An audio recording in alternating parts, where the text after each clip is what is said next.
Leo frowned as he read the latest chapter of Reincarnated in a Murim World. I became the heavenly demon's disciple. His legs, positioned on the table, twitched slightly as he read the latest update. What the fuck is this novel even about? He frowned. This is like the fourth time the author introduced a new bandit faction in a single arc. The world in the story was the standard Murim fantasy type. The protagonist, an orphan, was chosen to become a disciple by an influential figure. Leo had no idea why he would be chosen out of all people, but the author glossed over the whole thing with heavenly demon body or whatever. Usually, such a setting wasn't a problem. Rather, Leo was looking forward to the next chapter to see the protagonist struggle and overcome the powerful forces of Murim. Unfortunately, he was gravely mistaken. The novel was a mess. It was a mishmash of dozens of tropes from every single web novel Leo had ever read, and every time the story advanced,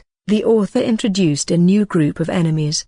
Orthodox and unorthodox sects existed just like usual. But the authors thought they were not enough as the protagonist's enemy, so he introduced yet another faction. The latest update introduced an evil cult that opposed the main faction the protagonist joined. As a result, many small factions were already introduced and forgotten, with the story lagging behind. What was more, the antagonist changed constantly. First, it was a band of bandits, then a certain sect, lastly an evil cult. It's a good story if it's only that much, but the author has to nerf the protagonist many times because of injuries. Why? Leo asked, exasperated. Not only that, but he also included a time skip of 6 years. Then, he resurrected a character that the protagonist thought dead. The story itself had quite the potential. Many interesting characters existed. It was just too frustrating to read. What I don't understand is, even in such a chaotic world,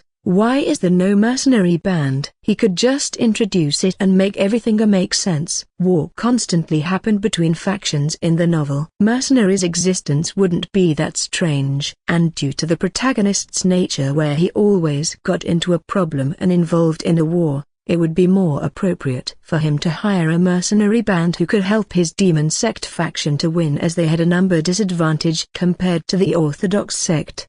Of course, all of that was Leo's personal opinion. He closed the hologram screen he used to read the novel and heaved a sigh. Looking around, he saw 5 people sitting around a long table. They were in a state of boredom, either fiddling with their hair or just resting their head on their hand. 3 of these people were beautiful women while the other 2 were guys. If one looked closely, they only moved with a certain pattern. No one moved outside the motion program they were given. The reason was simple. They weren't human but a VR game's NPCs, created solely to assist him in this game. They were all wearing a combat bodysuit underneath their suit, making them look like they were models from an advanced sci-fi movie. Mercenary. Yes, if my mercenary band is there, the story would be different. Heavenly Demon Palace where the protagonist was raised wouldn't fall, and the protagonist wouldn't struggle for years. Maybe he could give a suggestion to the author. That thought flashed into his mind and he smiled. He lowered his legs from the table and opened the hologram screen again, using his eyes, embedded with smart contact lenses, stared at the brightened hologram screen in front of him. He pressed the review section, which was devoid of people for some reason, and a form where he could make a review appeared. He tapped the blank text box, then began to type his review. Leo frowned. He didn't want to criticize the novel by telling him to change the story's plot. But seeing how low the view on this novel was, he probably had to point it out clearly so the author would understand him. So, after a bit of hesitation, he typed the suggestion and the critique of the novel that he thought was lacking. Review: you should include a mercenary band in your novel. That way, the story could proceed smoothly and maybe the protagonist could be more awesome. There are many factions in the story and your plot is all over the place. You need to focus on one and develop it instead of adding more. Also, maybe you should. More. Having finished typing, he added 1 star in the rating and closed the hologram screen. He felt good after that, like he'd just solved a huge problem plaguing a society. Maybe I should wind up by taking a mission, he muttered. First of all, let's check what's inside my base first. Smart lenses was a term used for high-tech lenses that can be controlled remotely, which he equipped as one of the items he bought from the capsule shop. It allowed him to use his eye as a switch to open a hologram screen without having to take out the main cube all the time. It operated by using nanites in his body, and one of its functions was to see his condition or monitor the inventory in the base. Show my status. Status window. Individual name, Leo. Status, healthy. Nanites, 100%. Base condition, 100%. Manage base. Show the condition of each room. He commanded, and the list appeared. Base management. Warping room, functioning normally. Click for details. Weaponry, level 5. Click for details. Infirmary, level 5. Click for details. Cafeteria, level 5. Click for details. Armory, in a locked condition. Need a master key to unlock. Display the condition of my personal belongings. The system scanned his body and listed his equipped items and accessories in his profile. It even displayed his equipped clothes and enhanced his nanites infused into his body. Nanites were incredibly useful nanomachines created by combining science and magic from another world, and Leo could freely command them to enhance or heal his body. With nanites, even magic was possible. However, Leo would run out of nanites if he did too many unreasonable things. Photon sword, it's there. Main cube, I have it with me. Everything is fine, he muttered, reading the status of his equipment one by one. Prepare the warp gate. Affirmative. With that done, he stood up and commanded his NPC, follow me. Everyone stood up at once.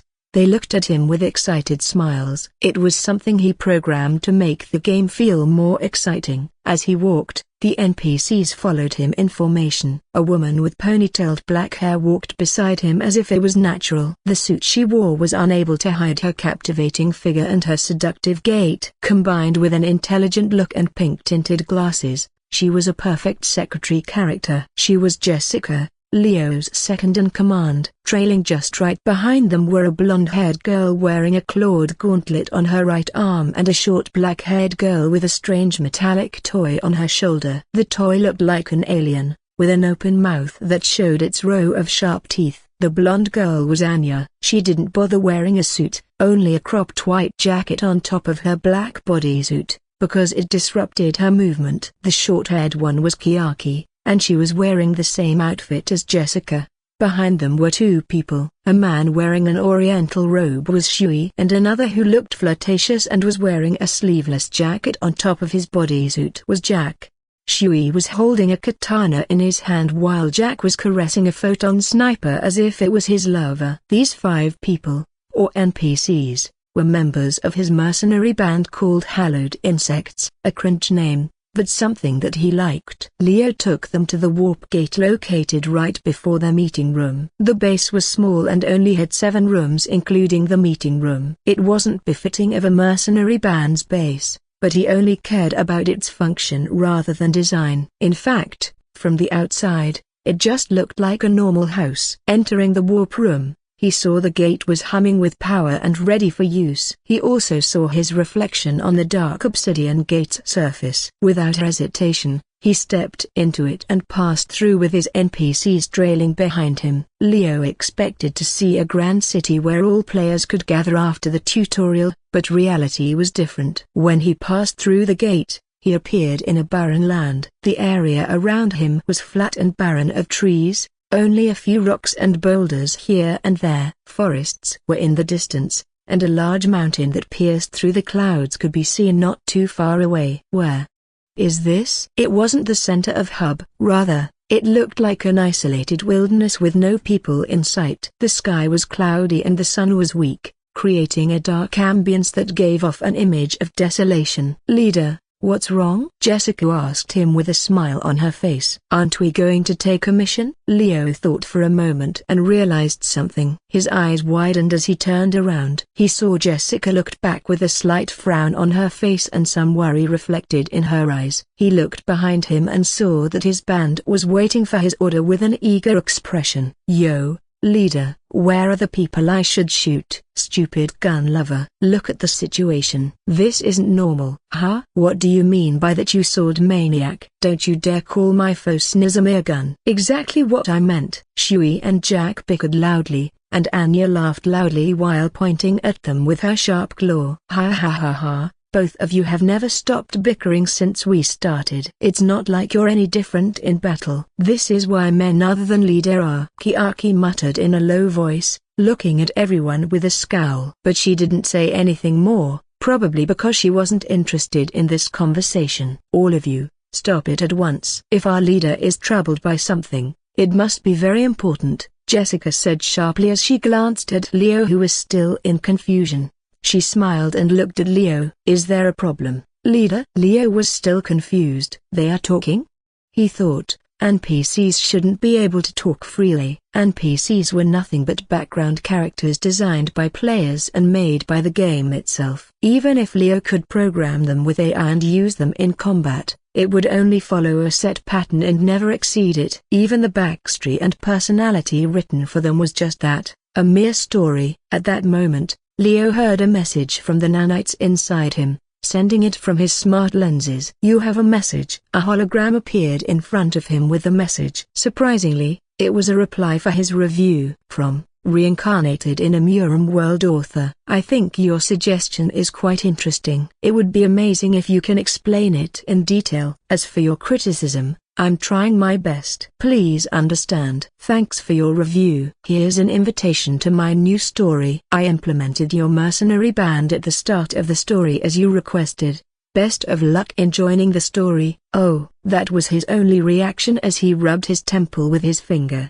He understood what happened now. I got transmigrated into the novel and at the start of the story, which means, boom. It was the start of the Murim's turbulence age. Explosion. Jack the sniper muttered in interest as he looked around. Based on the sound, it seems to be several kilometers from here. Enemy? Oh, I hope we get to fight, Anya muttered excitedly, cracking her neck. Leader, we're waiting for your order. Jessica and Shui looked at Leo expectantly, bowing their heads slightly as they waited for his order. Leo sighed, thinking that this world would be quite troublesome.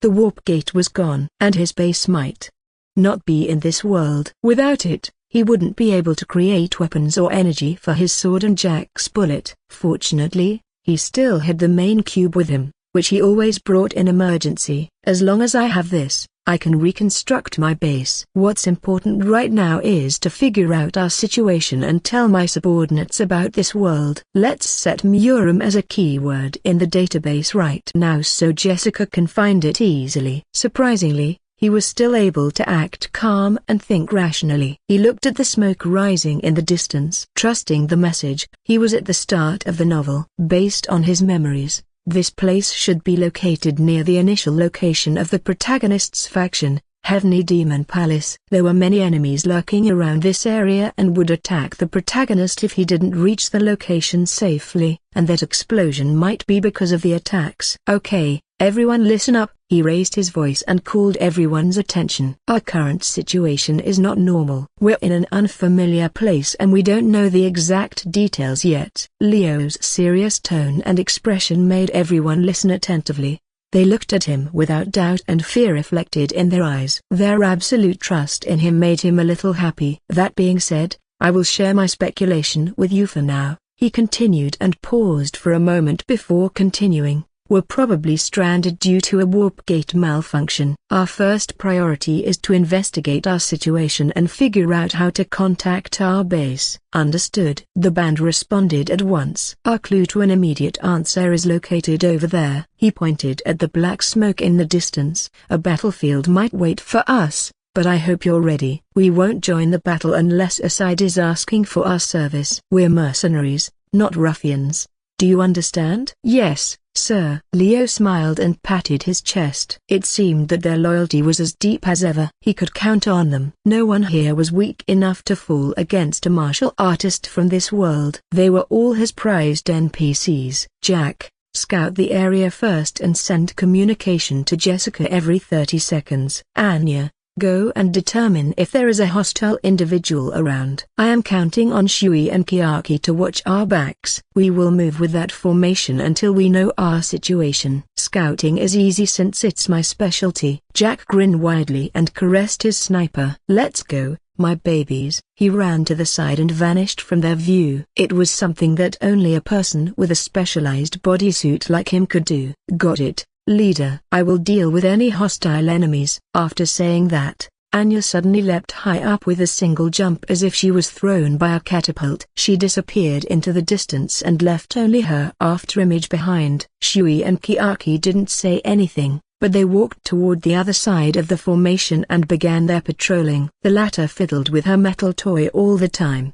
poking its mouth playfully. Leader, just tell me if there's something I should do. Jessica smiled brightly. Seeing that, Leo nodded at her. He maintained his stern expression as he gave out another command. Let's head toward the explosion. Heavenly Demon Palace was where the demon sect lived and trained the next generation of disciples. It was an old and gloomy fortress located in the mountains of Yiqing region. The place was hidden perfectly by the thick forest and treacherous landscape that prevented people from entering or finding it easily. After passing the test to join the sect, each disciple would receive a bracelet and a guide that would show them how to enter the main sect's location. Outcasts gathered in this remote area to live in seclusion and developed their art in peace, or at least, that was how it was supposed to be. But this place was different now. The attack a few weeks ago shattered the peaceful tranquility of the sect and changed its fate forever. A strange group of people suddenly appeared and attacked the sect without warning. These groups had no sect symbol or anything, but they were skilled and unafraid of death. As they rampaged in the sect, many people lost their lives in that chaotic battle, leaving behind corpses that were littered on the ground. After a few days of constant attack by unidentified martial artists, the sect was finally on the verge of destruction. The remaining survivors tried to maintain their defenses against the relentless assault from the other side. But unfortunately, they didn't have any means to heal those injured anymore, and it seemed like it wouldn't be long before they were defeated. Sect leader, please, at least escape by yourself. As long as you survive, you could rebuild the sect again. A tall muscular man shouted desperately at an old man in front of him. Standing behind him was a group of people who looked to be in their 20s.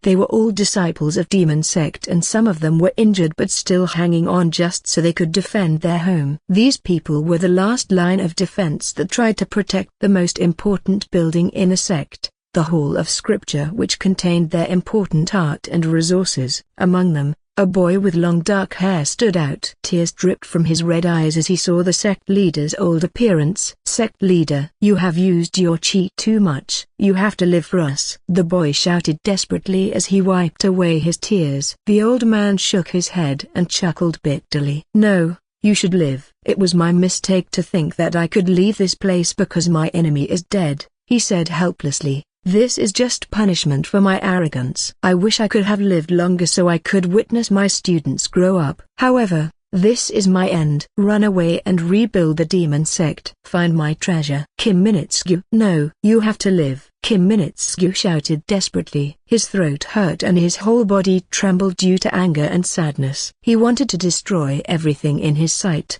but he had no enemy to vent his rage upon. However, the sect leader ignored him. He looked at the oldest man among the group. First elder, the rest is up to you. Teach the students well, he said with a chuckle as he left the group and exited the Hall of Scripture, locking it with the seal only he knew. I will try my best to delay them for as long as possible. So go right now. The previously grand Heavenly Demon Palace was now in ruins. Wreckage of broken walls and collapsed buildings were everywhere. Corpses of the sect members were scattered on the ground along with the destroyed remnants of the battle. The place was like hell itself, filled with broken stone debris, fallen bodies, bloodied weapons, and screaming people. As soon as the old man walked away from the building, he saw many people in dark clothes emerging. They were all holding daggers coated in poison. Even if the students didn't know their identity, he knew them. Poison sect. Why did the Tank clan attack us? We have nothing to do with your business and we never will. The sect leader,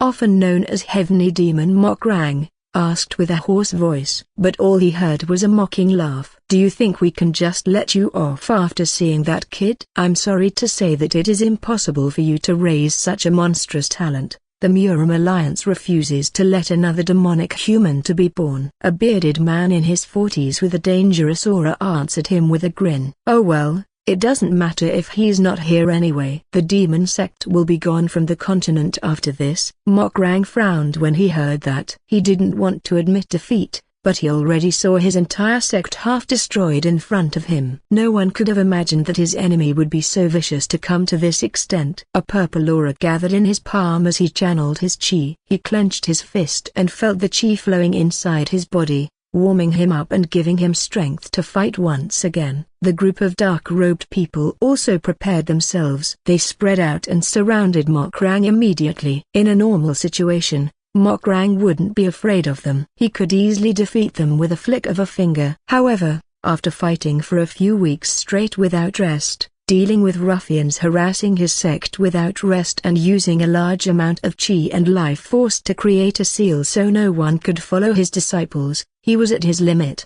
His chi was almost depleted. His body was poisoned to the core. All his internal organs were ruptured beyond saving. In fact, being able to channel his chi alone in this condition was impressive. That being said, he was one of Murim's strongest. A 8-stars martial artist, someone who was about to reach the apex. Only by getting attacked by all sides that he was rendered to this condition. And he wouldn't go down without a fight. As he was about to make the first move, he suddenly felt a new presence. The bearded man also felt it and they looked in the same direction. This is such a mess. A group of 4 people appeared from the destroyed gate, walking carefully toward them. Their clothes were strange, at least for this world's standard. The one leading them was a young man with a ponytailed black hair and a woman wearing strange pink-tinted glasses. Mokrang's focus was on them for some reason. There was something wrong with them. It wasn't as simple as their strange clothing. Rather, it was something that had to do with the way they carried themselves, and more importantly, they had no chi in their bodies. What are civilians doing here? The bearded man asked with a frown as he pointed at the group approaching them. Stay out of here. This is Murim business. Even if he led a group to attack the demon sect,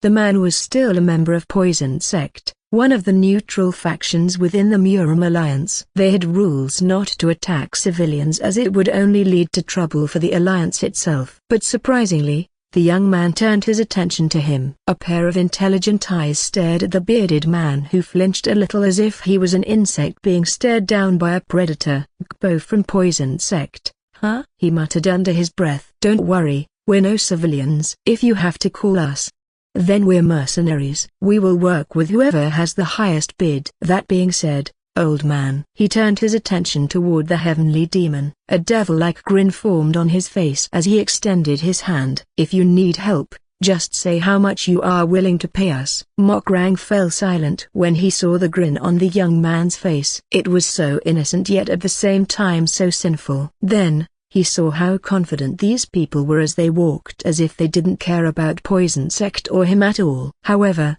just extending a hand to offer Demon Sect something was a mistake. The bearded man, Kpo, realized their intention and exploded in anger. You're trying to help the Demon Sect? No number. Leo shook his head as he placed a finger on his lips as if he was hushed. We're mercenaries. We just take whoever has the most money. If you offer something to us, we will even help you take down the old man over there. From the look of it, he will sweep the floor against you before falling. In short, both sides need a variable to win, and we offer our services. He made a confident smirk that hurt Kpo more than it should be. Even Mokrang, who listened to them, didn't know how to react and remained silent. He could feel the extreme confidence radiating from these people and that made him confused about what to do. We don't need your help. Dealing with a dying heavenly demon is easy. Kpo snarled at them. Now stay out of here if you don't want to get hurt. Is that so? What a shame. Leo shrugged his shoulders.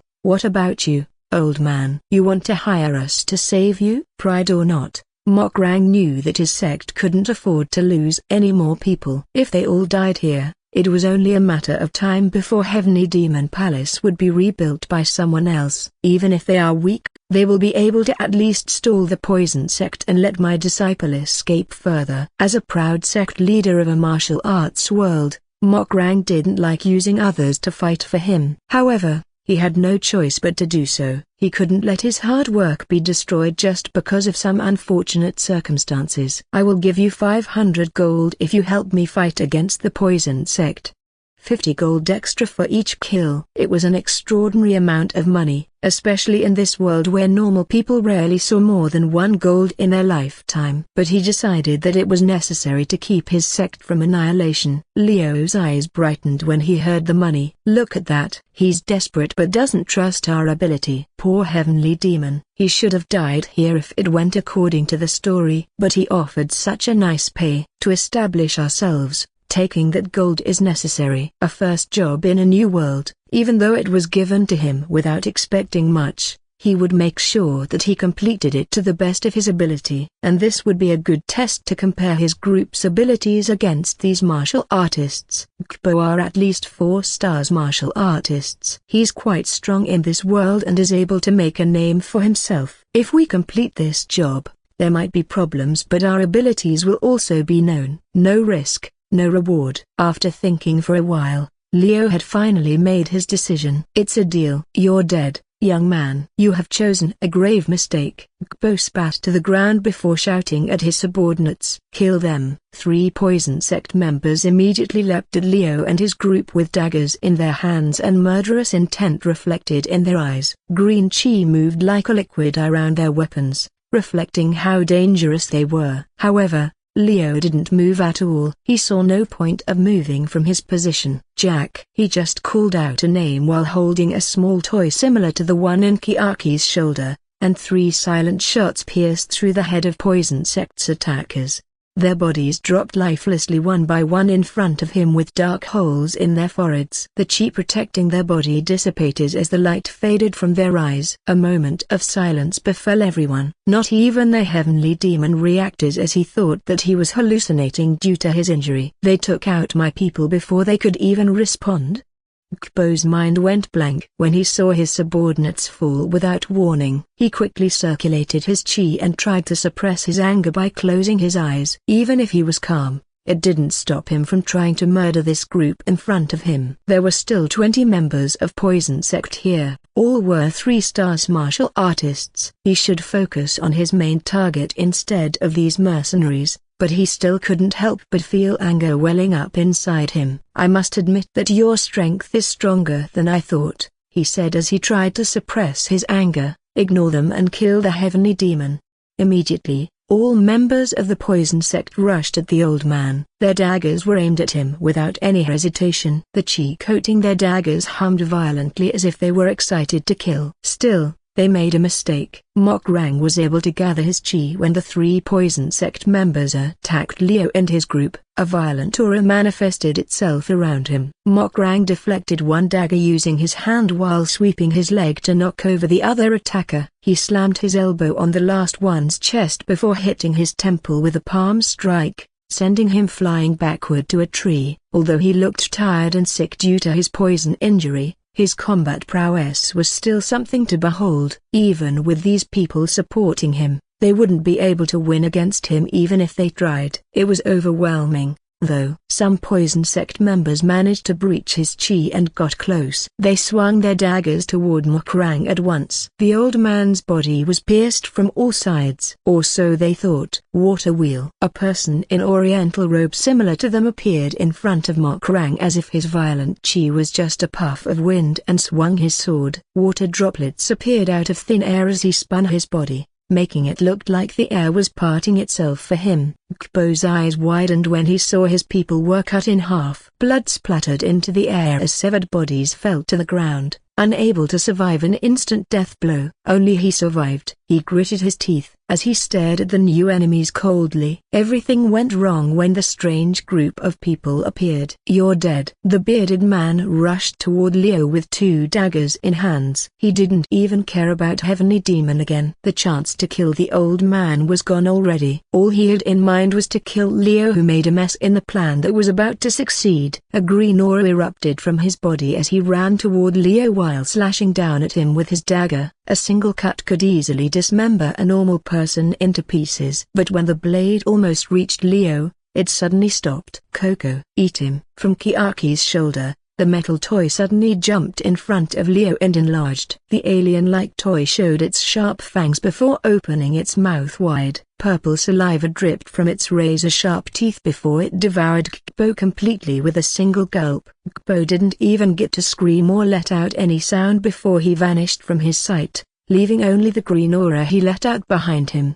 Even that disappeared into thin air when the toy, Coco, returned to its small form and perked on Kiaki's shoulder again. Burp. Silence descended upon the battlefield as Mokrang looked at them. The heavenly demon had lived for a long time, more than 100 years to be exact. He had seen everything in this world, but for the first time since he was born, he couldn't help but feel deep awe toward these strangers. "We have finished our job." Leo's voice resounded in the ears of everyone present, bringing them back to reality. He glanced at Mokrang as he grinned devilishly. "I hope you have the money with you." Mokrang's ability to think returned. He saw the swordsman who saved him already standing behind the young man again like an aide. He looked at them and cupped his hands. "You have my gratitude," he said with a sincere smile. "And of course, I will pay you for your service." Leo's band was able to beat the poison sect that was trying to finish the demon sect in less than a minute. Their abilities were genuine. "We will look forward to the pay. But before that,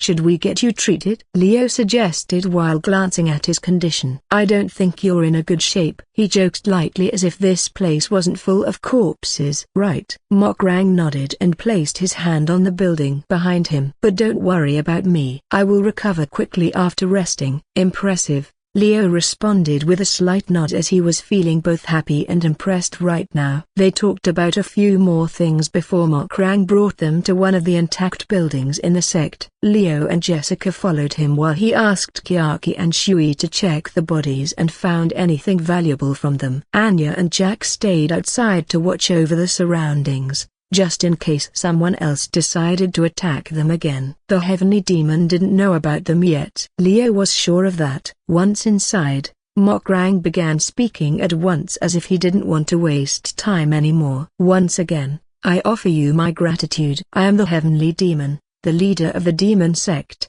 Mokrang," he said as he sat down in front of them. The hall was surprisingly well maintained and had several papers and scrolls arranged neatly in rows on the shelves. Leo was looking around for a while and answered Mokrang immediately after the old man introduced himself. "I am Hallowed Insect's mercenary band leader, Leo. And this is my secretary, Jessica." "It's my pleasure to meet you." Jessica smiled as she bowed slightly, taking the lead immediately. "Shall we talk about the pay immediately?" "I apologize, but we need to fulfill our job and contract first." "Of course." "Let's talk about it," the heavenly demon responded. Leo smiled silently when he saw her handling the conversation like this. As expected from a secretary like her, in the game, the negotiation will always end in a flash. It's nice to have a proper conversation for once. "As promised, I will give you 500 gold as well as the extra golds," Mokrang replied and pulled out several gold coins from his storage ring on his fingers before handing it over to Jessica. Looking at what happened, Jessica's eyes widened slightly before it returned to normal. She was surprised by the storage ring, but not for Leo. He had read about it before. "Please allow me to count it first." She pushed her glasses and began counting, eliciting a wry smile from the old man. No one had dared to show such disrespect in front of him before, but he didn't get angry at her. He watched her count the money before giving him an answer. "Please get used to this." Leo decided to explain it to the heavenly demon. "We, mercenaries, love money very much. That being said, we are satisfied with your pay." "No, it's fine." Mokrang shook his head. "In fact, I think that I am lucky to have met you. I was sure that I would die here today." He chuckled, amused. He looked at the group once again and narrowed his eyes. "But you put yourself in a dangerous situation by helping me. Now, the poison sect will see you as their enemy. About that, I think we're okay." Leo responded calmly as if he was not in a life and death situation anymore. "As we said before, we're on the side of those with higher offers." Meaning, if the poison sect paid him more than what Mokrang was able to afford, he and his subordinates would immediately change sides, like insects that smelled food. "I see." Mokrang paused for a moment, understanding what Leo was trying to say. And if I cannot afford it, then we'll accept their job and get paid by them instead. Leo shrugged his shoulders and chuckled darkly. But besides what's written or agreed, we will be no one's enemies. Of course, if they attack us, we will retaliate. But we won't bother anyone who doesn't seek conflict with us. Seeing how fearless he was, Murim couldn't help but chuckled bitterly. He guessed that he must have judged them too early after seeing them helping him. They're crazy mercenaries who are willing to accept a huge payment and sell their services to anyone as long as it benefits them. That being said, it seemed like these people were willing to go against the entire Murim alliance if they wanted to, or went against the unorthodox sect if paid enough money. Leo turned his attention toward Jessica, who finished counting the money and gave him a nod. Then, he turned his attention back toward Heavenly Demon. The amount is correct. Thank you for using our service. If you need us, please do contact us again. Please wait. Murim lifted his hand up and stopped them from leaving immediately. Before you leave, I want to hire you again for a different matter. Can you do an escort mission? Heavenly Demon, please let me say what our service is once again, Leo said seriously as he gazed straight into Murim's eyes. We provide everything as long as it's not against our belief and is paid enough money. So the answer to your answer is, how much money will you pay us and what kind of job will you ask us to do? Let's talk about it. Understanding them better than before, Murim nodded in satisfaction. Leo left the negotiation to Jessica completely. She was smart and knew what they needed the most right now, and without a doubt, she realized they weren't in their home world after seeing Murim's storage ring earlier. They were stranded here with no way of returning home. Without the warp gate, there was no way for them to contact their base. Jessica and Leo left the building after they reached an agreement with Murim and heard the details of the new job. A satisfied smile plastered on his face. Good job, Jessica. That was impressive. Leo praised her as he gave her a pat on the shoulder. We got a job again. And the payment is satisfactory. Jessica's cheeks turned slightly red as she giggled at his praises. Thank you for your kind words.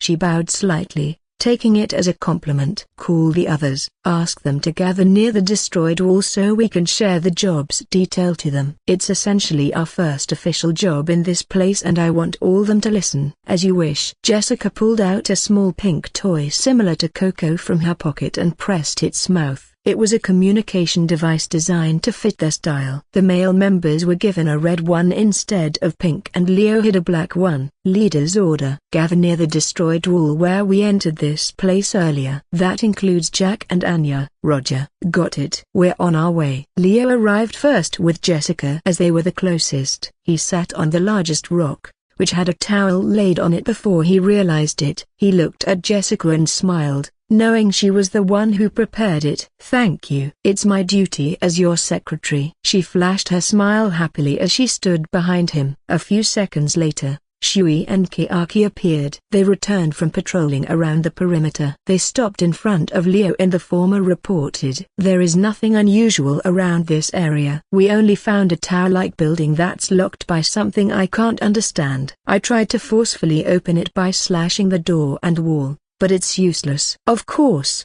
I didn't use my full strength. A strange symbol is drawn on the door. Leader, maybe it's a kind of lock, Kiaki added while showing an image to Leo using her smart database. I tried to look it up in the database but no result. The image showed something like two intertwined dragons over a pentagram star. It was difficult to explain what it was since it didn't exist in their world. But he understood it. It must be the seal used by Murim by burning his life force so the students of Demon Sect can escape. Shui said he didn't use his full strength. That means he used half.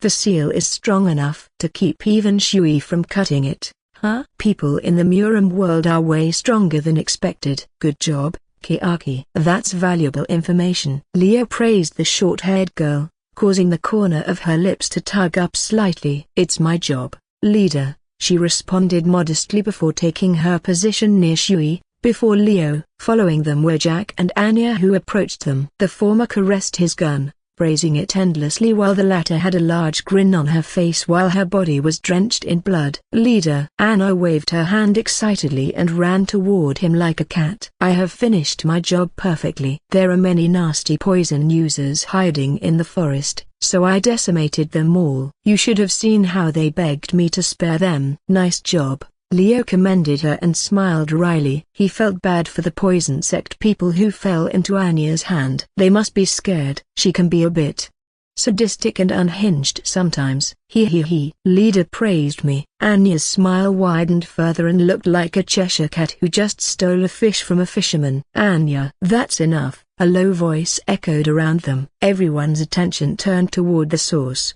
including Anya's, who was fawning over Leo earlier. Jessica let out a sigh when she saw her acting like this in front of Leo. "I will explain the mission in detail." When the secretary said that, everyone went silent. Leo nodded to her and gestured for her to start. "The person who sought our service is the heavenly demon, Murim. He's the leader of the sect located behind us. He paid us to help him earlier, but now he wanted to use our mercenary service to escort her to his hidden base located around 120 km away from here." "Heavenly demon?" Jack rubbed his chin and looked at Shui with a sneer, like something a certain sword maniac likes. "Isn't that right, Shui?" "Just shut up and listen," Shui snapped back at him with a snort. But Jack laughed at him instead. Leo noticed the exchange between them but chose not to comment on it. Jessica already had it in control. "Jack, what did I say about interrupting when I explained the details of the job we received?" Her chilling voice,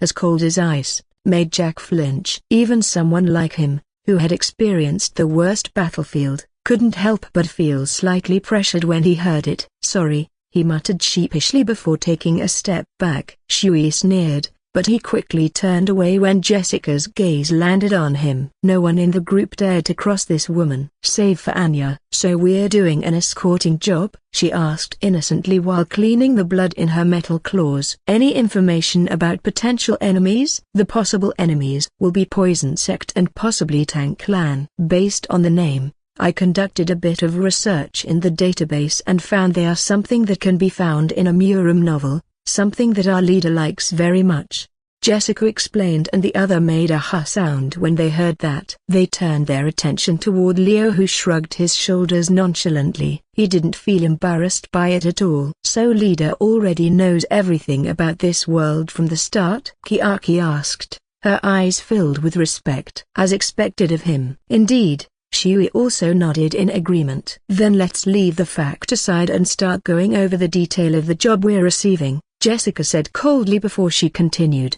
"We are paid with a storage ring, 500 kg of steel, and 50 sheets of leathers. We will escort Murim from this place to his hidden base where his disciples are moving to." "Steel?" Jack asked, a confused look on his face. "What do you need a steel for, leader?" "Considering our skill, isn't the pay a bit lacking?" "I don't know what a storage ring is, but the other sounds useless." "No, it's enough." Leo shook his head and looked at his subordinates. "What we need right now is resources to create our base again. That's why we need steel, and this storage ring is a valuable item that can store items into a different space. It's an alien technology in this world and maybe it will be useful later." "I see." Jack rubbed his chin, understanding what Leo wanted to do. The others also nodded. "The job will begin tonight," Leo announced and rose from his position. "This is our first official job here. We might be stranded in a different world altogether, but we're mercenaries. We're going to build our reputation from zero again. But remember, we're the strongest. No one can stop us." The hallowed insect band members smirked darkly at his words as they felt their pride being ignited. Their leader had chosen to make it in this world, then so be it. Locations didn't matter. Wherever they were, their job was just one: to live to their fullest and achieve what their leaders expected them to do. There should be a few intact residential buildings in this place. Our client allows us to use them to rest. Do what you want until later. Dismissed, Leo said to them, and they walked away. Anya said she wanted to hunt in the forest, while Kiaki said she wanted to set a defensive measure for the night watch. Jack and Shui went together while bickering. Leo knew they would fight as he heard the sword maniac, Shui, Say that he found a vast fighting arena or something deep inside this area. Everything should be fine. They will always gather on time. Everyone was as professional as he set them to be, and that was his hope when he created them. Leo also went to the residential area to find a good house to rest. He was slightly overwhelmed by the current situation. He managed to find one with a relatively good condition and decided to use it. There was a small Coco toy in the entrance which belonged to Kiaki, which showed that she had set a defensive trap in this house. The house had an oriental furniture and a large bed with some strange ornaments hung on the wall. Leo didn't think too much about it, but "Why did you follow me, Jessica? I am sure I ask everyone to rest." For some reason, Jessica followed him. She smiled seductively and put her hand on her hip. Her body was curvy and extremely eye-catching with the tight suit she wore. "Isn't it normal for me to follow you, leader? After all, more than just a secretary, I also have a job to protect you." Leo stared at her for a few seconds before sighing loudly. He knew that was the setting he created, and when in the game, he would have her follow him everywhere except when he gave her an order to do something else. But now that they were in the real world, maybe they didn't follow his order blindly again. They gained a real personality based on their setting. As for Jessica, for example, he made her clingy toward him. And it was reflected right now. When he ordered her to rest, she immediately connected it to rest with him and not in a different room. "You know I can protect myself. Still, it's never wrong to stay together." She got closer to him and pushed her body, causing her bountiful breasts to squish on his arm. "Leader, can you at least allow me to stay by your side?" "Fine, do as you wish." He sighed in defeat when he saw how eager she was to follow him. Hearing that, she smiled in satisfaction as she jumped. Yes. And that was how he spent his first night in the new world. Sitting on the bed, he took out a small cube from his waist bag. This was the main cube, the most important object he had. Its appearance was similar to a Rubik's Cube with a shiny silver color on it and a button at the center. He pressed it and it split open. "Welcome to the main panel, Leo." Base creation, base management, scan resources, emergency armory. Leo nodded in satisfaction after seeing the menus. Everything still functioned normally. When he clicked on their emergency armory, a list of weapons and items he could take out appeared before him. Photon sword, phase cannon, fiery pike, storm rifle, holy knuckle, mecha greaves, nanites pills. Please select the item you want. It was just as he remembered, and all items hidden in a smaller form was all something he prepared for an emergency mission where he had no time to get prepared. Preparation is always the key for mercenaries. Not that he really needed it as he and his subordinates were already dressed in the best armor and weapons he could create with his base back then.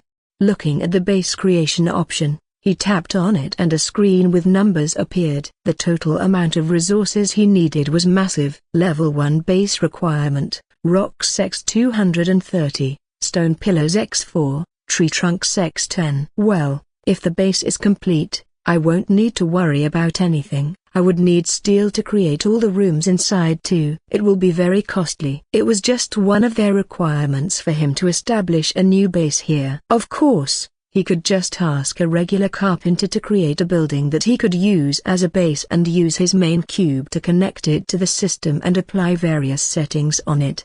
Though that would be pointless. The defense would only be subpar compared to the base created directly by the main cube. "Leader, what's the plan after this?" Jessica asked him suddenly. She didn't mean about the plan or what he would do after this, but the plan for the future. "We do our work as usual. If possible, I want to create relationships with all organizations here." "Do you know about Murim, Jessica?" "Yes, I have read the database and it's known as a land where martial arts were thriving in it," she answered. "Based on the data we have, they are separated into many sects. Some sects are called orthodox and the others are unorthodox depending on the martial arts and belief they practiced. Is that correct?" "That's right." He nodded as he continued. "There are also bandit bands and some independent martial artists. They are ranked from the weakest 1 star to the strongest 9 stars. While we use nanites to enhance our body and get stronger, They use an energy called chi. Try to read some Murim novels I have in my collection to understand better. I permit you. I understand. She nodded. I will focus on learning through the novels to be used as a reference. Great. He closed the screen as he smiled. Among the members, only Jessica was willing to read and learn from books. The others weren't that much of a bookworm. Then again,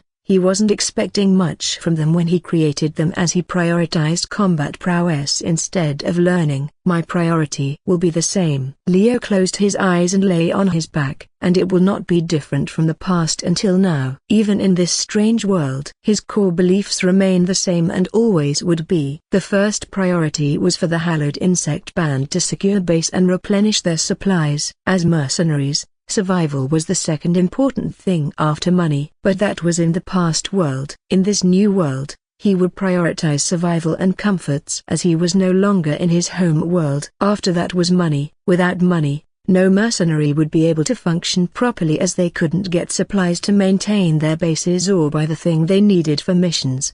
Tonight would be his first mission. The client was Heavenly Demon. So far, no survivor was found other than Murim, which meant no one knew that they helped the Heavenly Demon, and it would stay that way. He had signed the contract with Murim that prevented him from telling others about hallowed insects' existence. I can gain Heavenly Demon's favor, but it's too risky right now. Thankfully, the martial artists have no artifact or something that allows them to see what happened in the distance. We will use this anonymity to get as many golds and connections as possible. But for now, rest was more important. Let's sleep, Jessica. You need to rest your body too, he said, looking at his secretary who sat on the bed while reading a hologram screen. Upon hearing him, she immediately closed the screen and smiled happily at him. Of course. Anything you want, leader. She dropped her body and moved closer to him before snuggling against his chest with a happy expression on her face. Can I do this? Leo blinked as he stared at her weirdly before finally chuckling wryly and patted her head. Jessica,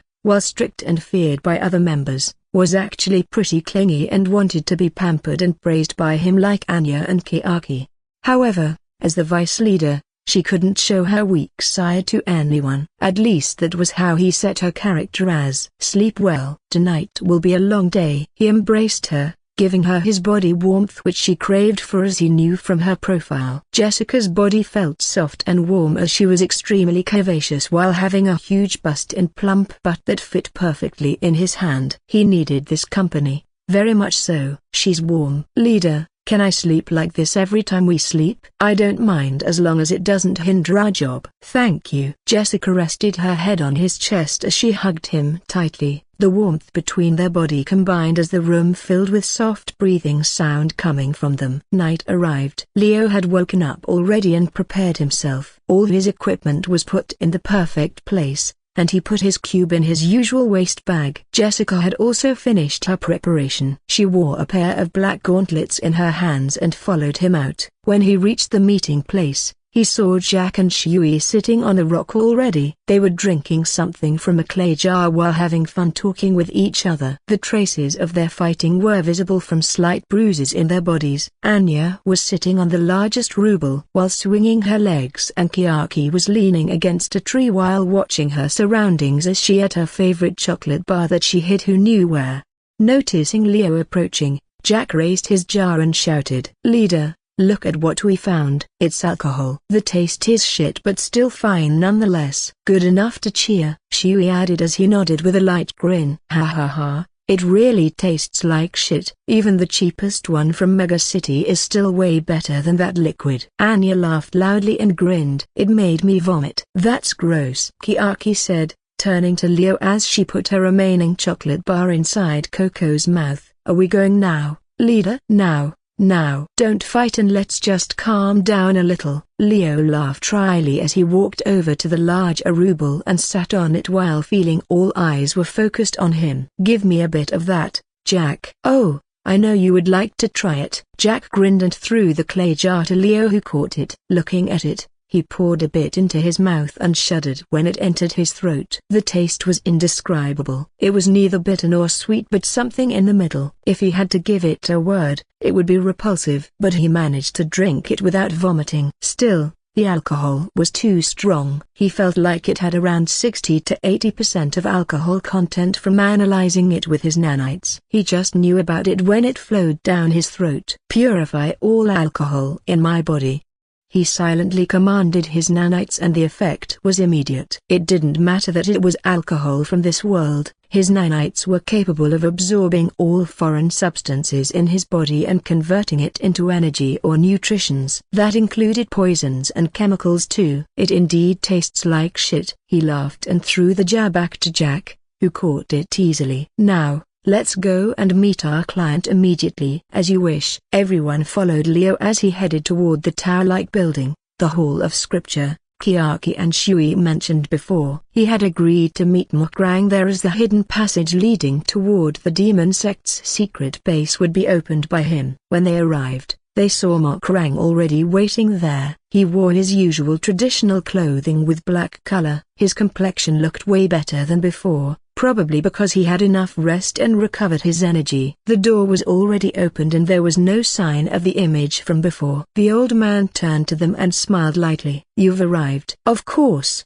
Leo responded calmly as he approached the old man, who then led them inside the building. We will escort you until a certain destination as promised. The inside was devoid of any life, like a mausoleum. Empty shelves lined the walls on both sides and were covered in thick dust and cobwebs, showing how long they had been unoccupied. The wood creaked underfoot and Leo wrinkled his nose in disgust at the thick scent of dust, mildew, and dampness. One of the shelves was clearly moved recently, as he could see the way the cobwebs were disturbed. Something much like a red door could be seen on the ground, like an entrance leading to another path below the tower. Follow me and don't worry. Murim gestured for them to follow him before disappearing inside the entrance. Leo was about to follow him first, but Anya stopped him. Let me go first, leader. There might be traps ahead. My experience and smart lenses will be helpful. I understand. He nodded as he let her pass through first. Anya was the one with the best detection skill in the hallowed insects mercenaries. Of course, their sensors were capable of detecting potential traps ahead too. However, she was more experienced in this matter due to her equipment and specialty. Once Anya checked the route for them, everyone started to descend while Murim led the way in front. She looked around like a kid going on an adventure, as she admired the way everything was designed in the underground path they were walking through right now.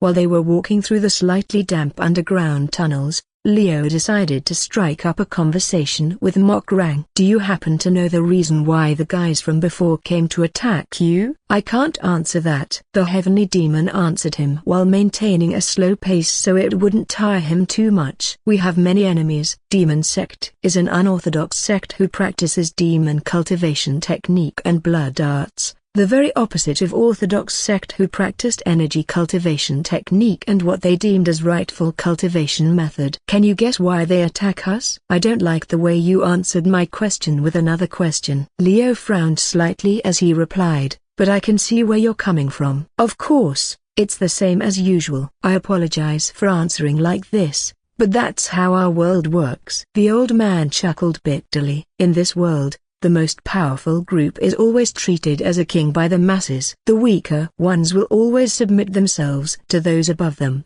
and those in power will continue to live their life without care of what they're doing. Like you before? Unfortunately, yes. A cold and harsh reality makes me realize that I still lack many things. I only managed to get sober at the tip of my life. Before, I wouldn't even consider using your service and would kill you when you showed up beyond that gate. Stop. Upon hearing the word kill, Shui's sword stopped beside Murim's neck. Jack's sniper was ready to put a hole in the old man's head, and Anya's clawed gauntlet dug into his chest slightly, drawing blood.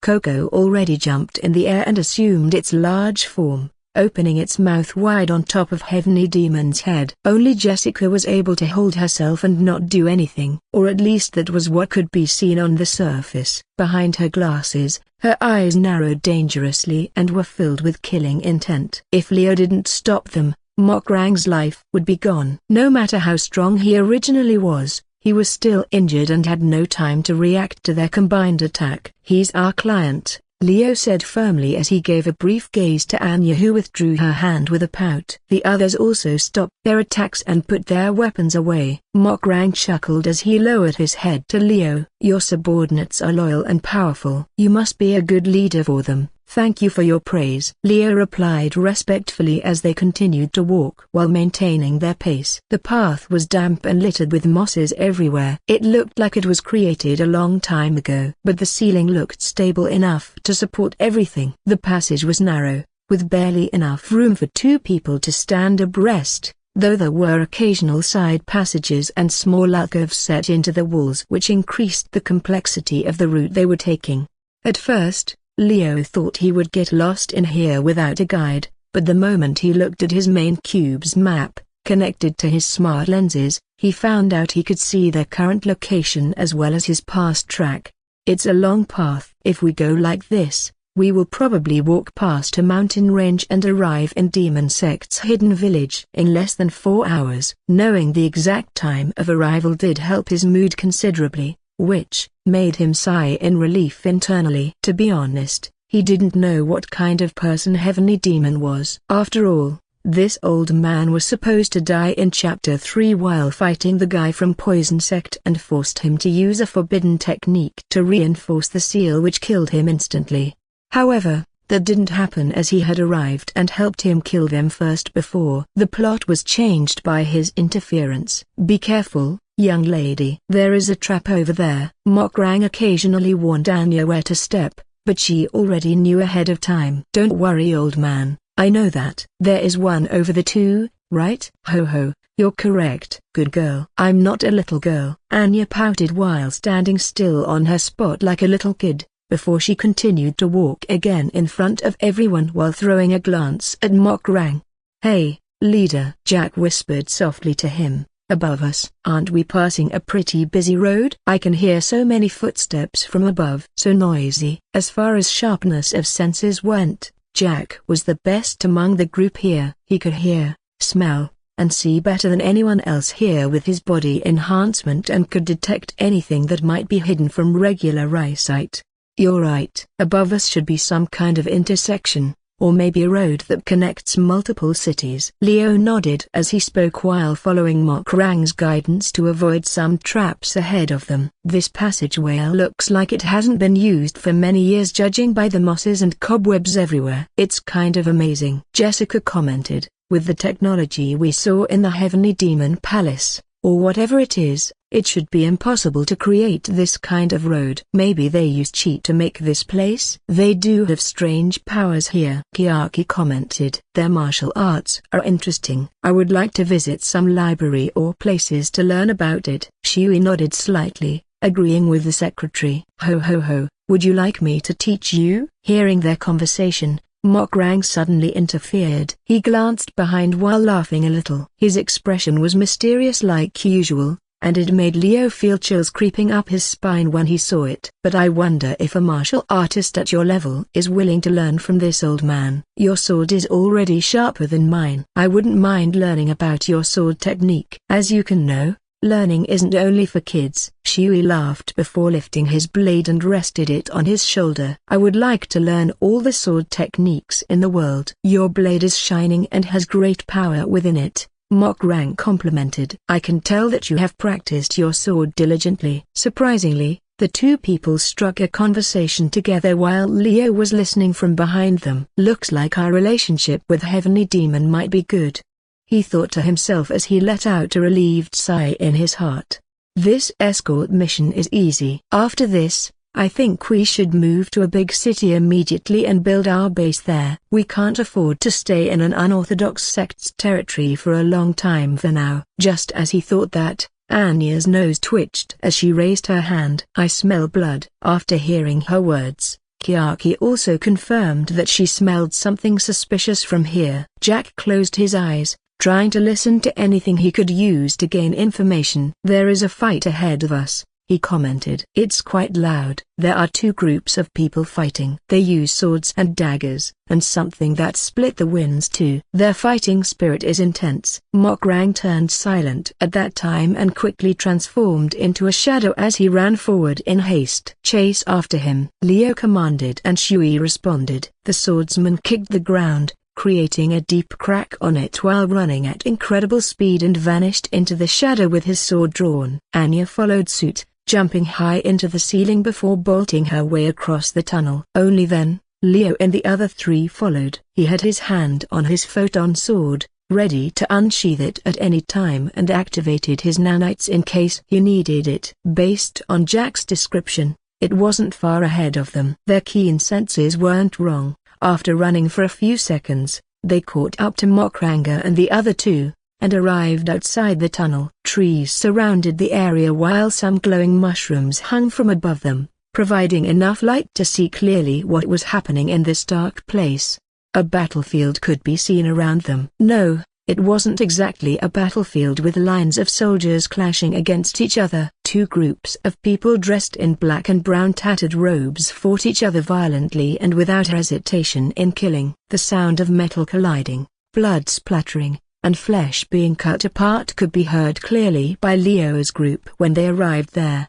Upon seeing them, a violent aura escaped Mokrang's body as he shouted loudly, "How dare you!" Silence immediately fell upon the battleground when his voice echoed. All the people fighting looked in their direction when they heard Mokrang's shout. Then, upon seeing him standing there, the expression from the dark-robed people changed from hostility into surprise. "Sect leader, you survived." The dark-robed people showed obvious change in their demeanor as they raised their weapons. "Glory to Demon Sect, kill those bandits!" they shouted loudly before launching themselves at the enemy group, who still remained silent in their place like a stone statue. The result was quite clear from their appearance alone. The dark-robed people were tired and their robes were ruined by cuts and dirt, while the enemy was only slightly injured at most. However, a newfound energy was surging within them as they started to push back the enemies with their full strength. "Benefactors, thank you for escorting me this way. I will consider your job as done," the heavenly demon muttered before transforming into a shadow once more and arrived at the center of the battle with his body shrouded in violent aura.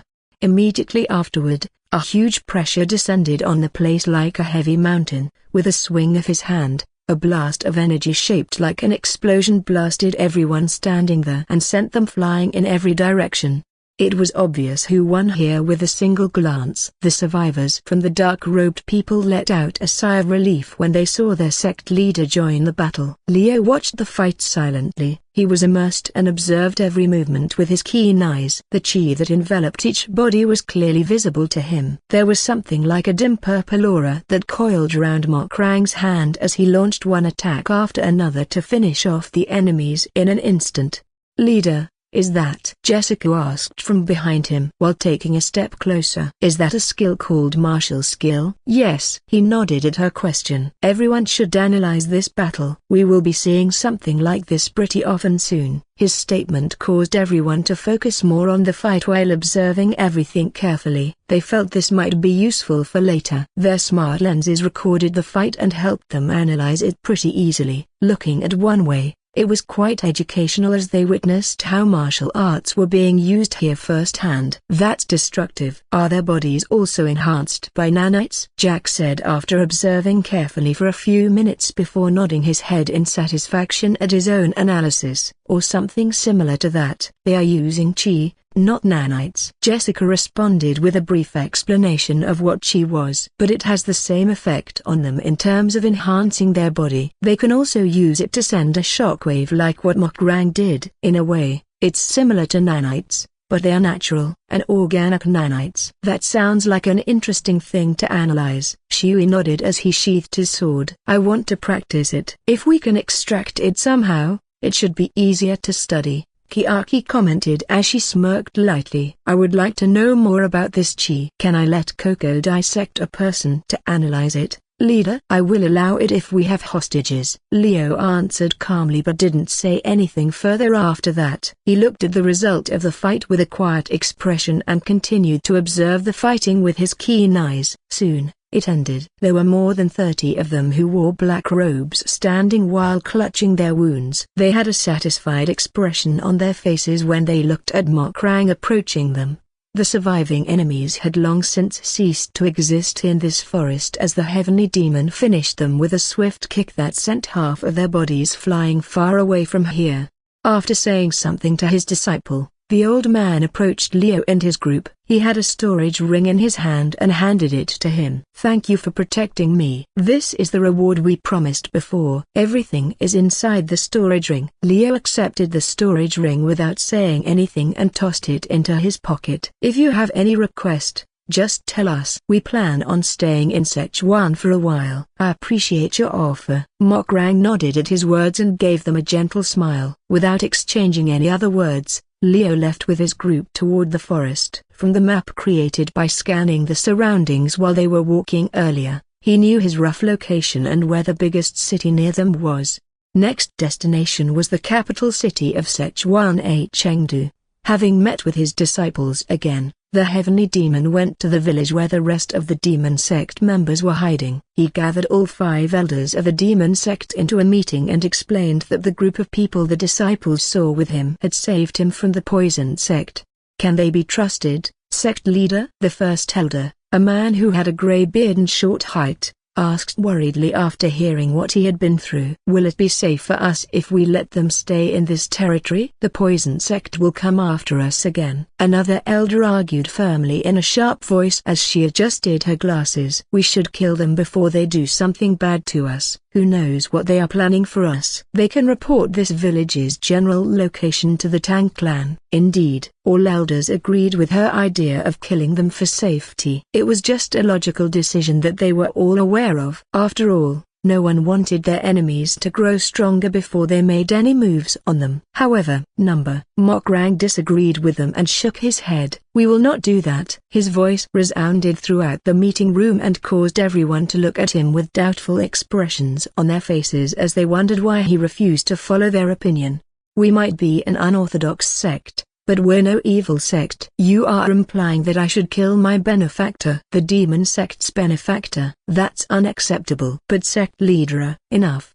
The old man cut the female elder off and raised his hand in a commanding gesture, stopping her from continuing. "They don't know what they are facing. These guys are dangerous." "When I slipped and mentioned I would kill their leaders, they already moved to kill me, even breaching my chi defense easily." "And that young man, Leo, I can't measure his strength at all. He's probably the most dangerous out of their group." He remembered what happened in the tunnel before continuing. "If we harm them, then we will be the scums of society. Do you want us to be reduced to a mere scum like those from the Tang clan who ostracized this attack toward us?" No one was able to say anything in response to his question as they all knew the truth about him. He was once the most truthless person among them when he was younger and never hesitated to kill anyone who he deemed as an enemy. However, things had changed as he aged and experienced many things in his life. And that realization was more important than anything. It was a foundation that made the demon sect prosper for so long in this kind of world filled with treachery and backstabbing. "We will create an amicable relationship with them. If we need help,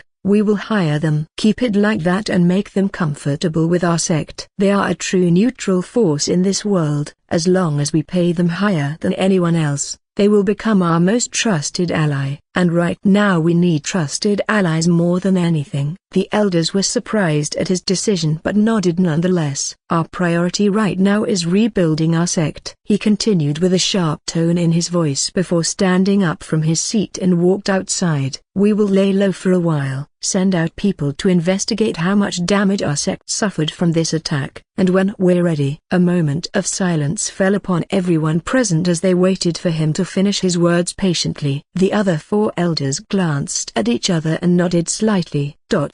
"We will destroy the Tang clan." All elders stood up immediately and cupped their hands, bowing in respect to their leader. "As you wish." They spoke in unison and left the meeting room one by one. In the morning, they finally arrived at Chengdu, the biggest city in Szechuan province. Still, they couldn't rest yet. Leo immediately gave instructions to his group. "Jessica, Get the necessary material to build a base. Analyze the market to get the cheapest price and double our funds if possible. Have Kiaki to help you move all of them if needed. Understood. I have enough knowledge about Murim now, so I think I can negotiate well. Jessica nodded, but suddenly raised her hand as if she remembered something before asking him, "Where should we build our base?" "Anywhere. Choose an empty area for now. The farther from the slum the better. We don't want to bother the beggar sect and make them think we're stealing their clients." Affirmative. Two girls immediately took off to fulfill their task given by him,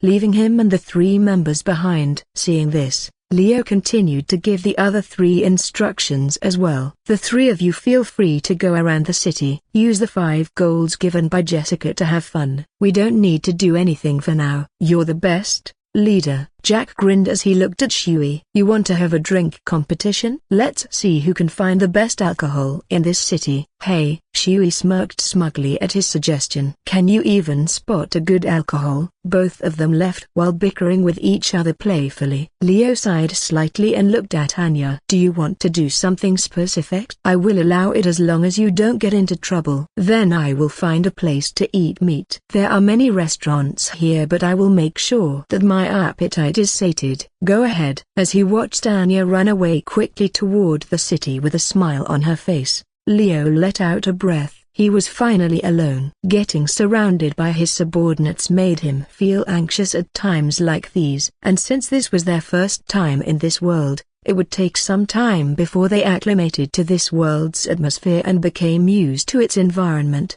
"The sun is too strong," he muttered while looking up to the sky and feeling the warm sunlight shining down on his skin. Without any pollution from his original world, this world's atmosphere seemed clearer and fresher than before, as if he had just come back from the countryside. It was quite refreshing and relaxing when compared to his previous home, which was always cloudy and cold due to air pollution. He shielded his eyes with his hands as he looked at the blue sky above him while enjoying the sensation of warm breeze touching his skin. "This is a good place," he thought to himself with a content sigh escaping from his lips as he looked down toward the bustling city in front of him.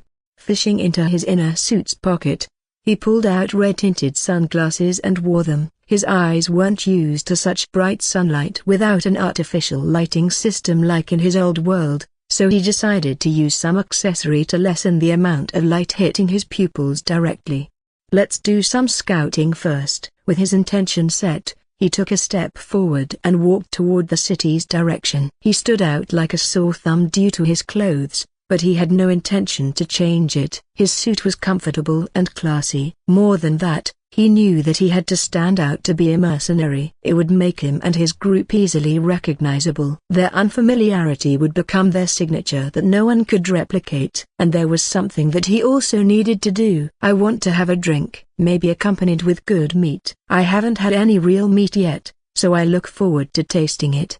He chuckled when he remembered Anya's remark. It wasn't something rare, but he felt like drinking a good liquor today. 5 gold coins clanged when they hit each other. The value of these golds were a lot. Eating a whole menu in a restaurant in Chengdu would only need 5 silvers, which was half the value of 1 e-gold. It was a lot when he thought about it carefully. Maybe I should head to the Butterfly Pavilion. Remembering a certain place that was famous in the novel, Leo decided to try it out. After all, it was mentioned a lot by some characters that he recalled quite clearly. It would be a waste if he didn't try it at least once in his life. "I need to have fun too now that I am here. Life is short and it's better to live it without regret, especially in a dangerous world like this," he thought to himself as he started to walk while observing his surroundings like an ordinary tourist.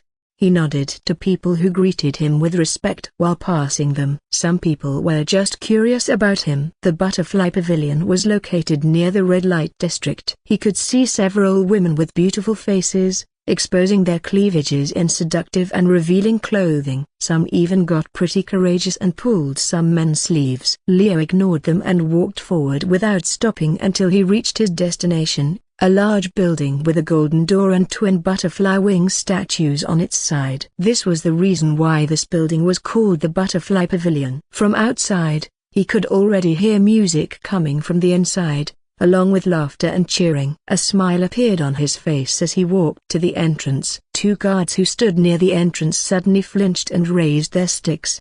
Hold on. State your business here. Leo stopped and looked at them. He was confused why he was suddenly stopped. What's wrong? He asked politely, taking off his sunglasses. I am just here to eat and drink. I heard that Butterfly Pavilion accepts every guest as long as they have money. But why are you stopping me? Both guards gulped nervously as they pointed their sticks toward him and exclaimed loudly at him with a stuttering voice. Why, you're suspicious, one guard said while stepping forward. We can't allow you in. That's unreasonable.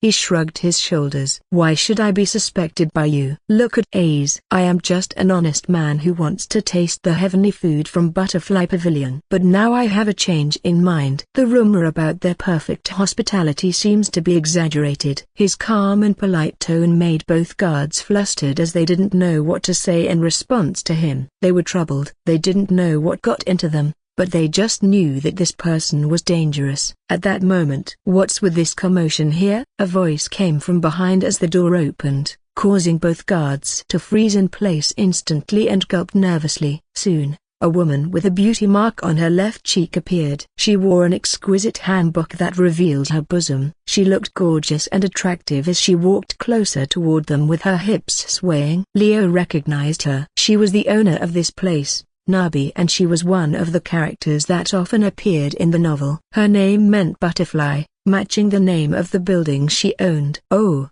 she's beautiful, Leo thought as he looked at her. What happened? She asked gently as she glanced at both guards before locking her eyes on Leo. Hello, Mom. Leo greeted her politely before gesturing to the guards who were still holding their sticks toward him. I am just a guest who wants to have a rest and taste heavenly food here. However, these guys stopped me and refused me entry. They even went so far as to call me suspicious. Nabi narrowed her eyes as she swiped her blue hair back. Is it true? Both guards immediately paled in fear as they lowered their sticks. They sweated heavily as they looked at her pleadingly, as if they were praying that she wouldn't punish them for this stupid mistake of theirs.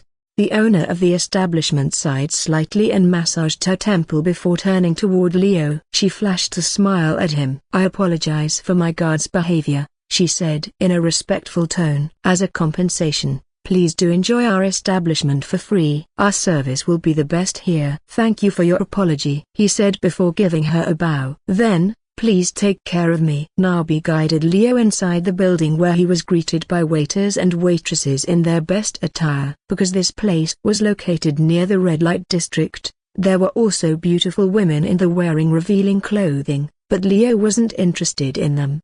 There was almost no sense of security inside the restaurant, no matter how luxurious it was. However, there was still security that helped them to relax. Unlike outside, people here would feel safe and could trust the security to deal with any problems while conversing with others. Of course, that didn't mean there was no security at all. Leo noticed a few people hidden on the ceiling and walls that were supposed to be empty and acting like normal decoration. Once again, please forgive our rudeness earlier. Feel free to use this table and order anything you like. Nabi gestured to the table near the window on the second floor, one of the best spots in Butterfly Pavilion. It had a nice view of the street below. It was a great spot for customers to enjoy the food and drink while observing other people in the outside world. Leo followed her and sat at the table, taking in the smell of delicious food from this place. This waitress will take your order. Unfortunately, I have to take my leave. I apologize once more. Nabi excused herself and went downstairs while smiling at him,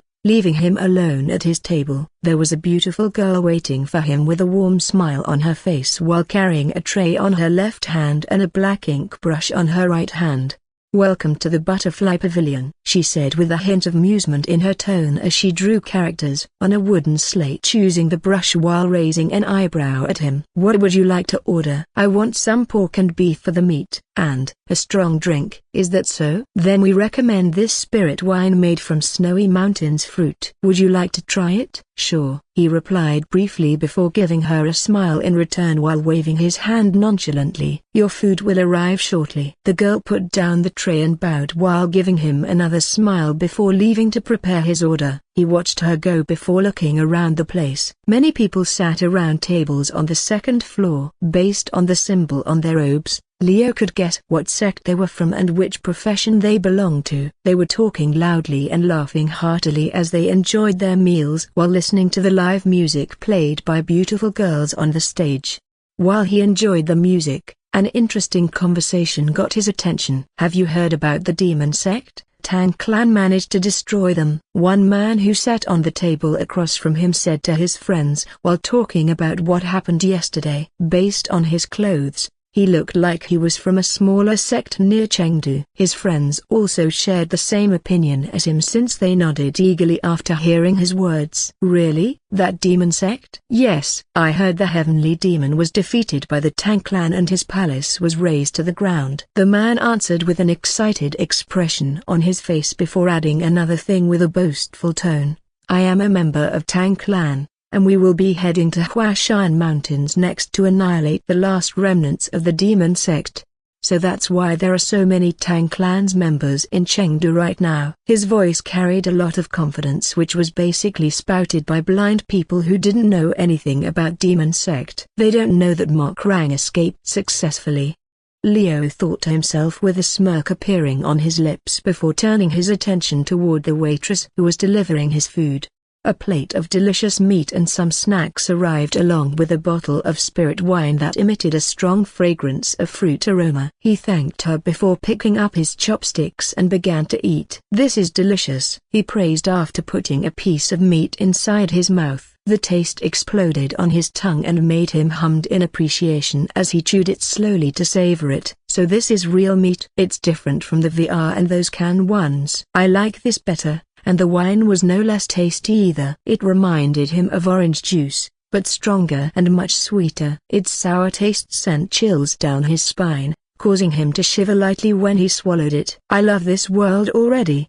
He licked his lips and continued eating without a care of the world. "Hey!" The juicy meat and the sweet liquor were irresistible. "I am talking to you." While it wasn't as good, the vegetables served for this meal were still acceptable for his taste buds. It was surprisingly fresh for him, considering its appearance, which looked like it had been boiled for a long time. "Are you ignoring me?" Moving to the side dish the waitress gave as an extra, it looked like they prepared this specially for their regular customers since the ingredients seemed a bit unfamiliar to him. A secret sauce was put inside the dough, making it sour and nice. "This bastard!" Boom! Suddenly, everything in front of Leo exploded as a slender fist covered in chi blasted his table into pieces. The plates were destroyed, and the remaining meat flew into the air before splattering across the floor like scattered raindrops. Leo watched it with an open mouth. The food that he hadn't finished yet was now on the ground, making him look like a fool who just got his food stolen. Slowly, he looked to his left. A young girl with a haughty expression stood beside him. Her face looked young and tender like she'd just reached her teenage years. She had big brown eyes that were brimming with arrogance and pride which seemed to be common among kids her age,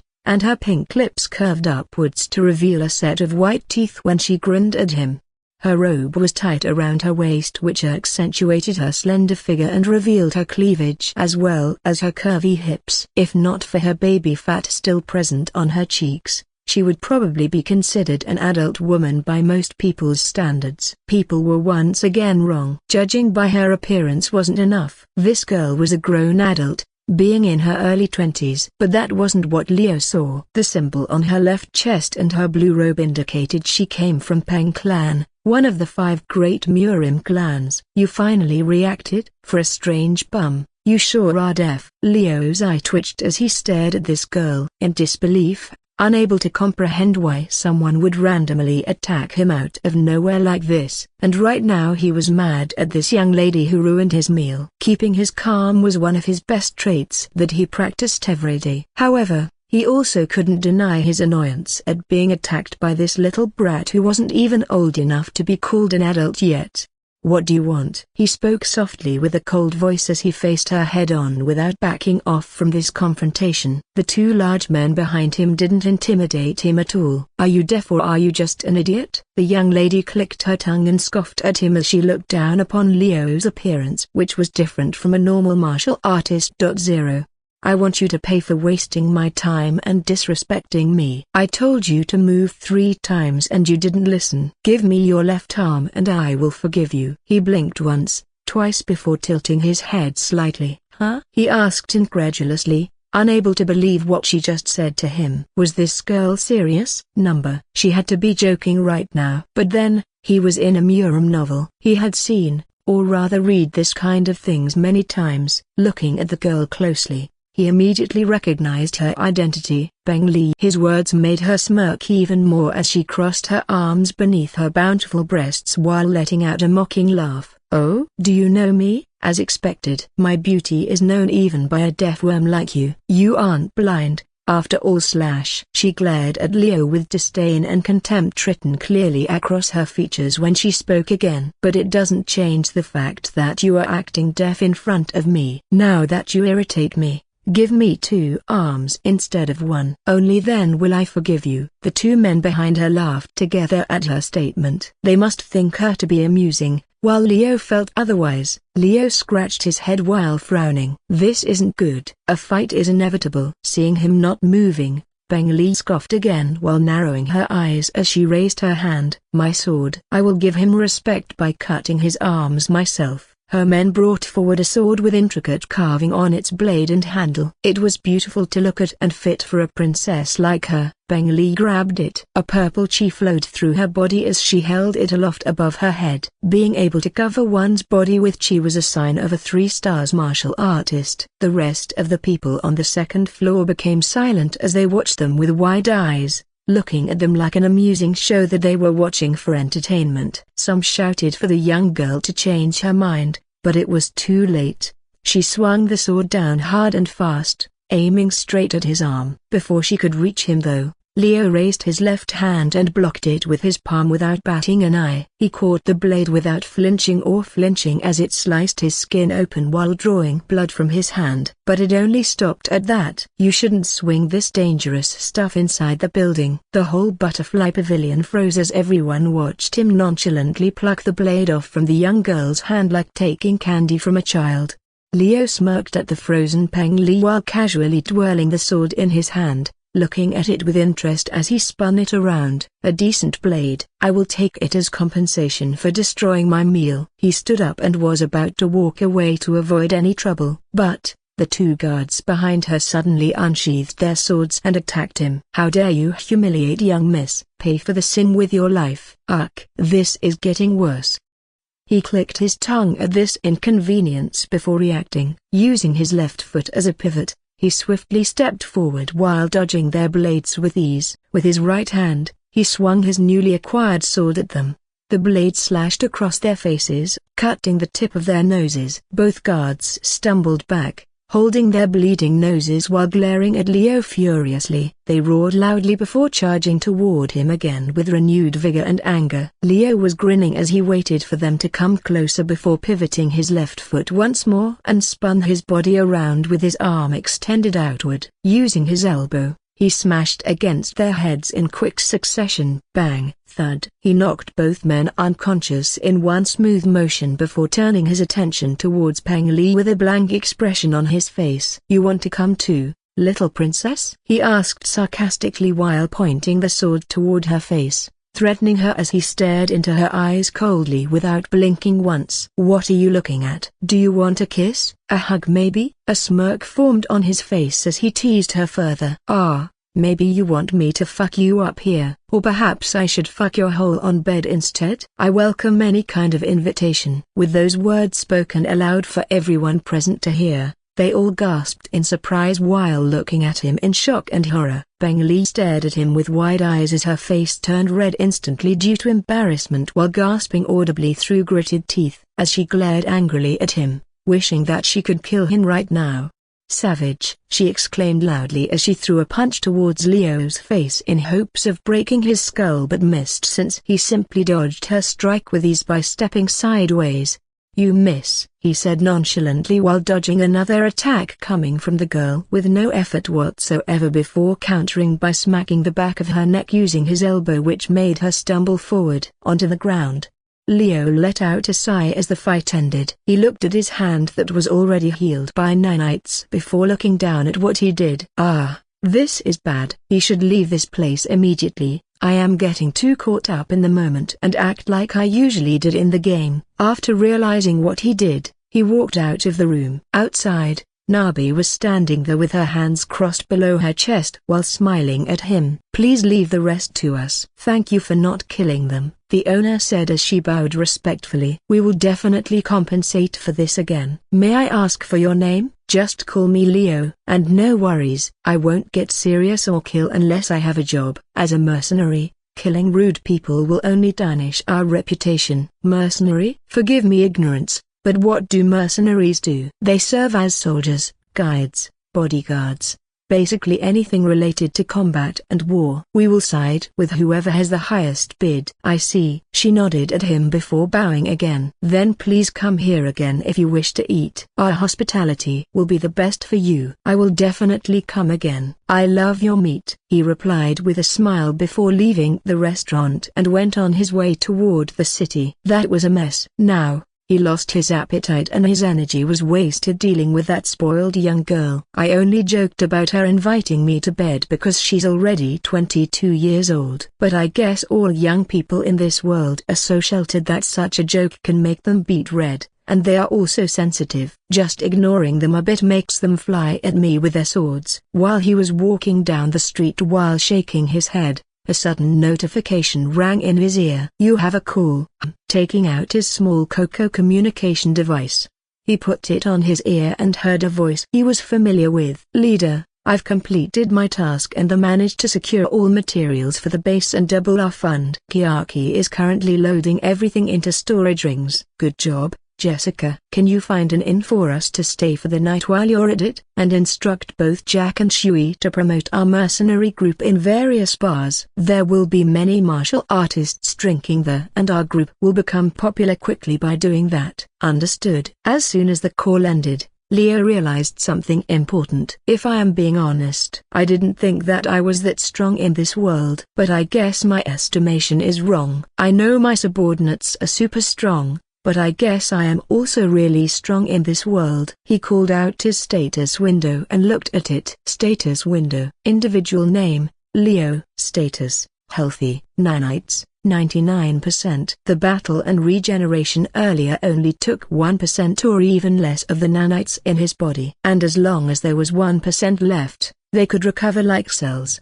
including repairing his body and healing any wound inflicted on him. He could even rip his arm off and reattach it in a few minutes without feeling anything like he was an undead. Now, the real question is, how can we secure our second job? Should I take a visit to Hao Clan or Beggar Sect? If I pay them, they would be willing to spread our name throughout the area easily. Although he had many plans in mind, there was one thing that he was certain of. "I am looking forward to our first client in this city." Peng Li sat quietly inside the carriage as it went back to Peng Clan's manor in silence while trembling with fear and anxiety from what she just experienced earlier. The guards, whose tip of their noses were cut, looked at her worriedly as they saw how pale she was. "Young miss," one of them called out hesitantly, wondering what happened back then. "Do you need anything?" However, no answer came from her at all. Peng Li didn't even bother to look at him. She simply kept staring down at her lap with her teeth gritted tightly together and her fists clenched until her knuckles turned white from rage.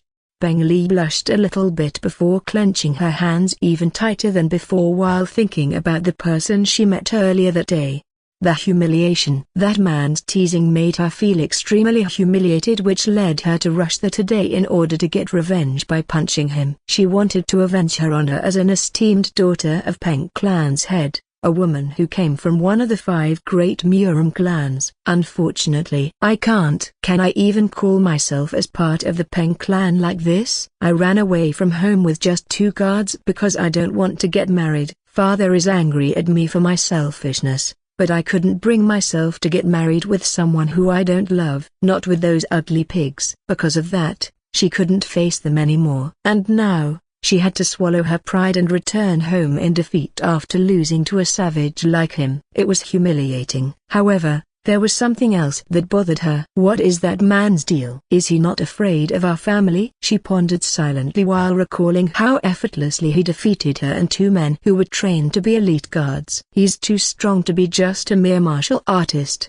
Perhaps he's actually one of those hidden masters mentioned in stories? After thinking for a moment, she shook her head. If that was correct, then she shouldn't have provoked him like that in the first place. She should have avoided him instead, because those kinds of people never tolerated those who provoked them. And besides, even if he was a hidden master, how could she not have heard of him? In the end, she decided that she would take the humiliation and use it as motivation for herself. After all, Peng Li really wanted to get stronger and become more powerful so that she could defend herself better. She wanted to prove herself that she wasn't just a spoiled brat anymore. Her arrogance earlier came from her anger and frustration toward her current situation. It was not because she didn't recognize his strength, but because of how inferior she felt when compared to him who was clearly more superior than her. "Young miss?" "It's nothing," she answered shortly. Before long, the carriage arrived at Peng Clan Manor. It stopped and Peng Li stepped out. When her feet just touched the ground, "Li," she heard a familiar voice. "Father and Mother?" Turning around, she found herself facing a man sitting on a wheelchair. Beside him stood a beautiful woman dressed in expensive robes, her face filled with concern as she stared at her daughter. "We need to talk." The man, Peng Sheng, said firmly with narrowed eyes, "Follow me." Peng Li knew that there was no way to avoid this conversation, so she complied obediently without saying anything else. Without a doubt, her father wouldn't let her run away now. Is this karma? She thought as she disappeared into the building with her father and mother. "Someone, please take me away from here." When he met up with Jessica again, Leo was surprised. "You got the land already?" "Yes, we did our best to secure this." Jessica nodded as she stood next to him proudly. Her pink-tinted glasses glinted brightly under the sunlight, making her look really cool and elegant in his eyes. "We managed to negotiate and cut the price to just under 1,000 golds. After buying the land and materials, we are now left with 426 golds. Kiaki is still trying to have more fun. She's now with Anya." "Is that so?" "That's a lot of golds. I told her to double our funds, but she almost tripled it." "This is definitely her overwork," Leo thought while looking around the empty space in front of him. "But since she succeeded, I am happy with the result." This place was a lot bigger than he thought. The land was located near the red light district and it was around 20 by 30 meters wide. It would be enough to build their new base since the buildings nearby were slightly away and they were located in a busy district. "Good job, Jessica." He praised her openly as he smiled at her, which caused the secretary to blush slightly while looking away shyly due to embarrassment. "It's my job, leader," she replied in a low tone, trying hard to control her voice from sounding nervous. "I am just doing what I was supposed to do. But it's still great work. I will allow you to request something from me." He patted her shoulder lightly before adding, "As long as it's reasonable." Jessica's purple eyes sparkled as she leaned closer to him. "Then, can you give me some time off tonight? I want to relax and unwind for a while." Relax and unwind. Leo didn't need her to specify what she meant by that. He knew perfectly well what she meant. It was obvious from her tone and her expression alone that she was asking him to spend the night with her. "All right, but let's finish the base first." Hearing his response, Jessica immediately nodded obediently before giving him the storage ring.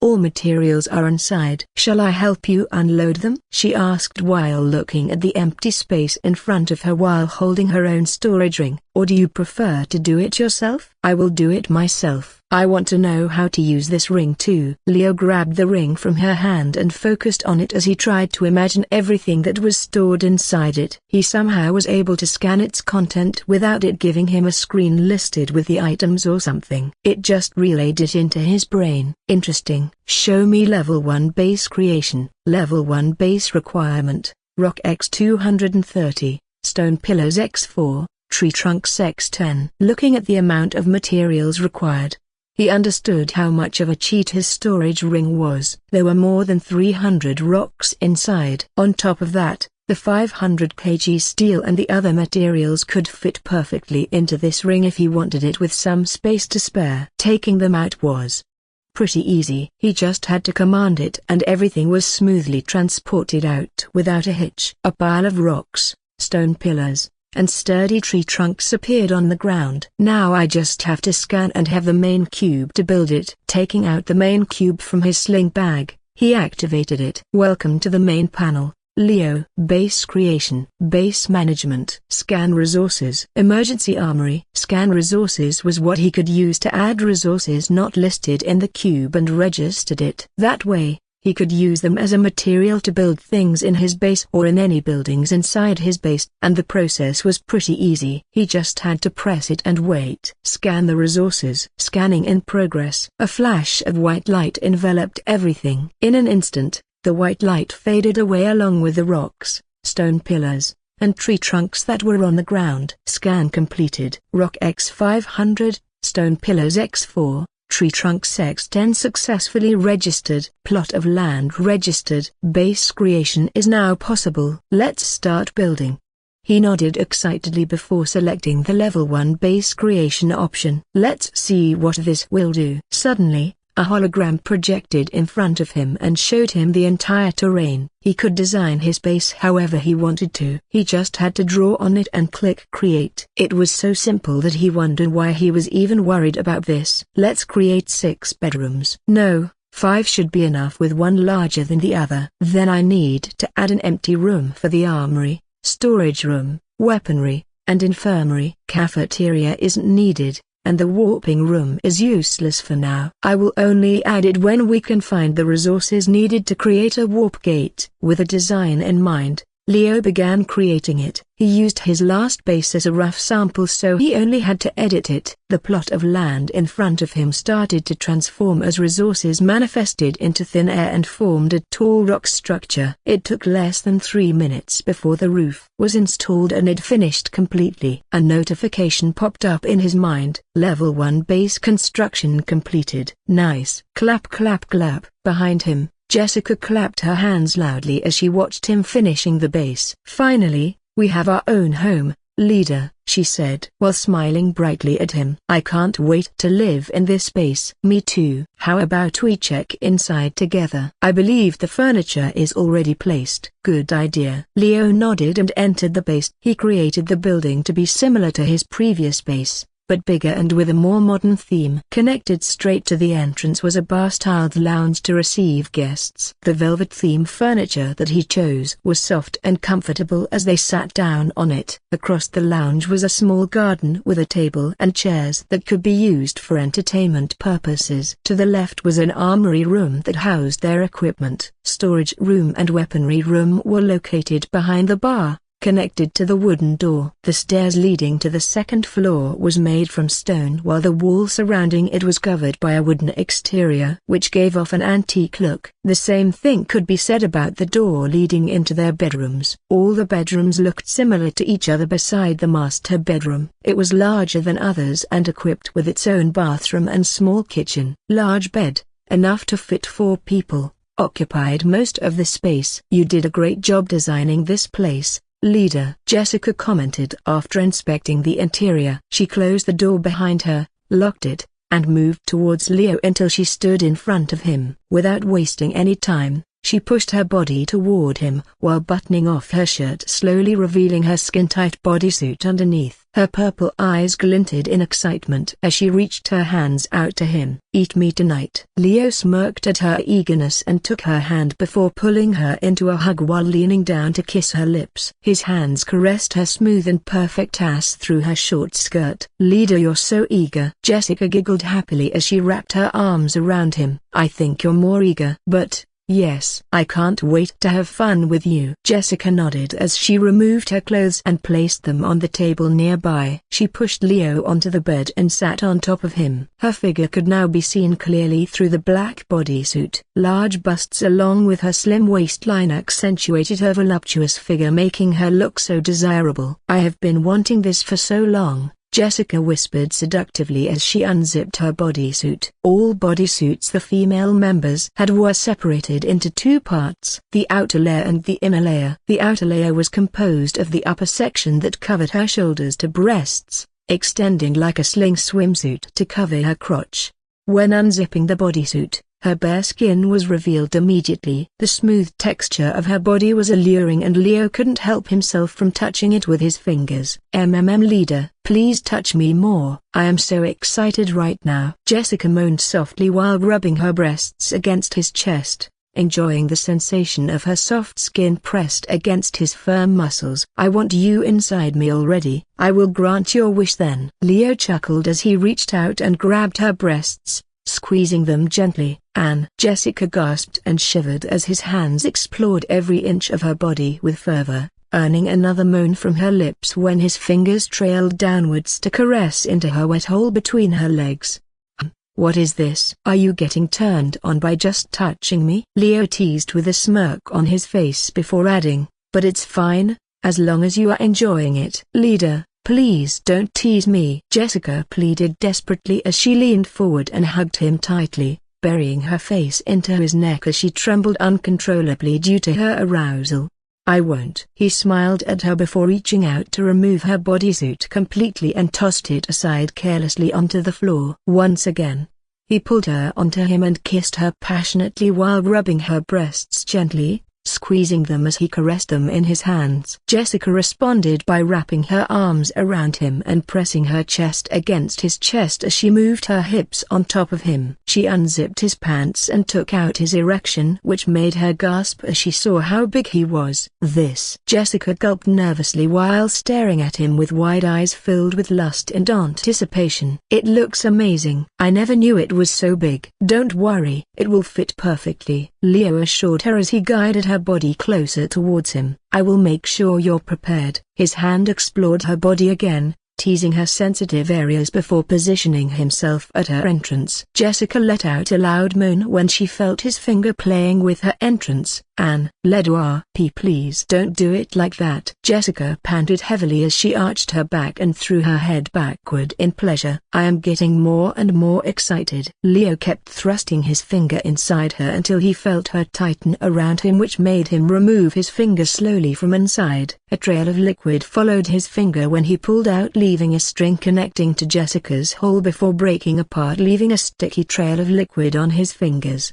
Damn, you're already wet, he said as he put his finger into her mouth. Jessica accepted it and used her tongue to lick the remaining liquid from his finger while staring into his eyes with a lustful gaze. She was panting heavily while biting her lips tightly, trying to suppress her moans as she tasted herself. Leo knew that she wanted this, but he wanted to make sure she wanted this completely without hesitation. The strict and businesslike secretary had this side of her which made her all the more exciting to him. Leader, hurry up and fuck me, Jessica pleaded desperately as she rubbed her butt against his manhood eagerly. Her smile widened as she leaned forward and kissed him deeply before whispering seductively into his ear, I want you so much. Fine, if you want it so much then move by yourself. Jessica nodded enthusiastically as she moved downwards until his large shaft pressed against her wet folds. Slowly, she lowered herself onto his length while gasping for breath while she did so. It felt so good that she almost climaxed right away. Once his shaft was fully buried deep inside her, she paused briefly,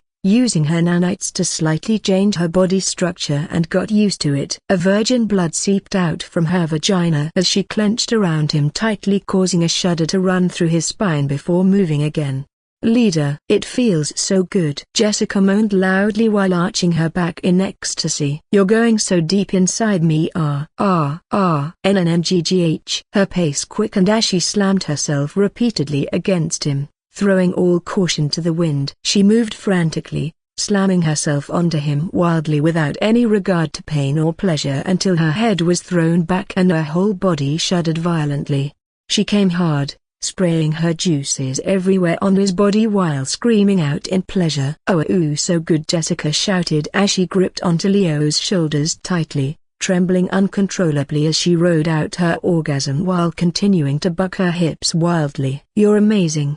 Your pussy is so tight, Jessica." Leo chuckled while caressing her ass comfortingly before giving her an order. "Keep going." She nodded eagerly and resumed her movements. Her hips gyrated wildly against him, causing his shaft to throb painfully inside her tight hole. She completely lost it once again when he held her waist with one hand while using his other hand to pinch her nipples playfully. "HNN leader, Anne. It feels so good." "Ah, Anne," she cried out loudly in pleasure, unable to contain her voice as she writhed in ecstasy. "Yes, please don't stop." She sloppily humped his shaft harder and faster. The sound of flesh slapping against each other echoed loudly throughout the room, echoing within the four walls of the bedroom. Leo was on the verge of coming soon. His cock pulsed violently against her inner walls, making her shake even more than before. "NNGGH, I'm gonna come," he groaned as he thrust up into her roughly, making her squeal in delight and pleasure. "Come inside me,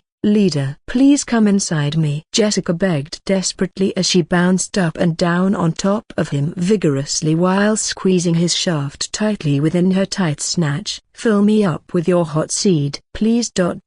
Please."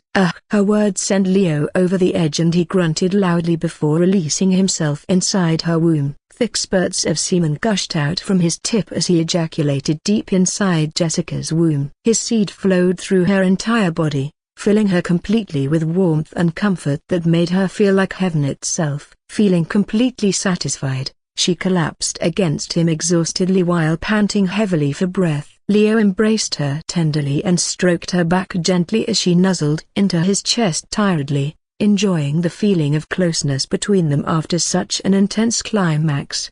"Thank you, leader," Jessica muttered softly before planting a kiss on his lips before snuggling closer against him. They cuddled together for a while until a notification from his smart lenses flashed in his sight. "You have a call." Checking who it was, Leo was curious why someone called him since everyone was supposed to be busy promoting their mercenary group in bars. Jessica also looked at him curiously as he took his small Coco communication device from the suit he threw on the ground. He found out that it was Anya who called him. "Anya, what are you doing calling me now?" "Leader, I got a client for you." "Got a client?" Hearing her report, Leo couldn't help but wonder if she managed to attract a high-paying job already. If that was the case, it was a very good thing since they would receive enough funds for their mercenary group to exist and expand their influence. "Who is the client?" he asked. At that moment, Jessica got closer, hugging him from behind and leaned her ear to listen to the call while her breasts pressed against his back.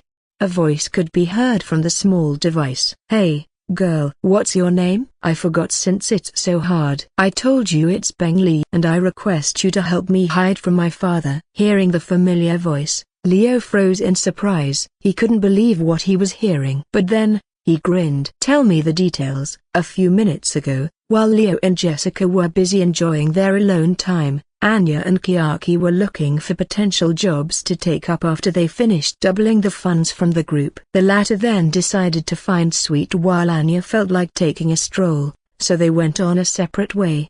HNN humming to a random tune in her head, Anya walked across the street full of people, passing by countless stores, food stalls, and buildings before turning a corner towards a new path leading deeper into the city. Many men looked at her with lecherous gazes. Her bodysuit didn't exactly hide her curvy figure and it made it very easy for them to ogle at her assets with desire. But fortunately for them, Anya ignored everything as if nothing was happening. She was used to these kinds of gazes ever since she started her career as a mercenary. This kind of clothing was the best move for her.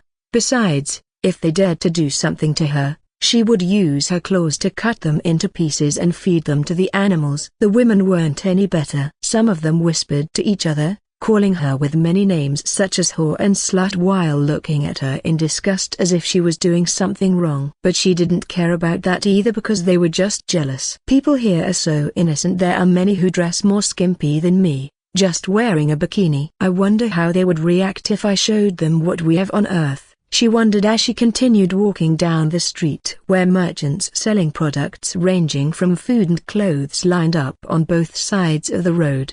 A nice aroma wafted into her nose which made her mouth water as she followed it unconsciously towards one of the food stalls located nearby.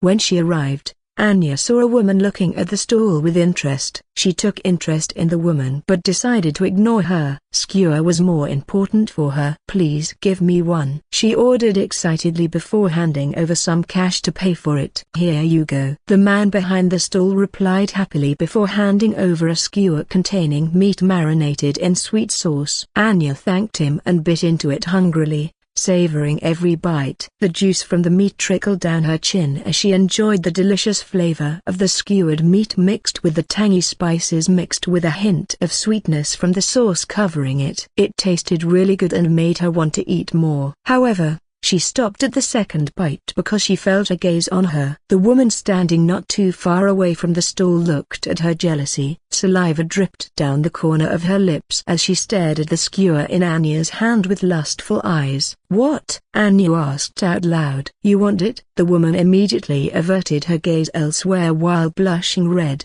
"There is no way a young lady from a prestigious clan like me would want that dirty food. It is vulgar and lowly for me to eat it." "If you say so." Shrugging, Anna returned to enjoy her meal, leaving the woman to watch enviously as she ate the delicious-looking skewer. And it's so delicious. She had no idea why the woman was staring at her so intently. Did she actually want the skewer? Anya liked meat, and she knew that no one disliked meat. Even a princess who was spoiled all her life and never touched anything other than high-class cuisine must have had a taste of meat too. Everyone has to eat, after all. With that in mind, Anya turned around to get 2 more skewers and handed one to the woman. "Here, try it. It's good," she offered as she held out the skewer in front of the woman's face with a friendly smile. "I am Anya, by the way." The woman hesitated for a moment before taking the skewer cautiously and slowly took a small bite. Her expression suddenly changed immediately as soon as she tasted the meat on her tongue. She looked down at the skewer and chewed carefully before swallowing. Delicious," she murmured in amazement while licking her lips and savoring the flavor lingering in her mouth. Thank you. I'm Peng Li, not HMPH. This is just to taste it." Peng Li assumed a proud attitude in front of her, as if she wasn't really hungry and Anya just forced her to try it. However, Anya didn't care about it. The street where they ate skewers suddenly became silent. It wasn't strange as night arrived, but there was also something different that made it become like that. "Young Miss Peng." A group of people dressed in blue robes approached Peng Li. From their gazes, it was apparent that they came to pick her up. "Let's return. It's already so late, young miss," one of them said with concern. Peng Li refused firmly while stepping back from them. "I don't want to go back." "You're just trying to use me." "Father doesn't love me. He only loves that stupid son of his and uses me as a political advantage. I hate him so much." With tears in her eyes, Peng Li yelled angrily. Everyone in the vicinity didn't want to get involved as they saw who these people were. No one wanted to get the ire of the Peng clan. Anya was surprised by what she heard just now. She didn't think she would listen to a drama right in front of her eyes. "Love drama?" Her eyes sparkled. "This is what I love." Seeing a chance, Anya decided to help this spoiled brat. She sneaked behind one of them and knocked him unconscious in a single strike. She used her claws and pierced his heart like a needle on cloth. There was no need to kill them. Just knocking them out cold would be enough for her. The Peng clan didn't have to know what happened here after all. Peng Li gasped when she saw this. Instantly, more than 5 martial artists from Peng clan fell into the ground with a loud thud. They were by no means weak. All of them were at least 3 stars martial artists, a stage that many couldn't even hope to reach. However, The blonde-haired woman in front of them was too fast for them to react. She appeared in front of them with her claws raised and stabbed them easily before they could even attempt to retaliate against her. It happened so fast that their minds couldn't comprehend what happened until it was already too late for them. Anya pointed at Peng Li while thinking this would help her act better in front of her. Let's run, huh? But Peng Li seemed hesitant at first, but after seeing the look on Anya's face, she nodded weakly and followed behind her. After running, she asked Peng Li many things and introduced hallowed insects and what her job was. Finally, Peng Li nodded and decided to request for their help. Peng clan is one of the 5 great Murim clans, a great noble clan that is very rich in their resources. Leader will be happy. I secured a potential jobs for him. I wonder if he will praise me. Thinking about that, Anna quickly called Leo. We meet again, young lady Peng. Leo smiled softly as he sat on the velvet sofa across from his girl, who clearly looked displeased upon seeing him. Her expression was a mixture of embarrassment, anger, and confusion. She tried hard to not show how she felt on her face while she fidgeted on her seat while stealing glances at him occasionally. The air around her felt tense and uncomfortable, but Leo kept smiling casually as if nothing was wrong with the situation at all. Jessica stood behind him like usual while Anya was humming happily on the side while sitting on one of the armchairs with legs crossed. Ha ha ha, so you already met the leader? I see. Anya giggled merrily while looking at Peng Li's increasingly frustrated expression. That means I did well and I can ask for anything, right, leader? Of course. I will reward you later. Leo nodded and turned to the young lady in front of him while looking at her with interest. I assume you want our help regarding your father, or is it related to the marriage with the 3rd son of Tang clan that plagued you? Peng Li flinched upon hearing these words coming out of his mouth. How did you know? Wait, that's a secret only a few people know. Our leader is super amazing, you know? Anya spoke again with a happy tone while boasting about Leo. He has so many talents. You see, he knows everything, smarter, and is stronger than anyone. He can do anything. Jessica nodded in the back. She was recording everything right now. I see, Peng Li remarked after some hesitation. So you have done your research on me before agreeing to help me, am I right? Leo smiled without saying anything. I already know everything because I read the original story, and Peng Li's story was especially entertaining. Originally, she was a very spoiled girl who often took out her anger on others by bullying them because she felt that no one paid attention to her. She was the exact definition of a sheltered princess. One day, her father got into an accident while traveling somewhere and lost his leg permanently, crippling him. When he returned home, he became more strict and distant toward his children and started paying more attention to his eldest son. Peng Li resented this but kept smiling to be a good daughter. However, the days in Peng clan only became worse after that. Due to his crippled condition, the Peng clan started losing influence, making their enemies come knocking at their door. To counter that, Peng clan came up with a new idea to strengthen themselves: marry the first daughter into the Tang clan. Normally, that was a good decision, but the one they chose as a groom was Tang clan's 3rd son, who was famous for being lazy, fat, alcoholic, and a womanizer. Peng Li despised this since it was essentially giving her away as a marriage gift. That's the gist of it, no? Leo asked again to confirm if he was correct. Peng Li bit her lips before nodding weakly. Yes, I'm really in a predicament here. Smiling, Leo gestured for Jessica to prepare a drink. Now this cheeky young lady was a client. He didn't want to treat her disrespectfully. He could even ignore her act from before if it meant securing a job. Mercenaries held no hate toward anyone. Then, how about we discuss this matter in detail while drinking something to calm down? Leo said before adding, of course. Please don't worry, since what you say here will not leave this room, and if we reach a deal, we will help you solve your problems. Hearing his words, Peng Li lifted her head immediately and looked into Leo's eyes with hope written all over her face. She was still skeptical, but he didn't seem like he was lying at all and was telling the truth. She remembered his skill as well as Anya's. After thinking about it for a while, She slowly nodded and decided to trust him. She needed someone to help her at the moment anyway. It's a dirty job, she warned him once again, but Leo only grinned confidently. Also, it is highly dangerous, so do not regret it later. You can rest assured, since I have led this group for a long time. Leo leaned his back against the sofa and crossed his legs. Mention one kind of job, and we have finished it already. If you have information on how to cancel your marriage, do tell us. Or maybe, you want to kill Tang Clan's third son? We can also do it. Just state what you need. The way he spoke was too casual, making Peng Li shudder. She looked around the room while eyeing everyone in suspicion, but stopped when she noticed there was something different about the two people beside Leo.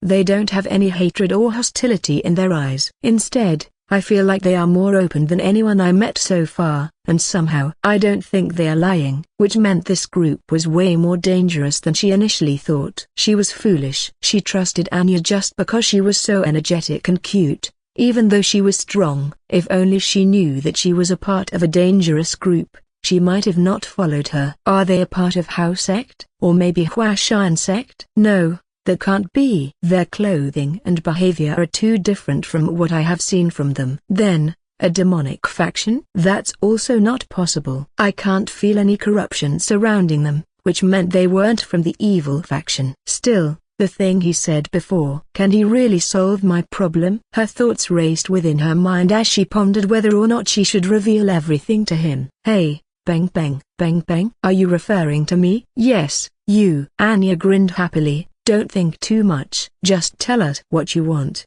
pay us, and we will solve it. You will be able to enjoy meat better than before after that. Bang Li rose for a moment before smiling wryly as she shook her head slightly at the absurdity of what just happened. Then, let me explain the details. She spoke at last while looking straight into his eyes with a serious expression on her face. I want you to fight for me against the representative of the Tang clan's third son in an upcoming martial arts tournament.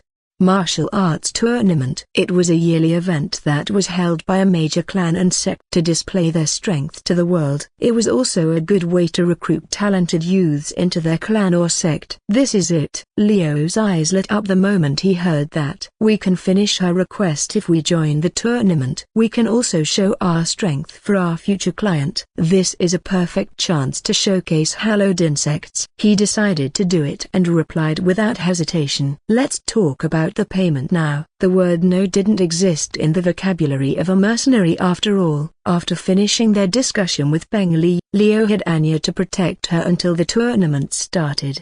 Based on what she said, it would be held in a place called Qin City. Leo already read that this would happen in the novel. The protagonist, Kim Minitsky, would make his appearance here as an independent martial artist. He would advance through the tournament while using underhanded tricks to win and gain the recognition of all the major forces in Sichuan. It's the start of his fame and despair. Knowing this made Leo feel a bit sorry for the protagonist because he suffered so much until the very end of the novel. But that story might be different now that Heavenly Demon was alive. The protagonist had no reason to join the tournament, and Leo could use this chance to gain fame. The tournament format is simple. Independent martial artists would engage in a free-for-all to get spots, while a prominent family can choose a representative to get a spot in the tournament. That would require a lot of energy and I don't want to enter it. However, there is an exception. As a prominent family in Murim world, Beng clan and Tang clan were given privileges to have an exhibition match after everything was over. In this tournament, Beng Li and Tang clan's third son, Tang Jiuyang, were going to send their representative to battle. In the original novel, Beng Li made her first appearance here, announcing his bet against Tang Jiuyang, which he agreed to kindly. Without her knowing, her representative was chosen by her father and was told to lose. The plan was for Tang Jiuyang to win and announce his engagement with Peng Li at the tournament, cutting her way out. She only made an appearance way later after Kim Minitsky rose in rank and was chosen as Tang clan's warrior, but she's just a husk of her old self. That's why I don't recognize her immediately back in the Butterfly Pavilion. Not that recognizing a novel character is easy. Anyway, They got the job, and he would finish it flawlessly. "Excuse me." Jessica entered the bar where Leo sat alone, pondering about the mission. She wore her secretary's clothes like usual. White business shirt hugged her slim figure and the tight short skirt revealed her long slender legs underneath it. The bodysuit that could be seen accentuated her sexiness to the max. "Do you need something, Jessica?" Leo asked after giving her a glance. "I am here to report on our current situation." Jessica walked forward and stood next to him. "Anya is protecting young Lady Peng at the hotel. I have also contacted the others, beside Kiaki, to return to the base and explain that we have a job." Shui is the most excited about it and requested to be chosen to finish this job. "Choose him for the job then," Leo commented before asking, "What about the funds? How much money do we have now?" Kiaki is currently in the gambling den. She would have already won most of the games by now if she is still there. "I am just worried that she would get into trouble. When you gave her an order, she would always overdo it. So I will check on her after Shui and Jack return. As for our funds." She pulled out her smart lenses and pressed something before turning it toward him. "These are the numbers in our account currently." Leo checked the numbers before nodding with satisfaction. "It's amazing. We only have 950 golds from Heavenly Demon at the start and now we have more than 5,000. Most of them were gathered by Kiaki alone. She spent her time in a gambling den called Soul Dragon Arena playing with the rich kids who thought they were the best in town. As someone who controlled Coco and all kinds of technologies, gambling was like child's play for Kiaki. She didn't even need to cheat to win. She was good at math and strategies, so winning in a card game like poker was a piece of cake for her. "But gambling alone won't secure our funds. And I think Kiaki will get banned soon. Right now, I don't want to make any trouble with House Sect, the one who owns the gambling parlor. We should make a business too." And this. It seems Jessica has already planned it. Under the monetary report, Jessica put a plan to create a few businesses that she thought would benefit their mercenary group. And she chose the most popular one to work on in the meantime: bar and restaurant business. "Good work, Jessica." "Thank you," she replied with a proud tone as if she was waiting for him to praise her hard work. At that moment, the entrance creaked open as two people entered. The alcoholic smell that came from them was noticeable as soon as they entered the room. "Yo,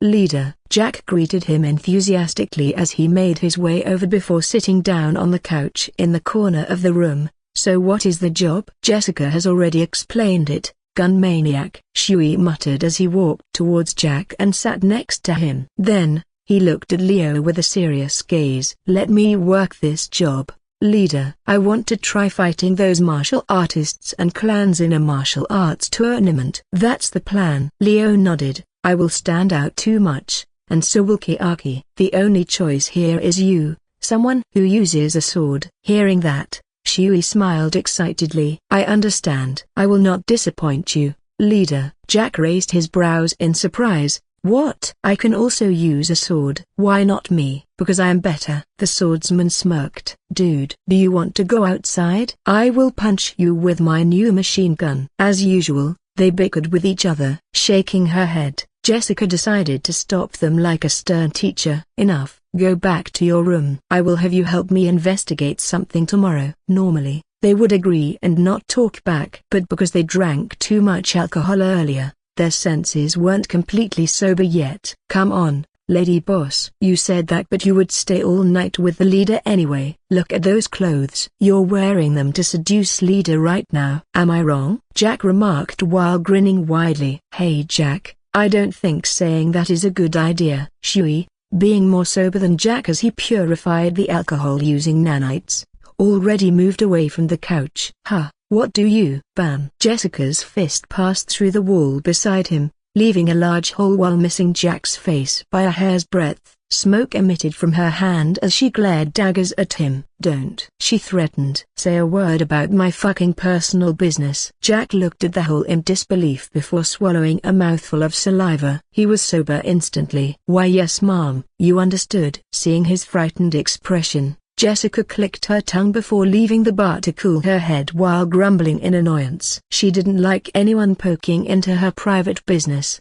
A girl is scary after all. Leo and Shui laughed upon hearing what he said. Even though they said that, They were not joking that Jessica would stay all night with Leo. Their relationship was so close to that extent after all. A week had passed since Peng Li entered Hallowed Insects Care. In that duration, she stayed in the inn under the supervision of Anya. Thanks to this arrangement, she had more freedom to wander around the city as much as she liked without anyone following her. She could also relax in peace and eat all kinds of delicacies she wanted without worrying about getting caught by those people from Peng Clan or Tang Clan's henchmen. Anya did her jobs flawlessly and was given 25 golds to enjoy anything she wanted as long as she protected Peng Li. Meanwhile, Jessica dragged Jack and investigated the Peng Clan and the current head, Peng Li's father, Peng Sheng. And as expected, he was a cripple after losing one leg during an expedition in some country in the Murim world. She also discovered that his personality turned very bad after that. His wife, a beautiful woman named Tang Yuxian, currently supported him. She was responsible for relaying his command to Peng Clan's elders. Leo had nothing to do besides waiting, so he decided to upgrade the base. Leader, I have bought the wood and iron sand you need. Kiaki helped him to buy resources with the money she earned from gambling. She looked so happy to be able to help. Do you need help? She asked hopefully. Can you set the defensive system? Make the outside defense manually operated while the bedrooms, armory, weaponry, and storage room defense an automatic one. Only allow me, you, and Jessica to enter. 2 turrets and 1 medium cocoa should be enough for now. Leo laid the building plan for the base on the table and explained in detail about what he needed to her. He had finished these 3 rooms and only had to upgrade the infirmary to level 1. With the material brought by Kiaki, he would finally be able to finish the base. Yes, Leader. The short-haired puppeteer nodded excitedly while moving to the said room happily like a puppy wagging its tail. The metal doll on her shoulder seemed to match her movement as it swayed left and right. Leo quickly got to work on finishing his base. First thing first, he grabbed the storage ring given by Kiaki and moved to the last empty room. Then he removed his gloves and released some nanites to absorb all of the materials in it. Metal wires, panels of metal sheets, pipes, bolts, cement bags, iron sand, woods, etc. Everything taken out from the storage ring was scanned by main cube and could be used to upgrade the room. Base management, he muttered. Just like when he created the base, a design appeared in the main cube panel. This time, there was a room creation option on it. He tapped the button and instantly, a new menu was shown. Infirmary level 1, Armory level 1. The option was there from the beginning, but it was locked because he didn't have resources to use. Now that Kiaki brought him the required materials, he could finally finish this job. Without any hesitation, he tapped the first one, Infirmary. Sounds of mechanical whirring could be heard inside the room as soon as he did that. Equipment that could often be found in hospitals rose. They looked more futuristic with a cylindrical shape, glowing blue lights on some parts of the body, and smooth surfaces unlike the equipment on Earth. On the walls were a lot of human models with information displayed next to them, like bones, organs, and skin structure. Beds that looked better than a normal one in hospital were lined up neatly with a computer near each bed. There were also a few more shelves around the room where all kinds of medical instruments could be found inside. There was no doubt about it. This could be the most advanced infirmary in this world, and it was just a level 1 infirmary. Nice. With this, my base is complete. I just need to upgrade them. Leo grinned to himself before going out of the room and heading toward the bar again. Waiting for him there was Kiaki and Shui. The latter stood behind the bar and gave Kiaki a drink. The swordsman's hobby was making cocktails. That was why he loved alcohol. Oh, nice timing. Leo wanted to talk about the tournament that would be held in a week with Shui. He approached them and sat beside Kiaki. Give me the usual, Roger. Shui nodded and grabbed a glass before mixing some alcohol in it. After that, he handed it to Leo with a grin on his face. Here you go, Leader. Thanks. Leo grabbed it and sipped a little before setting it down on the counter and saying, we will head toward Kin City in 2 days. The match you will participate in will be an exhibition one, so you're not allowed to kill your opponent. Have you done some research about the martial arts power level in this world? I watched some fights in the slum. Shui nodded while rubbing his chin. though I haven't seen any martial artist with crazy power who can easily crush commoners like bugs. The highest rank I've seen in Sichuan province is around 4 stars. And I am sure I can defeat them with closed eyes. He wasn't wrong. People like that didn't exist here. Even Leo could defeat them easily. Stronger martial artists often did a closed training that ordinary people wouldn't know of to achieve higher rank. It would be weird for them to display their real strength in front of people like Shui if they were powerful enough to change the tide of war in one move. How about comparing them to Coco? Leo asked as he turned his head toward her. That's difficult. I have no idea how strong Coco is. Kiaki replied honestly while stroking her toy's head. Coco can eat the old man we escorted before without any problem. But twice stronger than that. Then it will get damaged. I see. Twice as strong as injured heavenly demon. Meaning around 7 to 8 stars martial artists. There are not many of them, but they are around. For example, like the Murim Alliance leader, Coco can't kill him by herself. The only way for her to win is by ambushing him while he is asleep or by overwhelming him with numbers. While they were strong, they weren't invincible. If we want to go against them, we will need proper preparation, he thought. Raising his glass, he looked at it glistening underneath a soft neon light. Cheers to our future. Leo smiled happily. Our hallowed insects mercenary group will shine the most in this world. Cheers. They replied enthusiastically before raising their glass and clinking it against his before gulping down the alcohol in one shot. Qin City was a hub for commerce and trade with massive markets, luxurious mansions and noble villas, as well as the administrative office of the city officials. It was located in a prosperous area bordering Sichuan and Shaanxi province where there was a large amount of trade traffic coming through it, and thus brought great profit to its owners. Outside of it was a large sign hung up by the guards showing a list of rules regarding what could or couldn't be done within city limits. Many carriages were lining up on the street as they waited to get inside while merchants bargained with the gatekeeper to get an easier time entering through the gate.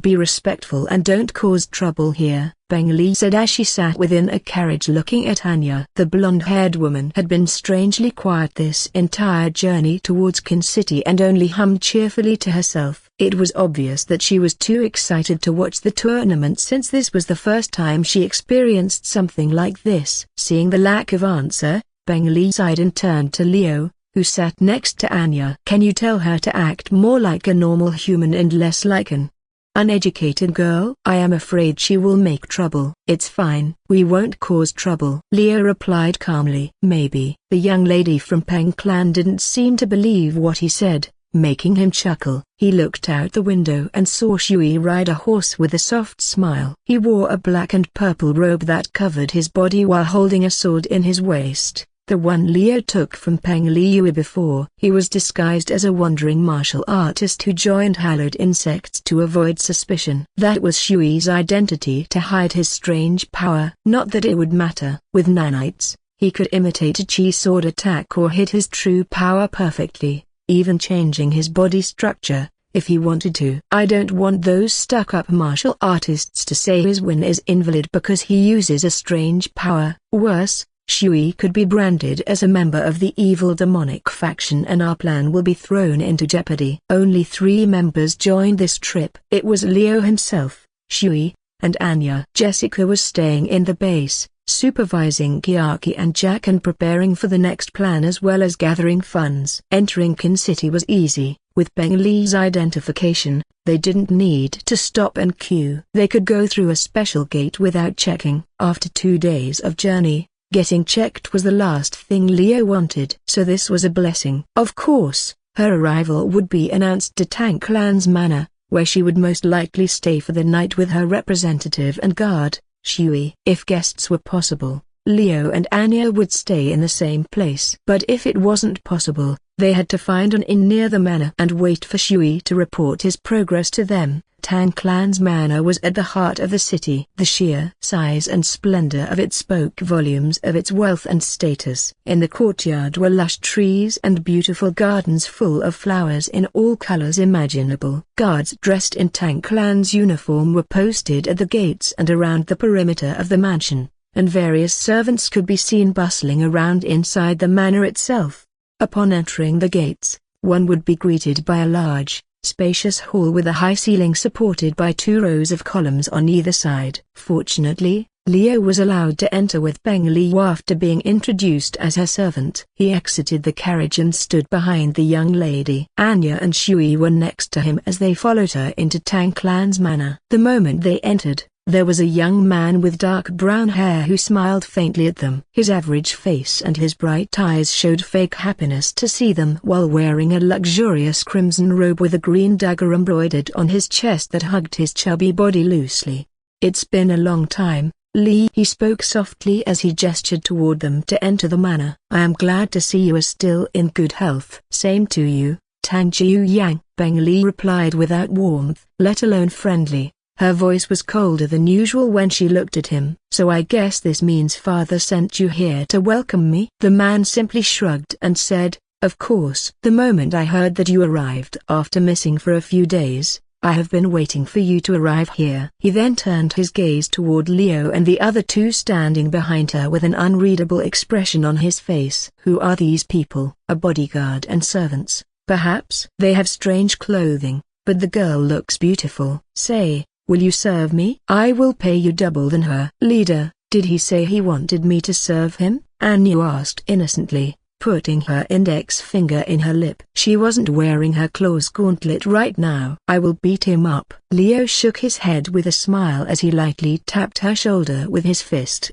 "No, it's fine, Anya. We will not beat him. Shui will." "Ah, is that so?" "Okay," she replied in a dejected tone while looking at Tang Jiuyang. "But if you change your mind later, can I beat him?" "Why not?" They weren't even trying to keep their voice down. Tang Jiuyang could hear everything. His face reddened from anger as he gritted his teeth. On the other hand, Peng Li facepalmed as she shook her head helplessly. This was why she asked Leo to stop Anya from talking before. She didn't want to cause trouble here. To think he even encouraged her. She was wrong about him. "Those manners. Are you even a maid?" Tang Jiuyang fumed angrily as he pointed toward them with a shaky finger. "Guards, capture them." Before anyone could react, dozens of guards charged forward like a herd of water buffalo and surrounded them before raising their weapon in preparation to attack them. More specifically, Leo and Anya. "Tang Jiuyang, what are you doing?" Peng Li asked with a frown. "Li, they insulted me." "It's a show of disrespect against me, Tang Clan's 3rd son. We have to punish them. Don't you see it?" He looked at her with bloodshot eyes,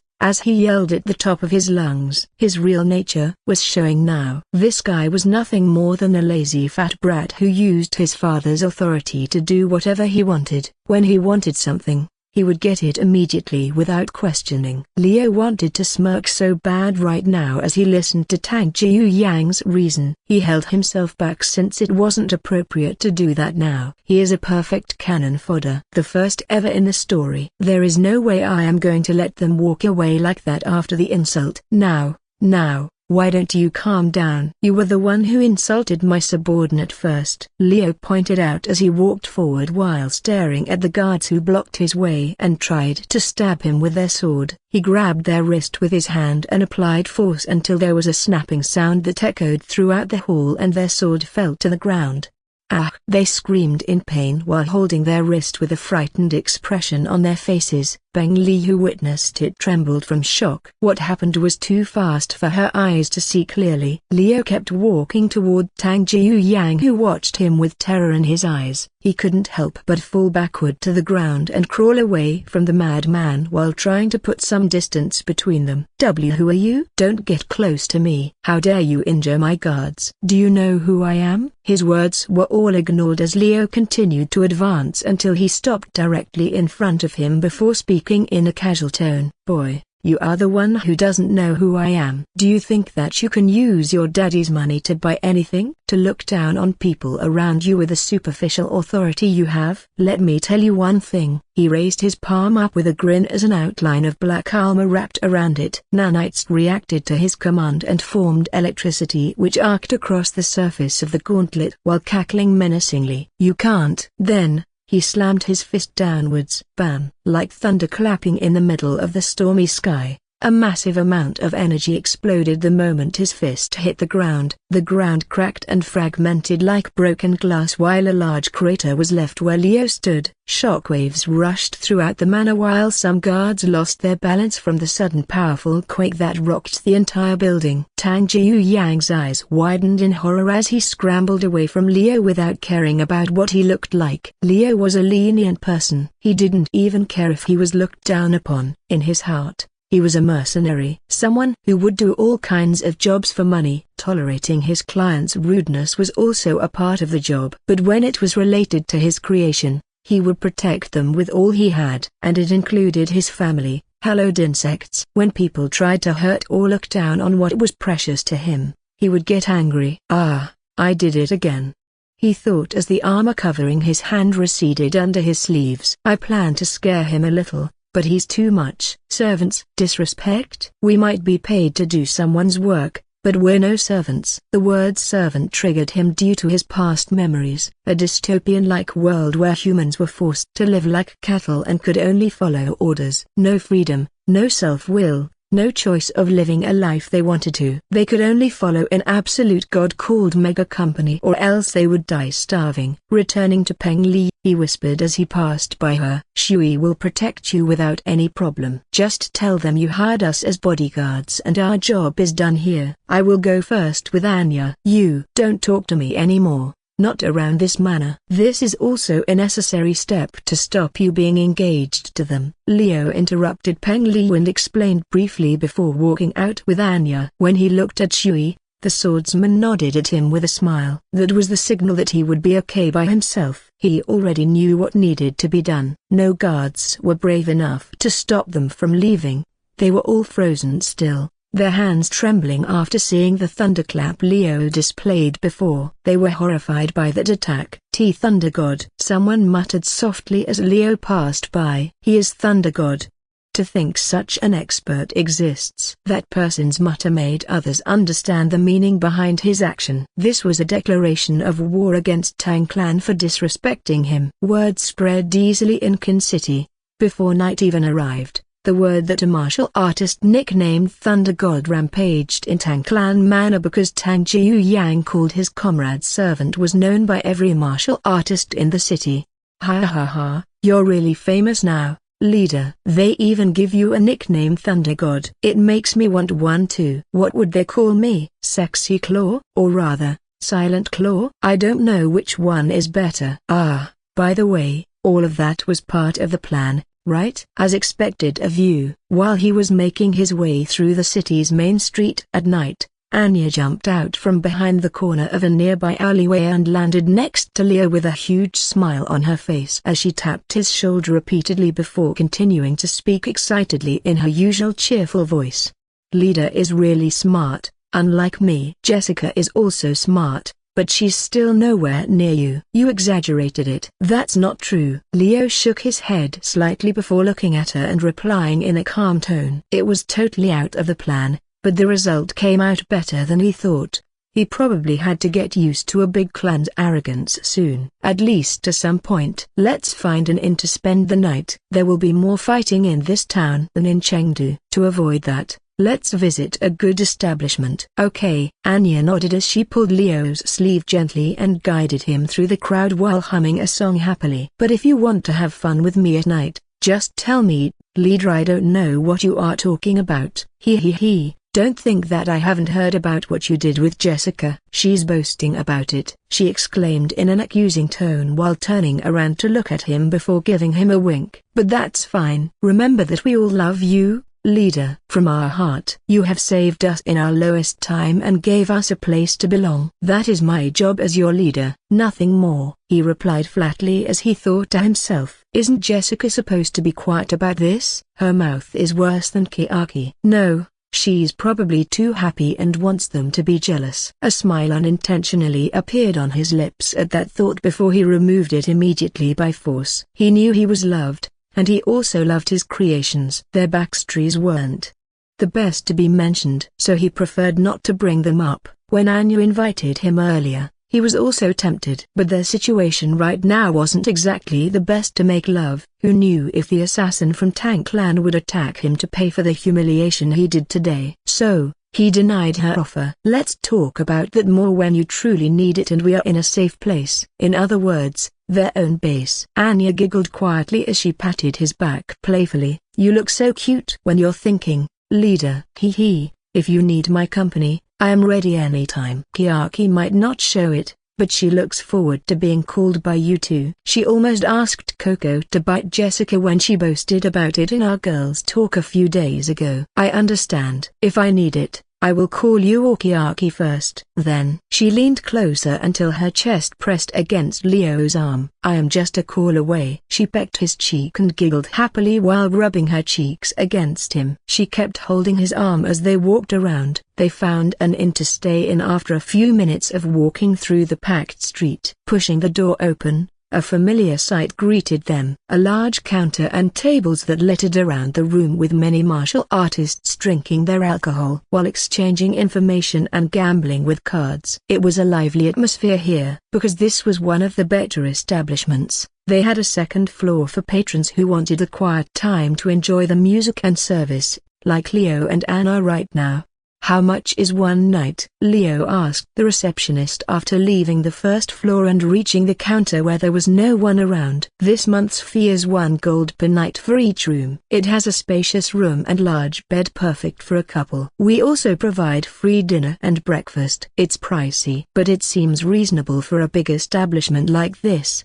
He thought as he retrieved a gold coin from his pocket. I will take it. Give us the key. The receptionist nodded cheerfully with a bright smile as she handed over a small jade plate. Here you go, sir. I will send our maid to clean it right now. Meanwhile, please enjoy your free dinner. If you show this to the waitress, she will bring the food for you. Thank you. Enjoy your night. They went to the table on the second floor, which was reserved for guests, and called the waitress. As usual, Anya asked for a meat dish while Leo decided to try a stir-fry vegetable. Both of them enjoyed their food in silence for a moment before Anya suddenly looked around and narrowed her eyes. Leader, I feel a killing intent, she reported quietly while biting off a large chunk of meat and munching on it vigorously as if nothing was wrong with her. And it's aimed at us. What should I do? If they do need something from us, they will go to the second floor. Let's wait. Leo bit a small piece of food on his plate. More importantly, you should eat these vegetables. They are fresh and good. No, vegetables taste sad. I would rather have more meat. Even if you order me to,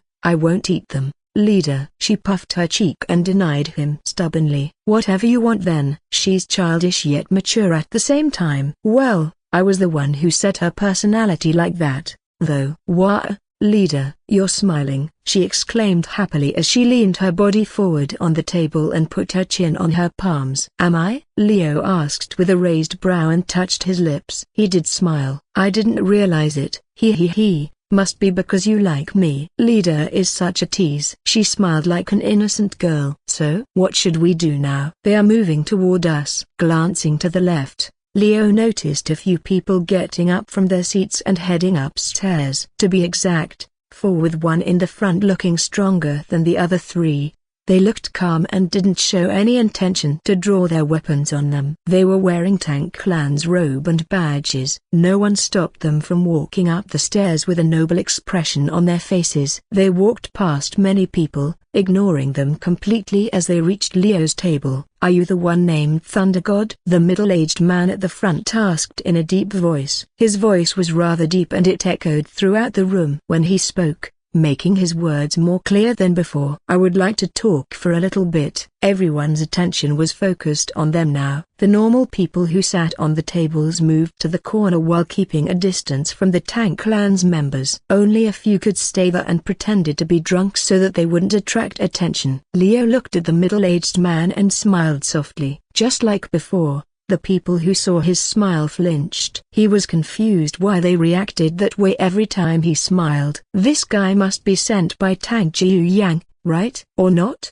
He thought as he tapped his fingers on the table. Either way, I guess the playtime has come to an end. My name isn't Thunder God, though," he said. "Then what is your name?" "That's what I'd like to ask." "What is your name?" Leo asked back without changing his expression, making the middle-aged man's eyes twitch in irritation. A vein popped up on his temple. A green energy seeped out of his body, visible to naked eyes. From the density alone, one could see that this person was at least 5-star martial artists. "Listen, kid, we aren't here to play games. I will ask you one more time. What is your name?" the middle-aged man said impatiently while trying to intimidate Leo by releasing his aura toward him. Anya seemed unfazed by it as she bit the bone of the meat she ate without even glancing at them.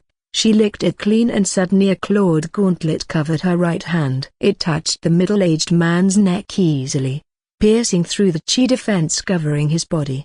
"Look, man, my leader is asking your name kindly and you threaten him. And you called him a kid too. Don't you see that you have done enough disrespect here? I think you should be taught a lesson." "Yeah?" She moved her wrist playfully, causing blood to drip from the small wound she inflicted. "How did?" The middle-aged man looked surprised as he tried to grab Anya's hand. But he couldn't. Her hand moved fast and disappeared in an instant as if it was never there in the first place. Only a thin trail of blood could be seen dripping from her claw. "Now, Anya, let him speak." Leo gestured at her to step back before facing the Tang Clan's members with a smile. Looking at the fact they sent 5-star martial artists to meet him meant they weren't sent by Tang Jiu Yang but someone higher than the young man. "Now this is interesting. The killing intent directed to us was also gone when they entered the second floor as if they were just testing us. Martial artists really love those kinds of things. Are they not afraid that people could attack them immediately?" He mused before arriving at an answer himself. "I guess not. They are from a large clan. Being a part of a large clan guaranteed power and respect. No one wanted to be their enemies, so no one attacked them in their territory. As I said, my name isn't Thunder God but Leo. May I know your name now? And please pull back your chi. I must be tiring to use it for this long." The middle-aged man coughed before closing his eyes to calm down. With a frown, he retracted his aura and opened his eyes while giving Leo a glance as he introduced himself. "My name is He Jun-U, Tang Clan's guard captain and currently the second young master Tang Yao's protector. We have been ordered to send an invitation letter to you as soon as possible." He pulled out a brown envelope from his pocket and placed it on the table. "With that, our business is done. Let's go, men." "Wait." Leo called him before he turned away. "You forgot something." He Jun-U stopped and turned to Leo with a confused look on his face. "What did we forget?" "The way to apologize." Leo replied casually. "Did you think you could just get away after being rude and showing off your chi? Imagine if our position is reversed. I know you will try to kill me for showing off like that. But because I am a kind and lenient person, I just need to hear your apology." Silence surrounded the area as He Jun-U's face darkened and gritted his teeth angrily before regaining his composure and glaring at Leo with murderous gaze. "I apologize for my rude attitude earlier." Veins were visible on his forehead as he tried to suppress his anger from erupting while apologizing to Leo. "We also apologize for interrupting your mealtime with your friend." Leo waved his hand while tilting his head with a grin on his face. "No, it's not a problem." "Good work at delivering the letter." After that, he didn't speak anymore and observed them walking down the stairs slowly. Their stiff and rigid steps as well as the fact that some of them had a nervous expression showed how bad their mood was after being humiliated in public like that. "Leader, you're so evil you humiliate them in public. They must be really embarrassed." His face turned as red as a tomato. "Not as much as you." He chuckled lightly and took the envelope on the table before ripping it open. A letter with Tang Clan's family symbol was inside. Leo read its contents silently before sighing and saying, "There's only one thing left to do now." Leo looked at the luxurious Tang Clan's manner with an indifferent expression on his face, yet at the same time he seemed bored because he didn't care about what was going on around him. He returned again the next day due to the letter given by the second young master of Tang Clan, Tang Yao. He and Anya were invited to a party that was held before the tournament tomorrow. Apparently, it was a way to apologize for the third young master's rudeness against a strong martial artist. That was the pretense written in the letter. Of course, it wasn't as simple as that. Inviting someone who just humiliated their family, right in their manner, was just plain stupidity. There must be something in this party, or else Tang Clan would lose face in the future when Leo tells this story to others. I know that this is going to be troublesome. Entering through the front gate, the atmosphere seemed different from yesterday, as if something changed. Within the manor, Tang Clan's guards were doubled than usual, and there were a lot of martial artists staying at the side. They looked at Leo with a mix of curiosity and caution as he passed by them before whispering something among themselves. They must have heard about his action yesterday as well as what he did to Tang Jiuyang. Fear and respect were shown on their faces. So, Leo acted like nothing happened. As they got closer to the main hall, servants dressed in Tang Clan's uniform came out to guide Leo and Anya into the manor while bowing deeply to them with polite greetings on their lips. Welcome to Tang Clan's manor. Young Master Tang Yao and young Miss Tang Soso are waiting for you in the main hall. The servants escorted them into the inner area of Tang Clan's manor where there were a large number of martial artists hanging around here. Leo also recognized the name Tang Soso. She was the first daughter of Tang Clan's leader who was called a martial genius after reaching 3 stars at a young age of 16. Now, with her being 27 years old, she was already a 5-star martial artist at her prime. Aside from the previous information about her, there were other rumors circulating about her as well. But they were all often exaggerated with a grain of salt. For example, she was born under the heavenly body constitution, which explained her early awakening of Qi at such a young age. However, as for whether or not that rumor was true, no one knew. When they arrived at the main hall, there was a young man sitting on the front with a beautiful woman beside him. They were Tang Yao and Tang Soso. Upon seeing them, Leo smiled softly and imitated people in Murim, cupping his hands together as he bowed. Greetings, young Master Tang Yao, and young Miss Tang Soso, it's an honor to be invited to your party. Anya looked confused but followed what he did regardless. A mercenary group would do this before a potential employer as a sign of respect before getting the job. It was one of the rules made by him to keep their image. Raise your heads, both of you. Tang Yao spoke with a gentle tone as he stood up and walked toward them. The young man had an average face and average stature, yet he carried an air of confidence about him with his gait and mannerism. He was different from his naughty and cocky younger brother. Leo had a good impression of him, a rich person. He thought, I apologize for my brother's rude action yesterday. Please accept my sincere apology. He bowed deeply until his upper body was almost parallel with the floor while looking at Leo. Tang Clan's members situated inside the room were surprised at their master's behavior. Some of them wondered why Tang Yao was bowing in front of this black-haired man in front of him as if they were strangers who just met for the first time. Even if the other party was suspectedly someone who could use elemental change, which was only possible for 5-star martial artists or higher, it wasn't enough for him to do something like this. Even their young Miss, Tang Soso, was able to control poison too and was a proper 5-star martial artist. Wasn't he afraid of losing his face in front of the crowd? Other people simply watched everything without doing anything except murmuring among themselves quietly while glancing at Leo, who kept smiling at Tang Yao. Instantly, he recognized the second young master's personality pretty well. Ah, a freaking snake. Leo had always been wondering about why the genius Tang Soso decided to stick with the second son instead of the first son. It wasn't too uncommon in Murim that the first son would be the heir and the second son would be training to become an elder, but it depended on what type of character they were. And right now, Tang Yao's behavior matched his identity perfectly. He was a snake in Leo's eyes. I accept your apology, he said. Now, may I hear why I was invited here? Tang Yao immediately raised his upper body before smiling faintly and gesturing Leo to the table that had various kinds of dishes and drinks on it. Please, enjoy. Let us talk while enjoying the feast that we prepared. That would be nice. I haven't had any breakfast yet. Leo nodded as he glanced at the table and sat down. Sitting beside him was Anya. She already eyed the meat dish prepared on the table eagerly with a sparkle in her eyes before picking up a plate and starting to fill it with a large amount of meat as if she hadn't eaten for months. She gave him a bright smile as if she was saying, "You can do whatever you want while I eat, leader." Sighing, Leo looked at Tang Yao. My apologies, My friend here really loves meat. You can think that my decision is also hers. Very well. The second young master smiled calmly before waving his hand at the servants who served more plates of meat on the table. You're a very interesting individual. I have never heard of you before yesterday. Young Lady Peng Li said you were some kind of soldier or an escort. She was right. Leo took a sip of the tea on the table before replying to him in a flat tone.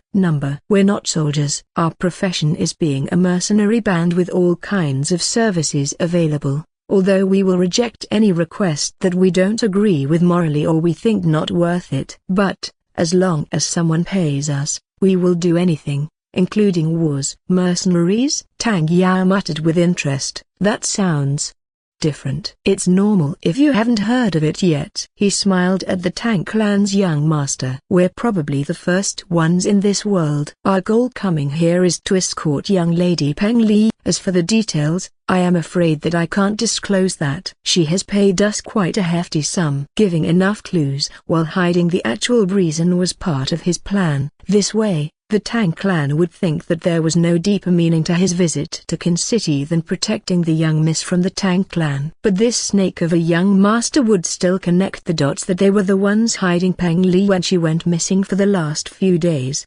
That will guarantee our ability, Leo thought. Also, this will make us seem trustworthy as well as more mysterious since our band doesn't really exist in Murim yet. Tang Yao kept smiling as he asked, I see. That's very impressive. You accepted a request from anyone even if it's from a person you don't know about and hasn't seen her before? What if you are employed in a war by two different sides? We side with the highest bidder, Leo answered honestly while a plate of stir-fry vegetables was brought to him. Even if they are evil? Tang Yao's voice was colder than before. Raising his head, Leo just smiled without saying anything. The guards around the area instinctively moved their hands to their sword, but were stopped by Tang Soso. She glared at them and they lowered their arms while waiting for an order from her. That's a bold statement, she said, while touching her lips gently before looking at Leo, who stared back at her with an indifferent expression on his face. Silence ruled the room for a brief moment before Tang Yao suddenly laughed out loud while shaking his head. Your answer is good enough for me, he exclaimed while smiling brightly. The 25-year-old young master was a handsome man when he smiled like that. Since you said that you will do anything for money, I have one proposal for you. Would you be interested? Let's hear it, Leo said, relaxing his position. Giving us a job already? He thought. He sure moves fast. Tang Yao rested his chin on his hand while looking at Leo before starting to explain slowly. The Central Plains isn't in a great condition since the Heavenly Demon's demise. Many bandits appeared because the group they are afraid of are now gone. One of them is Green Forest Bandit. It's getting hard to move around and buy goods without having to worry about bandits robbing you. Oh? Leo didn't expect Green Forest Bandit, or often known as Norkram, to make a move already. The false information about Heavenly Demon's demise was taken seriously by them, it seemed. Not bad, he thought to himself. It works. With your strength, I would like to propose to hire your mercenaries as my personal guard while I travel around doing my business. Usually, my sister would come with me, but the timing is a bit unfortunate. He glanced at Tang Soso and gave her a reassuring smile. That is why I would like to ask for your assistance, Mr. Thunder God. Just call me Leo, the black-haired young man said as he narrowed his eyes. Why should I accept your offer? Because of the price, Tang Yao said seriously before putting a large pouch on the table. 500 golds for escorting and protecting me. This is the deposit. I will give you another 500 golds when we return safely. A total of 1,000 golds. It was definitely a large amount of money. Kiaki might already be banned from the gambling den, so we can't really make more money by using dice, Leo thought and frowned. We also need funds for our next project whether we want it or not. But this was not exactly ideal. Tang Yao. Leo called the young man's name while resting his chin on his hand while leaning his upper body on the table slightly. Are you sure that 1,000 gold coins is enough to hire us? He gave Tang Yao a meaningful stare, ignoring the nasty remarks from the Tang clan members around because he called the second young master without any respect at all. We might be slaves to money and allied to the highest bidder, but I am not stupid. We always have a choice to refuse the job we don't want to do, especially one that is clearly a scam and not paying enough. He grinned and said calmly, either you give us a good deal or you find someone else to work for you. You restrain yourself, Tang Soso said coldly to stop the nearby guard before looking at Leo. Can you explain why you refuse? 1,000 golds is already an extravagant amount for an escorting job, and it's just to Shanxi, which isn't that far from Qin City. It should be easy for someone of your level. Even if it's easy, money is always the issue. He smiled at her, tapping the table lightly with his finger. Do you think I am not aware of your destination and goal? Murim is a large group. Their executive members are 6 stars martial artists and their leader is rumored to be 8 stars. That means it will be more dangerous than you think. Leo smirked before continuing. Hiring us for a war with a mere 1,000 golds means you are underestimating us. I will ask again. Are you sure that 1,000 gold coins is enough to hire us? Once again, silence dominated the room. No one said anything to break it. No one dared to do it because they were all aware that Leo was correct in his remark. While Tang Clan didn't know the extent of Leo and his group's capability, they knew that hiring a martial artist to join a war for 1,000 golds will not be enough. The story was different for clan members and its warriors. They were loyal and merits were more important to them compared to money. But Leo had mentioned at the start that they would work for money. Based on what they knew and what happened yesterday, Tang Yao knew the man in front of him didn't care about merit or respect at all. He even said he's a slave to money.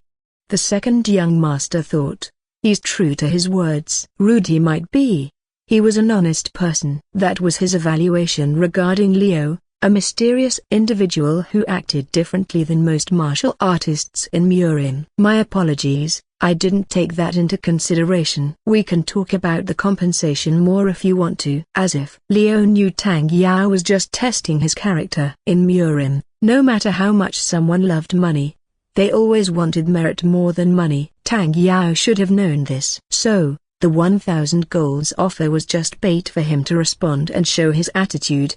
We can increase the compensation, Tang Soso suddenly said while glancing at Tang Yao as if they were discussing something in secret telepathically. Just name it. Tang Yao sighed at her response and nodded his head slightly at Leo before saying, what do you want? This was difficult. I don't know what price I should ask for to fight the Green Forest Bandit. In a way, that fight was unavoidable if he accepted this job. Tang Clan planned to eradicate the Murim and took all their resources as part of their scheme to monopolize the weapon industry in Qin City. Tang Yao wants to get merit and increase his status in the clan as well as getting more power to stand up against his brother. It's a risky move for him but beneficial when it succeeds, Leo thought while stroking his chin. There is something I want from Green Forest too. I'd like to accept this job. Considering the enemy numbers, terrain, how long the job would last, and his group's overall strength, Leo had estimated their strength in fighting the bandits. 9,000 golds. He finally decided on a fair price after doing a mental calculation in his head. That's my final offer. Oh, and an upfront payment of 1,000 golds. So the total is 10,000. That's too much. One of Tang Clan's martial artists exclaimed. This time, no one interrupted him though as they looked at Leo in disbelief. Even Tang Soso thought that was too much. With 10,000 golds, they could hire more than 100 independent martial artists whose strength was no weaker than 4 stars. They didn't know how many people Leo had but it was still too much. Agreed. Tang Yao's voice resounded through the hall. 10,000 golds is too much even for us. We would rather hire martial artists staying in Qin City. So, I apologize but you are going to have to lower your price. Leo wasn't offended by his response. He just silently stood up and waved his hand. Negotiation failed then. Goodbye. Wait for me, leader. Anya immediately rushed after Leo, leaving half-eaten food on the table as she trailed after him, leaving the other parties in a confused state. They didn't expect this to happen at all. Negotiation over and they left. They didn't even try to negotiate the price further. They just walked calmly without even care of the gazes showering him with disdain from Tang Clan's guards and martial artists. Wait. Tang Yao stopped Liu before he reached the gate. A smirk formed on his face. It disappeared as soon as he glanced back, looking at the Tang Clan's second young master. We can't provide 10,000 golds, but we can provide you with other things. Just name it. Material, item, anything. Turning around, he stroked his chin. 9,000 golds and 100 kg of star metal. A negotiation was opened once again. Leo wasn't sure he could do it better than Jessica, but he had his way to play this game as well. Star metal was an expensive mineral in Murim, for it had a lot of uses. From making a weapon and armor, it was also used to make pills to enhance one's cultivation speed. Only Tang Clan knew where it could be mined, making it more valuable than normal metals or steel distributed in the market. That's still too much. 100 kg worth of star metal is worth more than that. Let's make it 5,000 golds and 100 kg star metal. I know the value of star metal pretty well. It's expensive, yes, but not that much.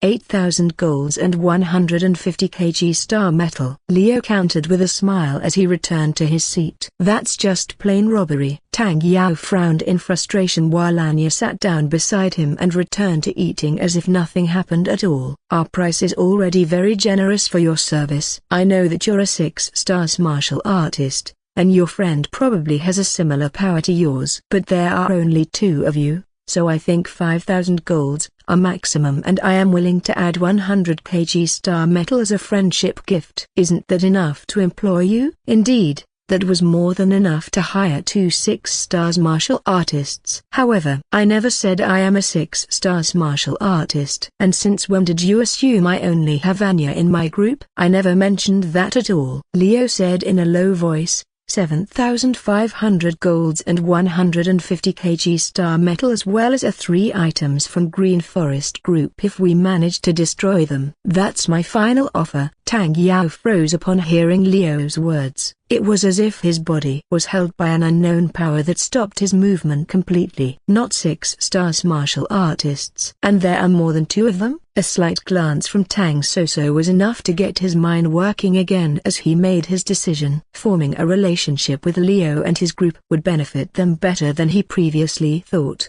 I can invest in this, he thought while smiling gently as he spoke. 7,500 golds is acceptable. Green Forest has many rare items stored in their vault that no one knew about. Taking their items isn't a problem either. I won't ask about it if you need something from there. Perfect. Leo stood up while chuckling softly before cupping his hands together and giving Tang Yao a bow. Let us work well together then. Beng Li was nervous as she sat in the garden. The tournament that would decide her fate would be held tomorrow. She must win in order to avoid the marriage with Tang Jiuyang, but her chance was slim at best. She found that her opponent was a Tang Clan's core disciple and one of the candidates for the next Dragon Warrior First Squad leader, a 5-star martial artist. Aside from that, she had heard rumors about how talented he was in controlling poison with her chi. I wonder if the warrior sent by Leo can win. His name is Shui, right?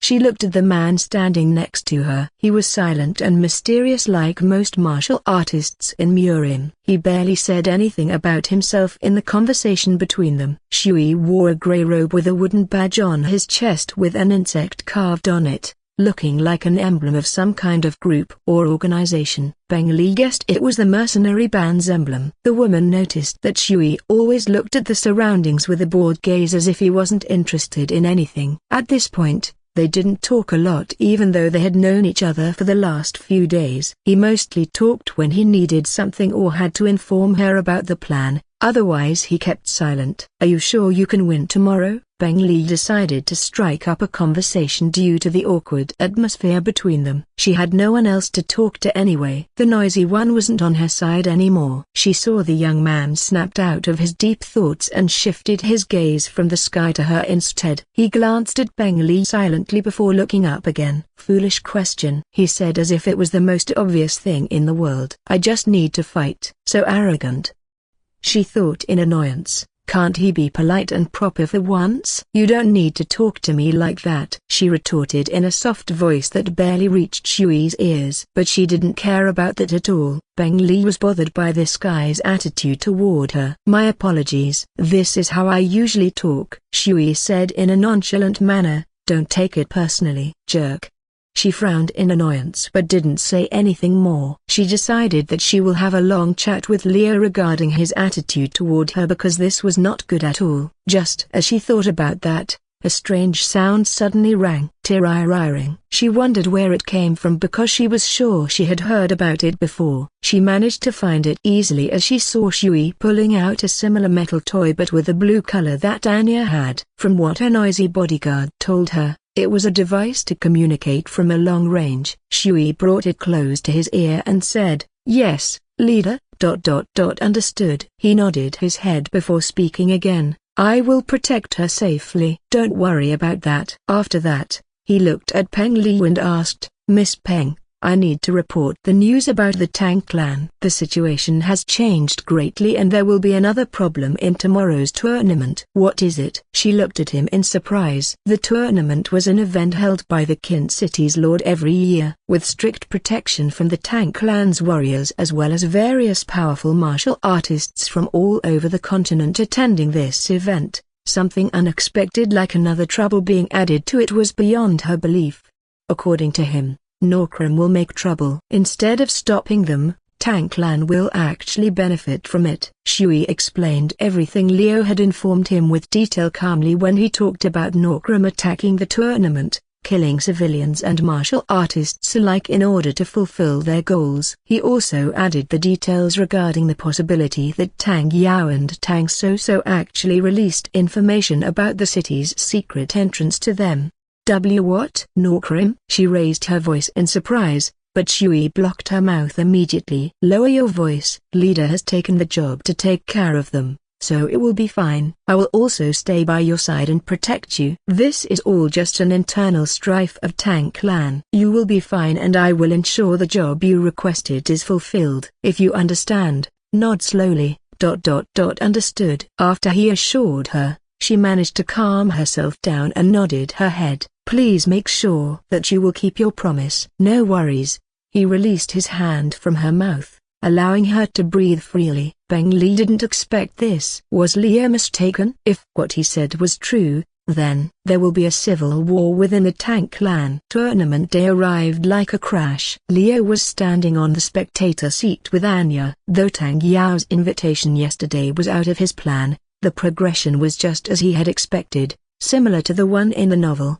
"A sly snake tried to use me. Too bad I already have plans to use him instead." He smiled as he looked at the arena where two martial artists were fighting fiercely. Every blow was destructive and their fight created a cloud of dust from the destroyed ground below their feet. This was the level of 3 stars martial art where they could realize chi outside their bodies. Soon, a clash occurred and the winner was announced, causing the crowd to go wild. These were not 5 stars martial artists from large clans or sects, but they still showed great performance. It was normal considering they had trained under a competent master that gave them proper guidance. The strongest people who entered this tournament are 5 stars martial artists, but they are all still young. Those 6 stars and above probably aren't interested with the reward Tang clan prepared. That or training is more important to them. Leo looked at the center of the stage where a man bowed his head slightly toward the spectators, ignoring the cheers coming from them and the person he defeated at the same time. "That's exciting, leader. It's as if I am watching underground boxing with a special effect," Anya exclaimed loudly next to him as she watched the match with sparkling eyes. "I don't understand your reference, but it sounds fun." Leo chuckled softly at her reply. "Keep enjoying yourself then. We still have time to wait until Peng Li's turn." or until Norkrum's advanced in disguise strike.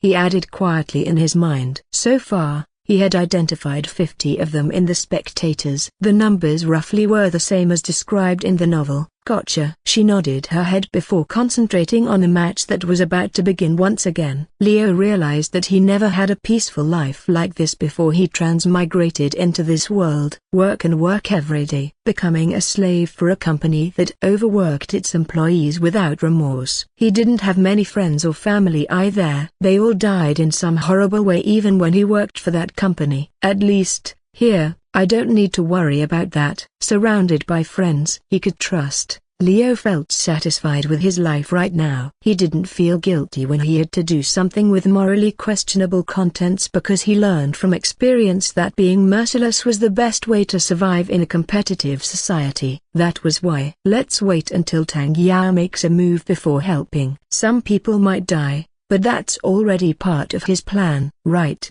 Sly Snake?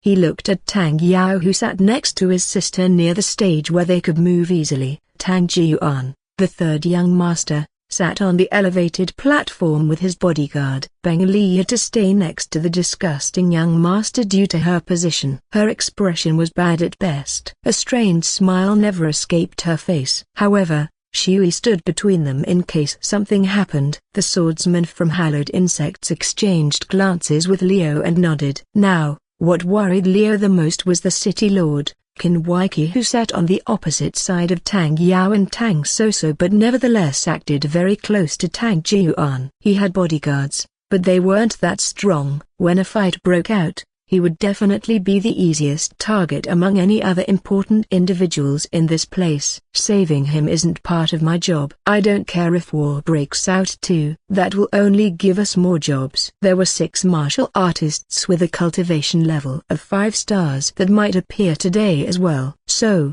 he was conflicted as to whether he should focus on stopping Norkrum or helping Tang Clan wipe them out instead, or just watch. That's also an option. The final started. Leader. Both of them look strong. Anya pointed at the 2 men standing on the stage opposite each other and starting to size up their opponent. Come on, fight. He sighed at her antics. But he was also curious. The first person is the original protagonist Kim Minutsu's opponent in the novel, Tang Seang, the Tang Clan member who was also a 5-star martial artist in the same generation as Tang Yao and Tang Soso. As their members' first priority was always about the clan's glory, Tang Seang was someone who lived up to that. His opponent was someone that Leo didn't know, a beautiful martial artist holding a silver blade in her hand. Her short brown hair, which was rare for girls in this world, rested on her shoulders. He recalled that her name was Muanbi. From what he had researched, she was the oldest daughter of a minor clan living in Qin City. That was all to her. However, the fact she was a 5-star martial artist should be enough for her to rise in fame and maybe join a bigger clan if she wanted it. Leo wondered why no rumors about her were spread. Both sides are ready. The referee of the tournament, a white-haired man wearing a green robe, checked both parties if they were ready. Both nodded their heads simultaneously after taking a stance. Fight. The moment that word came out, they moved immediately, intending to end this fight as fast as possible. Muanbi's sword was covered in a layer of icy cold chi as she closed the distance between her and Tang Seang in a blink of an eye, showing that she specialized in speed. Her blade was faster than any other weapons he had ever seen so far, and it forced Tang Seang to stay on defense. A fury of slashes landed on his guard while Tang Seang used his arms to protect himself from getting hurt. A thin layer of ice appeared on his arm with every touch of the blade but was removed quickly by his chi. You're pretty good. Tang Seang praised his opponent's swordsmanship while smiling in a composed manner. Let me show you my level 2. The next second, Muanbi was launched backward after Tang Seang smacked his hand into her abdomen. A green dragon that looked like a snake appeared and disappeared as soon as it came out, crashing into her entire front side before dissipating. That was when Muanbi attacked again as her blade once again clashed with Tang Seang's guard as a pair of wings on her back flapped lightly. They emitted a special aura, but Liu couldn't tell what it was from this far away. Materialization of Chi element. It was probably a skill she learned from her master. Each martial artist could use the element to attack and defend when they cultivated their Chi properly, depending on what kind of cultivation path they used.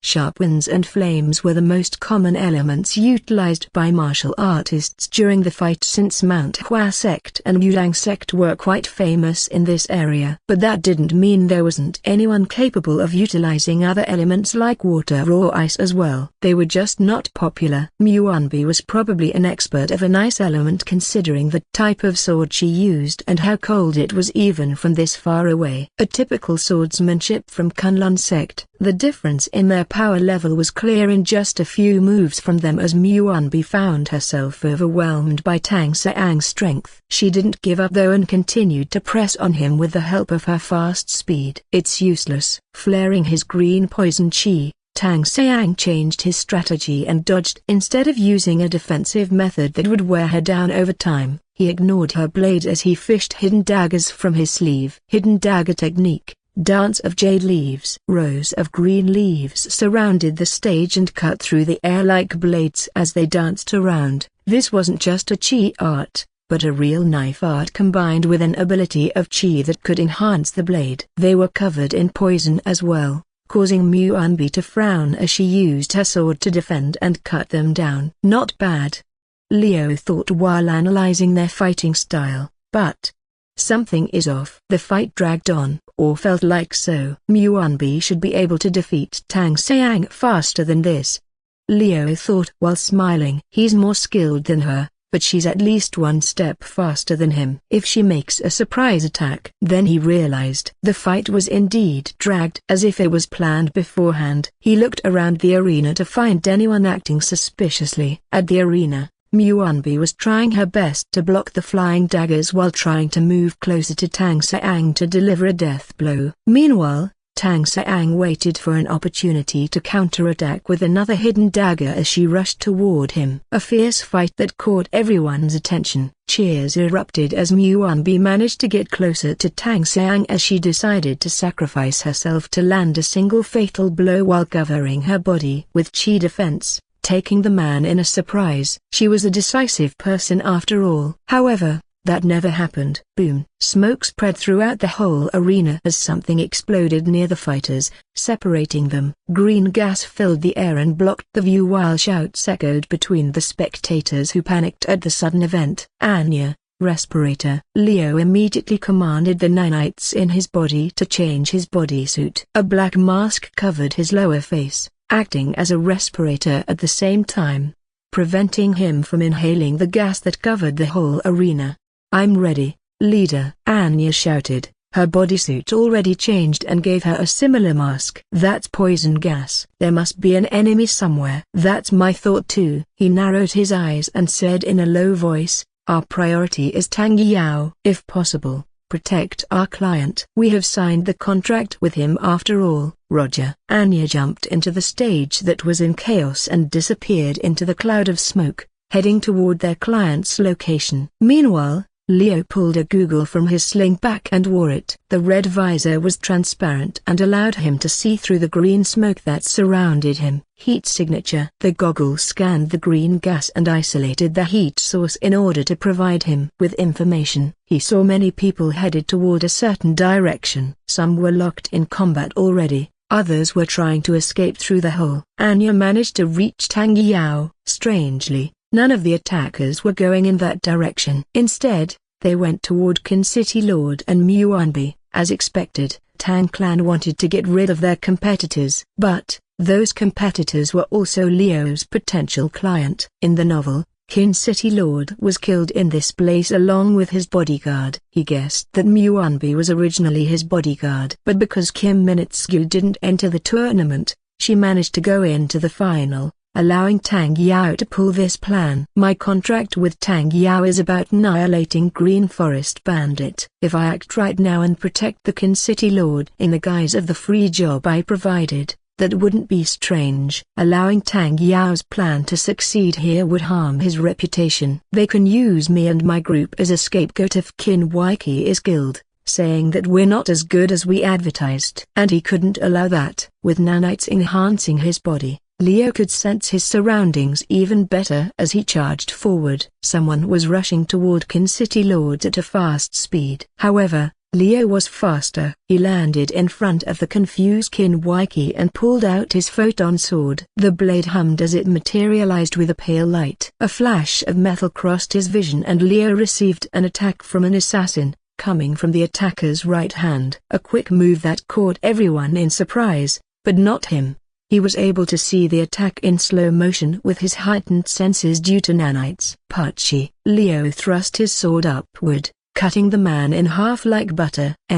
Before he could make a sound, the left half of his body separated from the right, falling into the ground with a loud thump. It wasn't until then that everyone realized what had happened, causing the crowd to scatter in fear. Turning toward the Kin City Lord, Leo nodded and asked, "Are you okay, City Lord?" Yes, I am fine." Kin Waiki nodded his head while looking at the attacker's dead body in disbelief. "Thank you for saving us." "Good. My name is Leo, a mercenary from Hallowed Insects. This is my service to introduce myself. If you need a fighter or warrior, just contact me in the future." He smoothly handed him his new business card. Perplexed, Kin Waiki took it and read the contents written on it. "Well then, please leave this area soon and drink an antidote. This smoke has a poison mixed into it. I have to go." After saying that, Leo headed toward where the rest of the attackers were located. Kin Waiki stared at the business card in his hand before commanding his bodyguard. "Let's leave. One of you call Muanbi and send an antidote to her. She must be affected by the poison more than anyone else due to her injuries." "Yes." At the same time one of the bodyguards moved to call Muanbi back. Leo confronted three men on the spectator area. They were wearing Norkram's cloak with a forest symbol on their chest,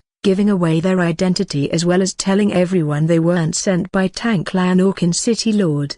"You're from Norkram?" Leo asked while pointing his sword at them. "What are you doing here?" No one answered. For a bandit, they were pretty quiet. Leo smirked as the nanites inside his body became active. It allowed him to move at a speed faster than them as he aimed at their heart. Three men were cut down into 4 pieces each at the same time. It was a gruesome sight, but it was better to be safe than sorry. He swung his photon sword to get rid of the blood sticking on the blade. "They aren't from Norkram at all."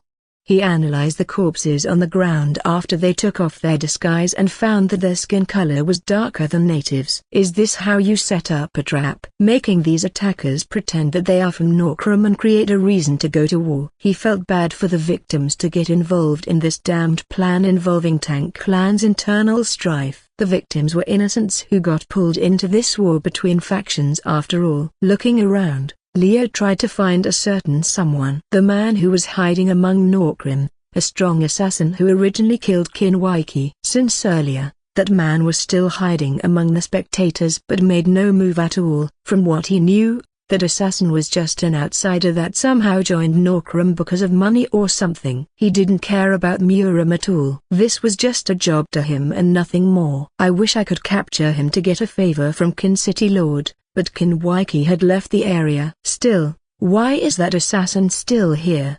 he asked in his mind when suddenly he felt someone staring at him. A shiver ran down his spine as he looked for the origin of the feeling. There, behind one of the spectators' seats, sat a man with a calm face who wore a gray robe. Leo immediately noticed that his clothes were different from Norkram's cloak and other martial artists as well. Forget the assassin. He felt this man was dangerous. "That's fantastic swordsmanship, young man. I wonder if you can show it to me once more." The mysterious man smiled slightly. "Will you entertain me?" Leo remained silent while watching the man carefully. He seemed ordinary despite the strange feeling he was emitting, but he had learned from his experience to never underestimate anyone or anything.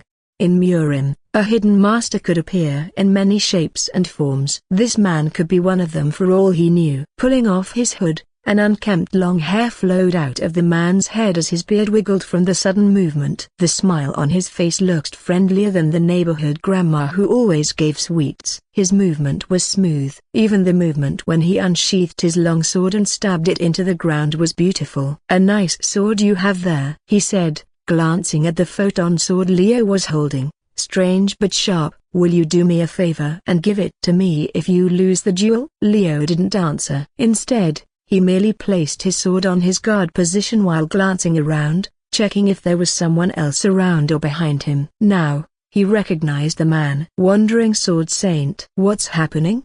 He gritted his teeth in anger while letting his nanites flow in his body. "This is different from the novel. Why is this crazy Wandering Sword Saint here?" In the original novel, Wandering Sword Saint was mentioned to be a neutral party that took no side in Murim's war and didn't care about it at all. He was a traveler who had been wandering around the world for decades or more without having a place to call home. Even so, he was strong. "I am honored that you know me."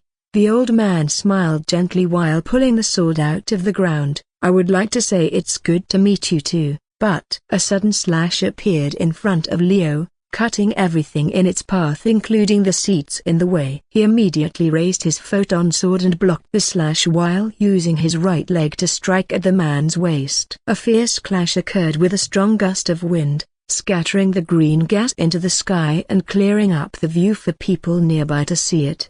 Boom! They were blown away from each other after their clash ended while their feet dug up the ground, creating a huge crater below their feet. Leo's hands felt numb from blocking the strike head-on with his sword. It was much stronger than any enemies he had faced so far in this world. "What are you doing here?" "I thought you didn't take part in Murim's interest?" Leo asked with a slight frown. "How come you are here?" "I am here for nothing. I was just bored and wanted to take a walk when I heard about a tournament. Once in a while, watching young martial artists showing their potential is enough to warm my heart," he answered while laughing softly. "And because I saw your sword, I became interested in it. Nowhere in my plan did I know I would meet a martial artist like you." Slowly, white chi enveloped the man. It took the form of a dragon, coiling around the man's body like a serpent. The appearance of such a thing meant that this man was beyond the level of any 6 stars martial artist Leo had ever known. This was something that only a martial artist at 7 stars level could do. One of Leo's problems in this world was that he was unable to feel chi. Unlike other martial artists, he couldn't really feel where his opponent was or how strong they were at first glance. Not only that, the techniques all martial artists use to cleave ground and mountain was also unavailable to him. He had to use weapons or other methods instead of those arts because they required chi usage to activate. That was why he felt frustrated whenever he met a strong opponent like this so suddenly. Even though he was confident in his strength and ability, he wasn't a fighter but a mercenary. Preparation was his strength as well as his weapon. But he knew that could only take him so far when his enemy was too strong, like this person in front of him right now. "Tell me your name, young man." "I am known as the Wandering Sword Saint, but you can call me Xiao Artan." The old man looked at him with interest shining in his eyes. Lowering his sword slightly, Leo moved his left hand behind his back. He looked at the Wandering Sword Saint through his goggles. "Leo from Hallowed Insect Mercenary," a low click could be heard from behind him. "Nice to meet you." While shouting, he threw something round into the air at a very fast speed. It flew straight toward Xiao Artan, who raised his eyebrows in surprise and disappeared in front of Leo's eyes. Swoosh! He swung his sword horizontally,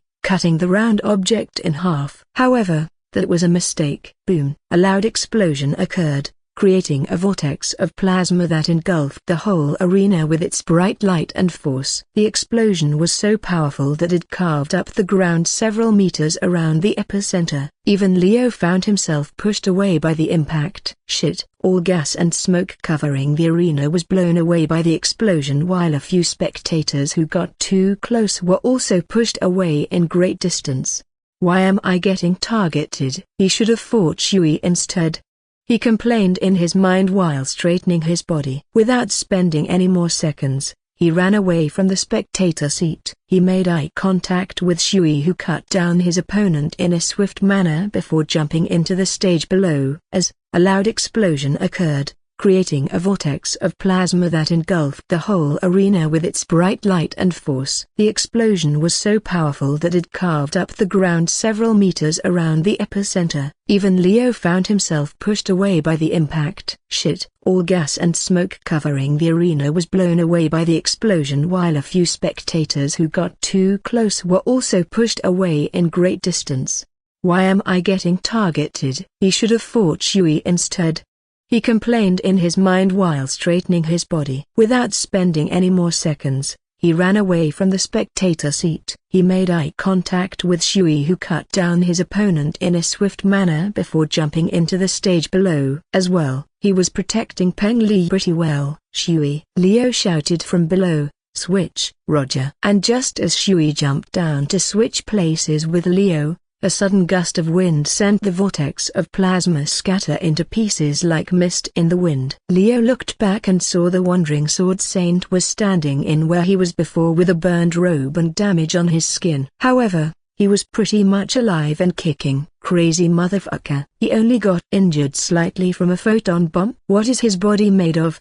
Leo shouted in his mind. Don't run from me, coward. A rage of chi could be felt from the man who spoke in a sharp tone while his eyes gleamed in anger. He looked like he was about to murder Leo right here and now. You have interesting things. Come and fight me again. Number. Leo answered in a clear voice as he passed by Shui. Fight him instead. With a speed faster than sound, Shui ran toward Xiao Artan with a feral grin. His sword was slashing through the air, creating a trail of light behind him as he approached his opponent. Swirling vortex art. At that moment, a spinning black dragon came out of his sword as he slashed it into the air, creating a vortex that formed by swirling winds, and headed toward Xiao Artan. It was just a visual effect created using a projection in his bodysuit, but worked very well to make his opponents hesitate. Unfortunately for him, his attack was ineffective as Xiao Artan moved his hand. White Dragon met with the black one in midair and swallowed it whole before disappearing into thin air. Metal clashing could be heard when he exchanged strikes with Xiao Artan. Whirlwind Sword. Rock Dragon Art. Two swords clashed again and again, producing sparks with every impact and causing a wave of winds to push everything in their surroundings away. Ha ha ha, you're good enough. Fine, I will take you as an opponent. You're not bad yourself, Shui commented back. Their hands were a blur as they exchanged hits after hits while attacking and defending at the same time. It was truly a high-level battle that showed no sign of ending soon. As Leo looked at them with shock in his eyes, he noticed the people inside the arena had started to leave. Even Tang Yao and Tang Soso had left the arena guarded by Anya. Good, he thought, arriving beside Peng Li, who looked dumbfounded as she watched the clash between Shui and Wandering Sword Saint. Who is he? She asked in a dumbfounded tone. Wandering Sword Saint. Leo answered indifferently. I know who he is. What I mean is, who is he? The person you ordered to be my representative. She raised her voice, her eyes fixated on Shui, who fought fiercely with Xiao Artan. My subordinate. Arg, you. If you want to keep it a secret, fine. The girl shouted loudly, much to Leo's confusion. He answered honestly. Why was she mad? It's not important. He shook his head. That's how martial artists fight, huh? Shockwaves that could destroy any building shook the earth below them every time they exchanged hits. All of it happened just because they swung their sword at each other, sending the power of the Sword Saint's chi flying around. Shui only used nanites inside his body. As he couldn't use chi, he could imitate chi slash if he used his nanites skillfully, but his specialty was body enhancement. He didn't need a fancy technique. All his strikes sent wind pressure that was strong enough to damage the surrounding terrain. What is happening? Peng Li thought while watching Shui fighting. Is this reality? That arrogant person is fighting against 8 stars martial artist on uneven ground. Peng Li, we must go now, Leo said, snapping her out of her thoughts. We will use this chance to kill Tang Jiu Yang and annul the agreement between you and him. Rest assured, you will live and become free after this is done. Hearing him mention Tang Jiu Yang, she stared at Leo in surprise. Kill. She just wanted to be free. Let's go, he urged her and moved away from the scene with her, leaving Shui alone to fight against Xiao Artan. All right. She nodded her head. Seeing that she finally agreed, Liu relaxed a bit as he continued to lead her away from the arena while vigilantly observing their surroundings. He could track Tang Jiuyang easily. Shui had planted the tracking device in the middle of the commotion earlier. "Let's take this dagger," he thought, grabbing the dagger from one of the corpses from the Norkram people. He exited through the gate followed by Peng Li. Based on his smart lenses, Liu found Tang Jiuyang in one of the safe houses. He seemed to be running away already as well as planned his route from here. However,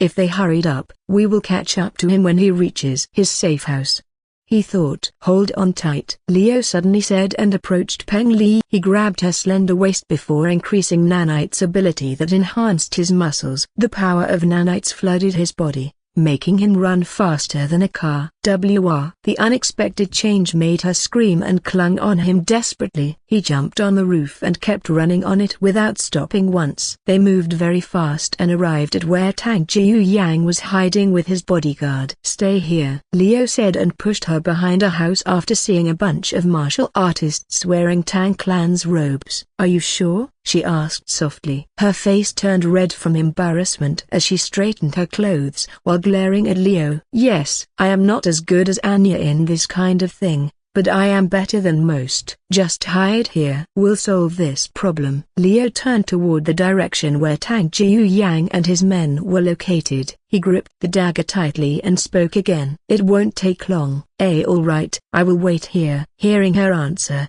Liu nodded and stood up. His appearance immediately changed to something similar to Tang Clan warrior using optical illusion, a part of his bodysuit's capability.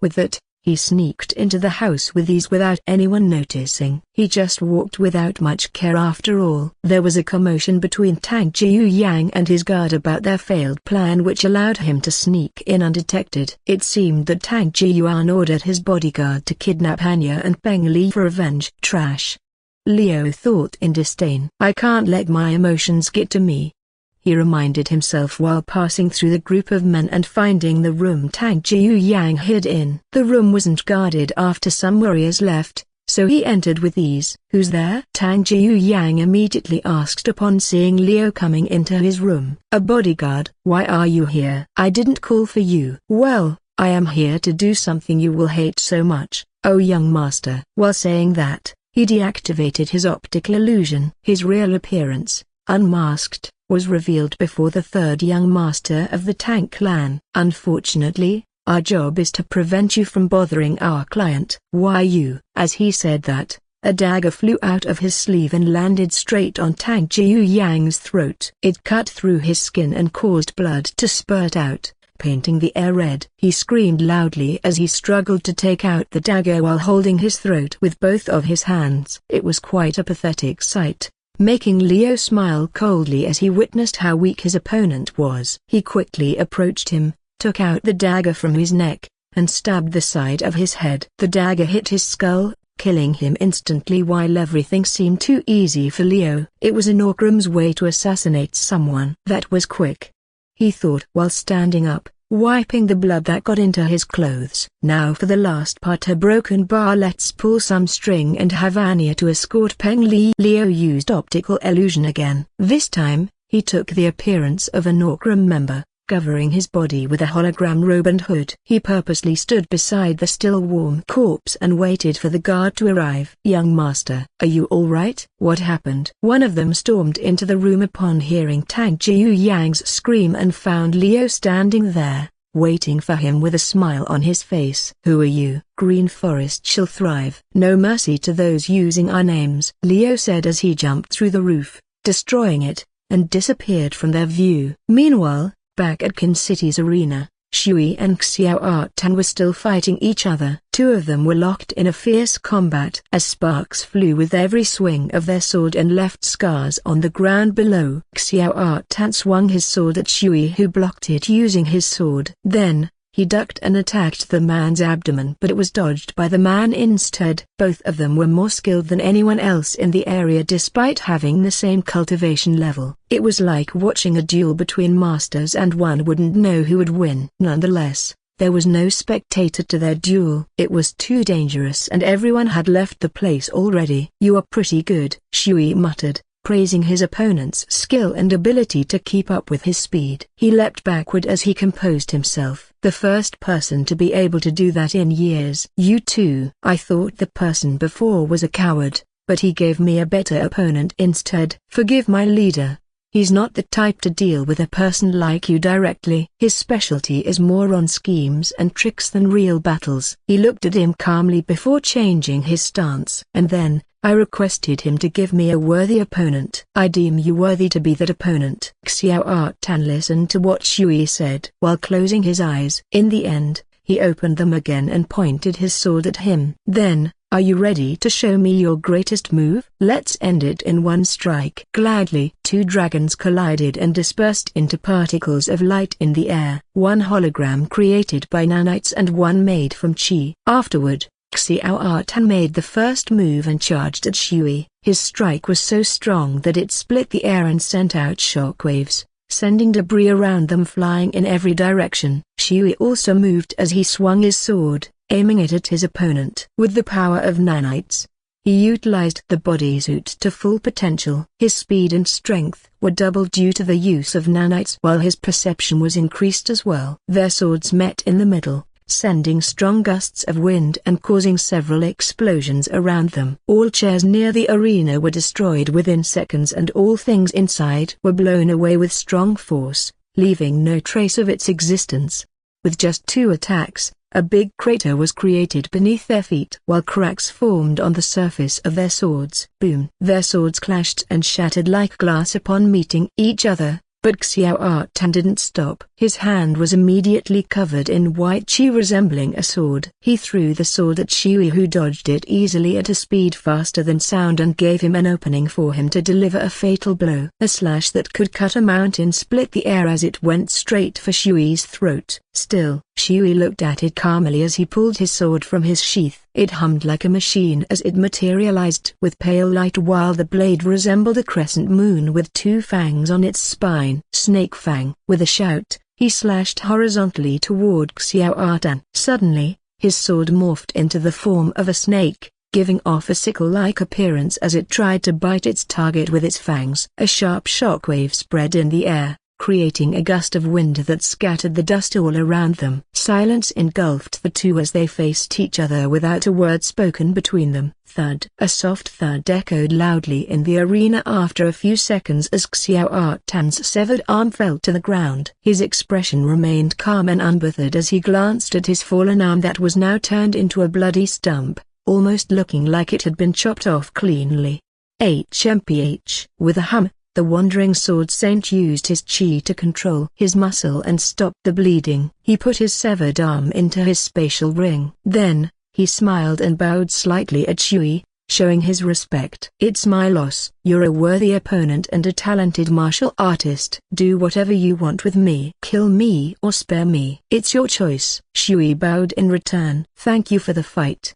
I'm honored. I don't kill those, that's not my target, so I will spare you. And my name is Shui from Hallowed Insects. Ha ha ha. Shui, you're an interesting person but naive. What would I do if I seek revenge? I would love to fight you again, but Xiao Tan smiled softly as he closed his eyes. When he opened them again, his eyes were filled with disappointment. It seems I need to train myself again how to use a sword with just one hand. Thank you for sparing my life. I will repay it in the future. Goodbye. And with that, he was about to leave. But Shui stopped him. What if we can fix your arm? He asked. Would you fight me again? Xiao Tan raised his eyebrows at him before sighing with a wry smile on his face. I appreciate the kindness, but this wound is severe even for someone at my level. It's impossible to recover from this. But we can fix it, another voice said behind Xiao Tan. The person in question turned around and saw Liu standing behind him,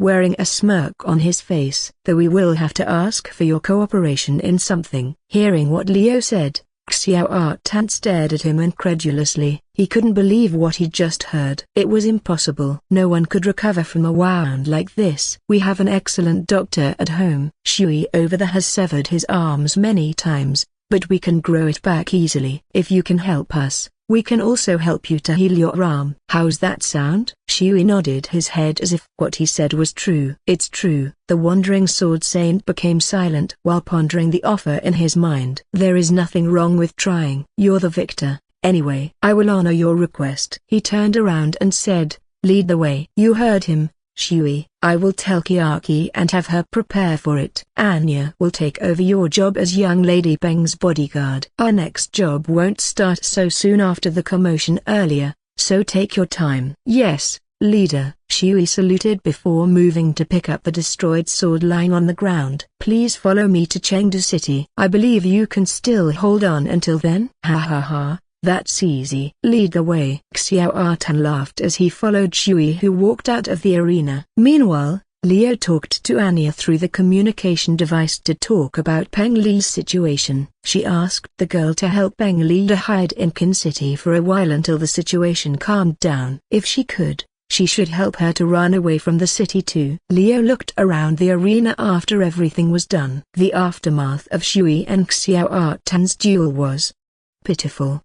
The spectator area was gone because it was blown away by the force of their sword and was currently burning somewhere. Meanwhile, the stage below was also destroyed, revealing a huge crater beneath it. Imagining the cost of the repair, Leo couldn't help but smile wryly at it. Luckily, he could just blame it on the attack and not compensate for anything. Tang Clan Their conspiracies might be deeper than I originally thought. The attackers aren't real Norgrim. They didn't kill people by stabbing the side of their heads like real Norgrim would do, but instead they just killed people normally.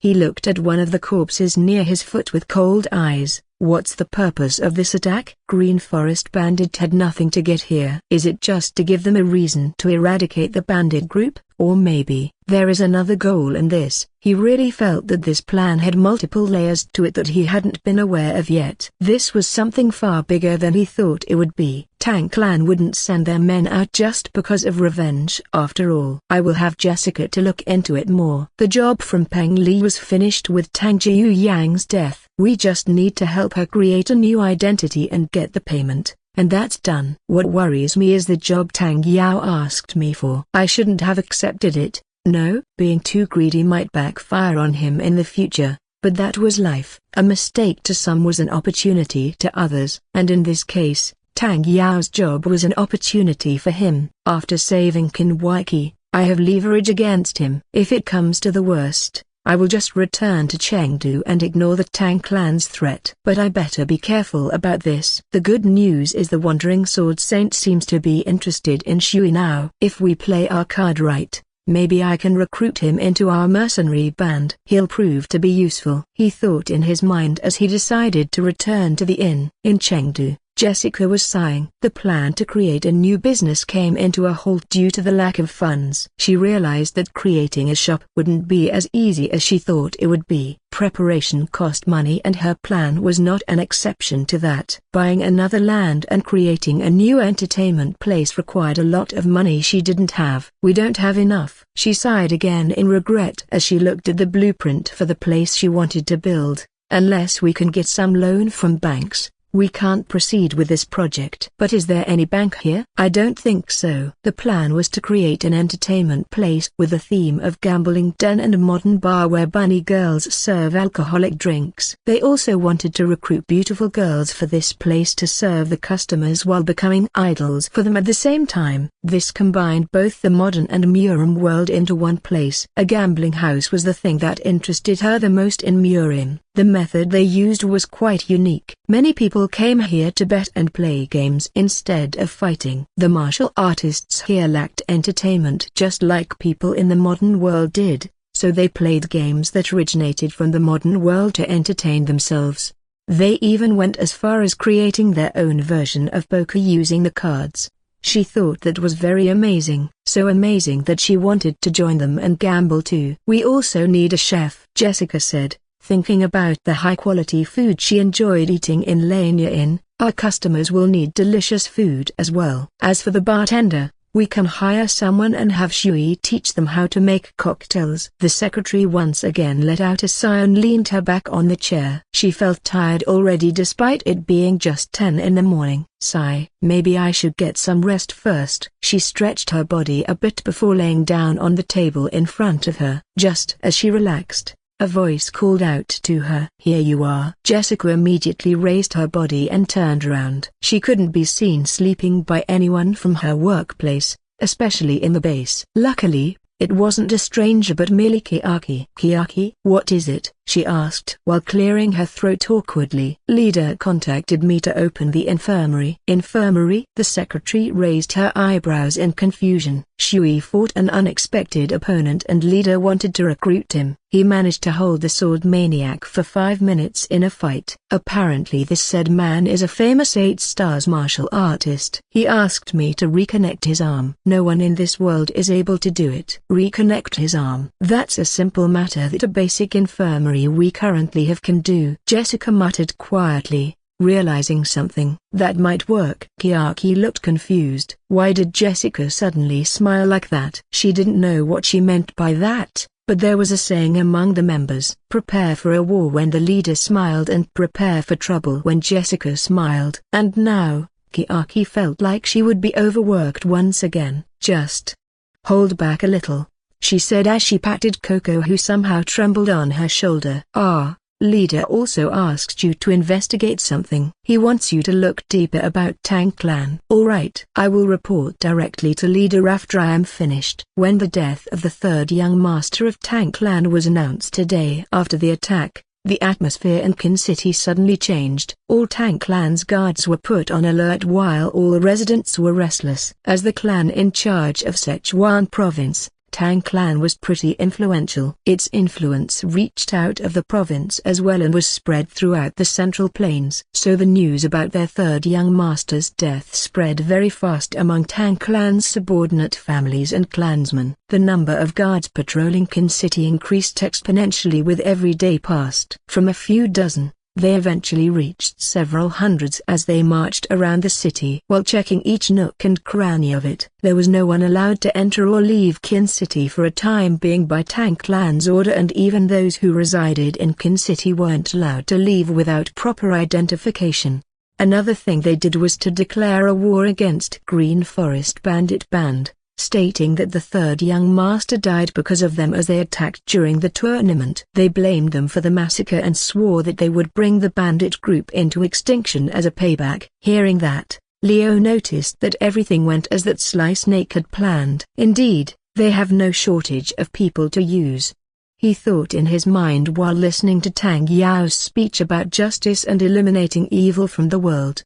In the original novel, they use Qin Weiqi's death as the reason. But because I saved the city lord and killed the third young master, he decided to use his relative's death to declare this war. How sly of him. He didn't take part in the Tang Clan's decision to declare war. It wasn't his job to take care of the announcement anyway, so he just watched them and decided to sit still for now. The mercenary was still doing well and making money, so there was no need to intervene right now. Currently, he was watching Tang Yao give a speech to the Tang Clan's warriors in Qin City, gathering them before starting to head out and raid Green Forest's territory.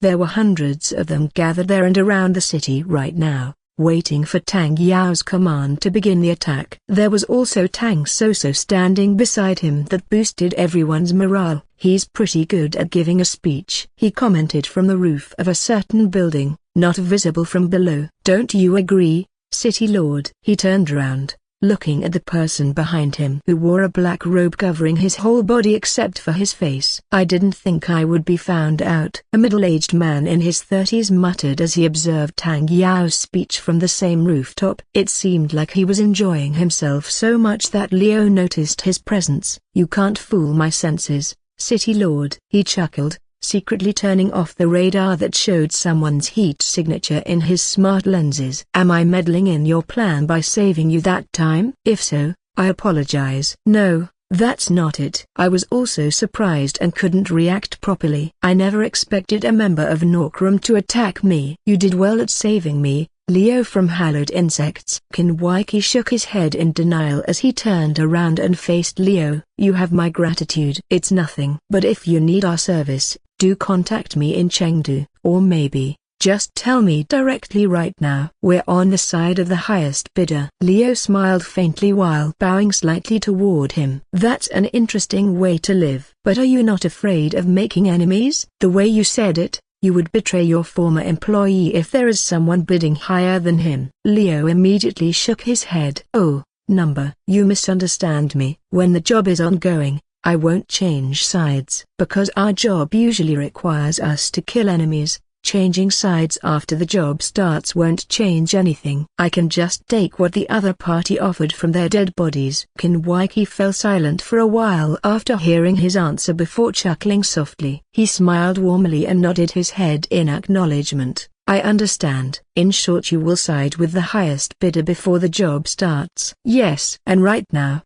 our job hasn't started yet. We were just offered 7,500 golds and 150 kg star metal as well as a right to choose 3 loots I want. Ah, please forget it. I made a slip of tongue. The city lord laughed hearing Leo's explanation. It seemed like he thought it was amusing because of how he looked when he laughed. Don't worry. The wind is too strong for me to hear anything. Indeed. The wind is too strong. I am afraid a fire will start if nothing is done. Both of them looked down as Tang Yao finished his speech. Everyone raised their fist high as they cheered in excitement. It seemed like they were eager to fight against the bandit group as they cheered loudly. Time to go home, Leo said as he stood up. I need to prepare for work later tonight. Keep yourself safe, City Lord. Be careful on your journey back. The City Lord nodded his head slightly and looked at Leo. Ah, by the way. Yes. How does 10,000 golds and 200 kg star metal sound? Grinning, Leo answered the question. It sounds like a dream. And with that, he left the City Lord alone on the rooftop. Kanwaiki looked at the distance where Tang Yao and Tang Soso were leaving with all Tang clan's guards following them in awe. The cheers of the crowd echoed in his ear as he shook his head in disbelief. He went too far, he muttered with a hint of anger in his tone. Attacking Qin City during a tournament just to have a reason to eradicate the bandit group.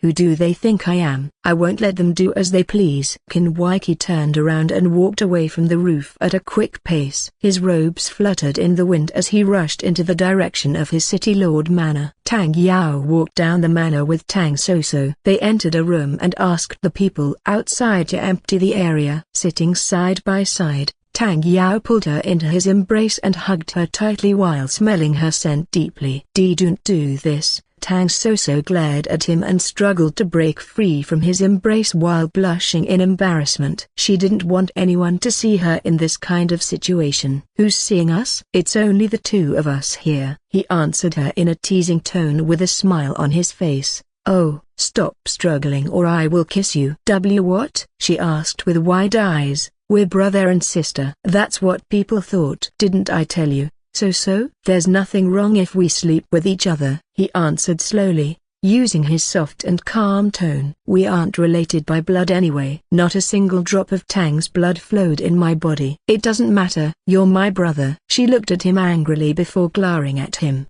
Release me. You're disgusting. Tang Yao stayed quiet and just smiled coldly instead of saying anything else. Even though you screamed my name and moaned loudly that night? That's a shame, he suddenly whispered into her ears while laughing softly. Shut up. Tang Soso blushed furiously as she screamed in rage. While remembering what happened that night and a few nights after between them, she couldn't help but bite her lips as she recalled that moment when she lost herself because of a drug. The second young master of Tang Clan used it to drug her and assaulted her, causing her to moan and scream his name multiple times that night.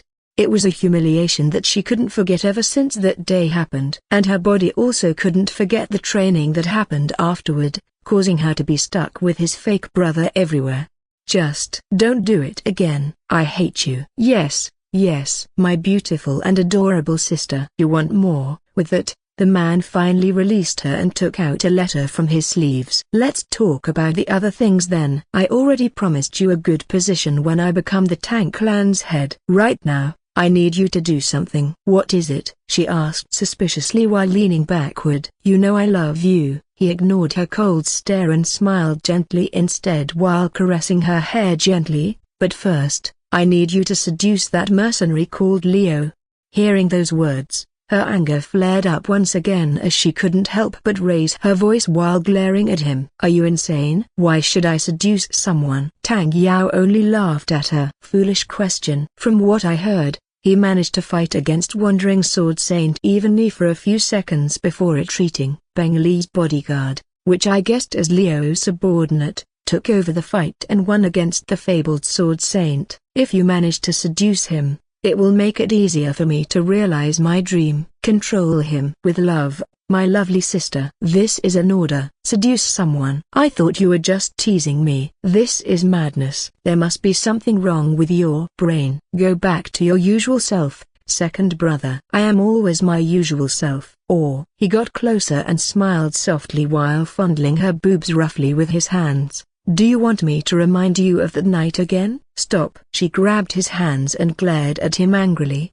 I will do it. Good. Tang Yao smiled as he heard her answer and stood up. Report everything you find about him to me when you're finished. And if you found something important, immediately tell me about it. After getting released, Tang So-So lowered her head in shame. She looked down at her trembling hands on her lap and frowned. She never thought this demon would act like her second brother and defiled her. She was ashamed of herself for following his order, but she couldn't resist. I am just a disgrace, she thought to herself with tears forming in her eyes. He raped me when I was weak, causing me to lose my first time with great pleasure. And I actually enjoyed it and asked for more. Now she was just a puppet for pleasure who was unable to defy him. A genius was reduced to a mere whore. She clenched her hands and trembled uncontrollably before taking a deep breath. Calming herself down, she stood up and looked at the man before her. Understood. I will do it, second brother. Thank you, dear sister. He smiled at her and put something wrapped in paper in front of her. You can now drink this. It's your favorite drug. Tang So-So looked at the object before her with a complicated expression. She unconsciously bit her lower lips and reached for it. A strange, addicted smile formed on her face as she unwrapped it carefully with both of her hands. The blue pill inside looked like an elixir. The smell wafted into her nose, making her lose all reason. She wanted this. She needed this. If she couldn't drink this, she might as well die. She couldn't miss the ecstasy she could gain from drinking it. Without hesitation, she ate the strange blue pill on her hand. It worked almost immediately. He. He. Her laugh slowly became louder as her expression turned into something indescribable. It was like she had lost control over herself. Yao, the eldest daughter of Tang Clan, kneeled down while laughing maniacally, holding her head tightly in pain. Tears streamed down her face as she felt pleasure shot through her entire body, like electricity coursing through her veins. Her clothes were drenched in sweat as she trembled on the ground. Tang Yao watched her in silence with a cold smile on his face. I want to thank you for making it so easy for me to control you, dear sister. Let's train you again tonight so you can be an obedient dog to me. He slowly took off his clothes and threw them on the floor before pushing himself against hers. A dangerous glint appeared in his eyes as he grinned evilly. His face changed to that of a sinister-looking man whose appearance resembled a snake more than a human being. All hail supreme evil. Loud moans and screams echoed in the manor after that, but no one realized it due to the soundproof that Tang Yao prepared. No one knew that the prize daughter of Tang Clan was now just an addict and a puppet for a demonic entity acting as Tang Yao. No one except a blonde-haired girl looked at the disgusting act with a strange glint in her eyes. I hope Leader is that rough against me for the first time, she muttered while stroking her body passionately, imagining that it was Leo who was doing it. Sigh. This is too boring. I will report it to the leader and take a nap. I am not interested in looking at a disgusting act like that. Nothing beats a consensual act. Then, she turned around and went back to her inn with a disappointed expression. That's disgusting. Leo honestly didn't expect anything that disgusting to be in Anya's report that afternoon. Training? Drug addict? That Tang So-So? He thought, thinking about the cold girl he saw in the meeting before. This is messed up. I thought she's just a cold genius. To think she would fall easily to a mere drug like that is beyond me. And Tang Yao? He said he had no relationship with the Tang clan. Not a single blood of the Tang clan's patriarch flowed in his veins. Anya nodded at her question. Yup. He also said all hail Supreme Evil when he did the disgusting act. Can I kill him, leader? I don't like him at all. Leo paused and fell silent for a moment before shaking his head in denial. Why? I can do it quietly without anyone knowing. Right now, he's still our client, he told her slowly with an indescribable expression hovering between cold and rational. I have told you my goal before, right? Slowly, the blonde girl nodded her head and lowered it in shame. She was reminded of her first meeting with Leo where she heard about his ultimate goal from the start. She felt stupid for forgetting it just because she didn't like the person she was tasked to follow. If the work is over, can I kill him? Anya asked in a soft voice with her hands clenched into fists on her sides. She trembled as she spoke with anger clearly visible in her eyes. That's not our responsibility. Leo looked outside the window, at the large manor that didn't lose its splendor even when compared to Tang Clan's manor in Qin City. It was an old, ancient palace that was only maintained well by the old man and his family, or at least that's what the novel described the place as. Not our responsibility.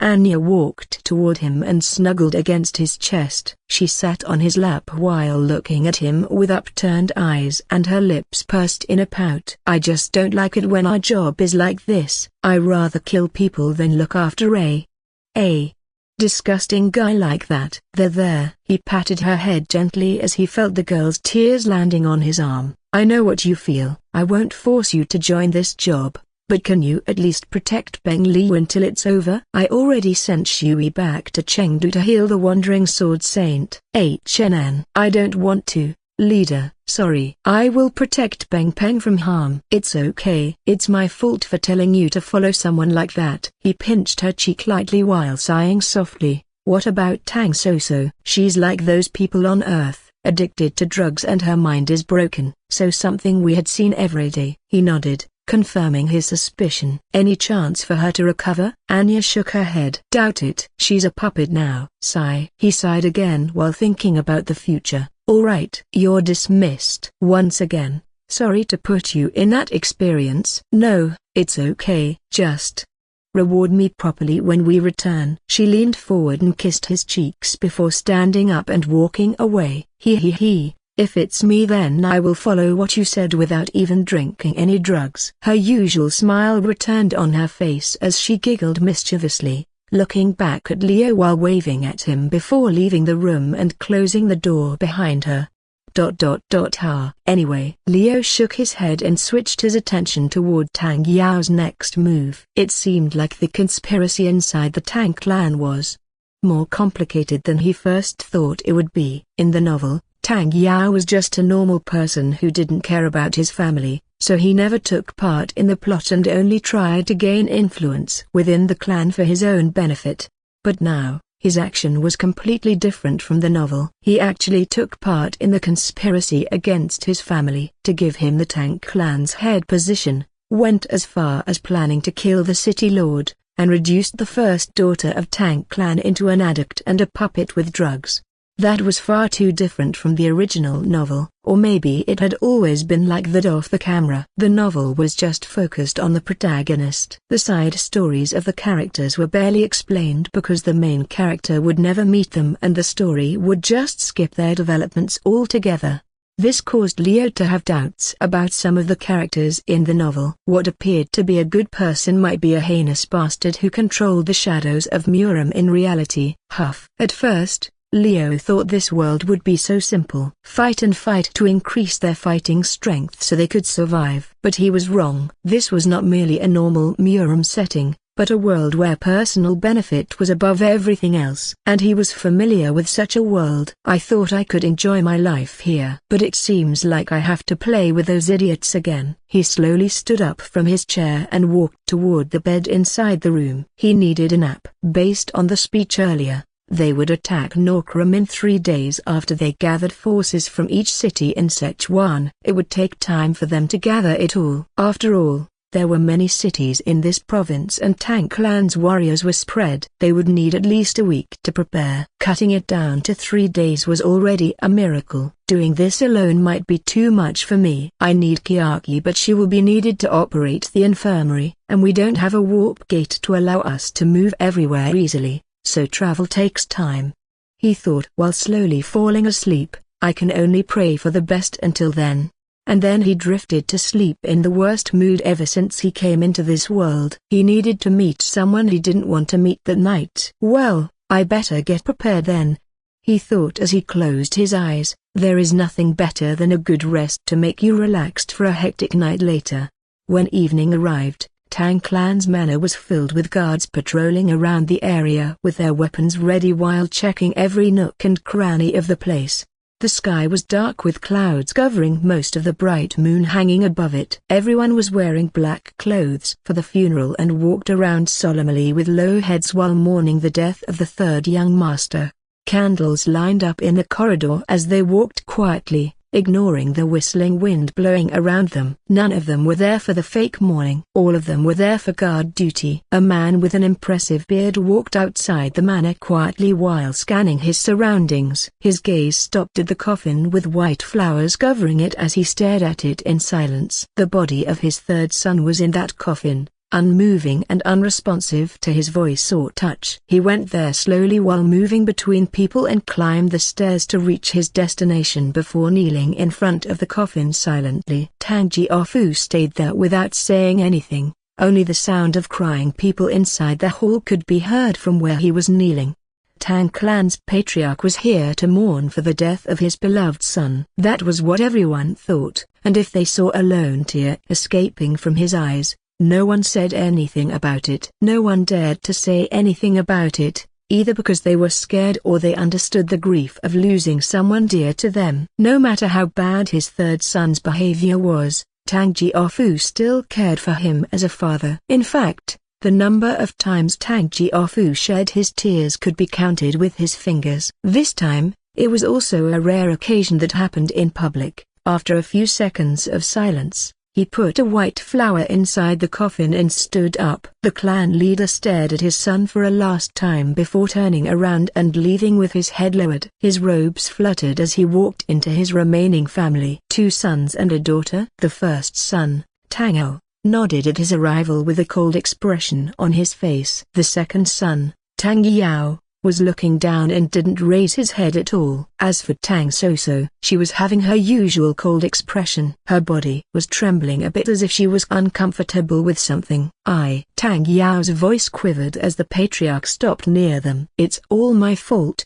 father. If only I sat with him, this wouldn't happen. He died because of me. Tang Yao immediately held his brother's shoulder and glared at him. Second brother, you did nothing wrong. You can't blame yourself for everything. You were also targeted by the Green Forest bandit group. But I shouldn't have left him. I have the eldest sister with me and the bodyguard I hired. If we stick together, enough. Tang Jiafu shook his head and grabbed Tang Yao's shoulders while forcing him to look at him. No one but the assassin is at fault. It's a danger that we, Tang clan, must face when we rule this province as its guardian, he said solemnly, and you, Yao. The man who attacked us is not easy to deal with. If he can assassinate my son with ease, imagine what would happen if he managed to kill you. So I am glad that you're okay. And you shouldn't feel burdened as well, Soso. The Tang clan's leader glanced at the second son before moving to his prize daughter. If he managed to kill you as well, our clan won't be able to survive. Why yes. She lowered her head and didn't say anything else while biting her lower lips nervously. She seemed to be lost in thought about something. From the distance,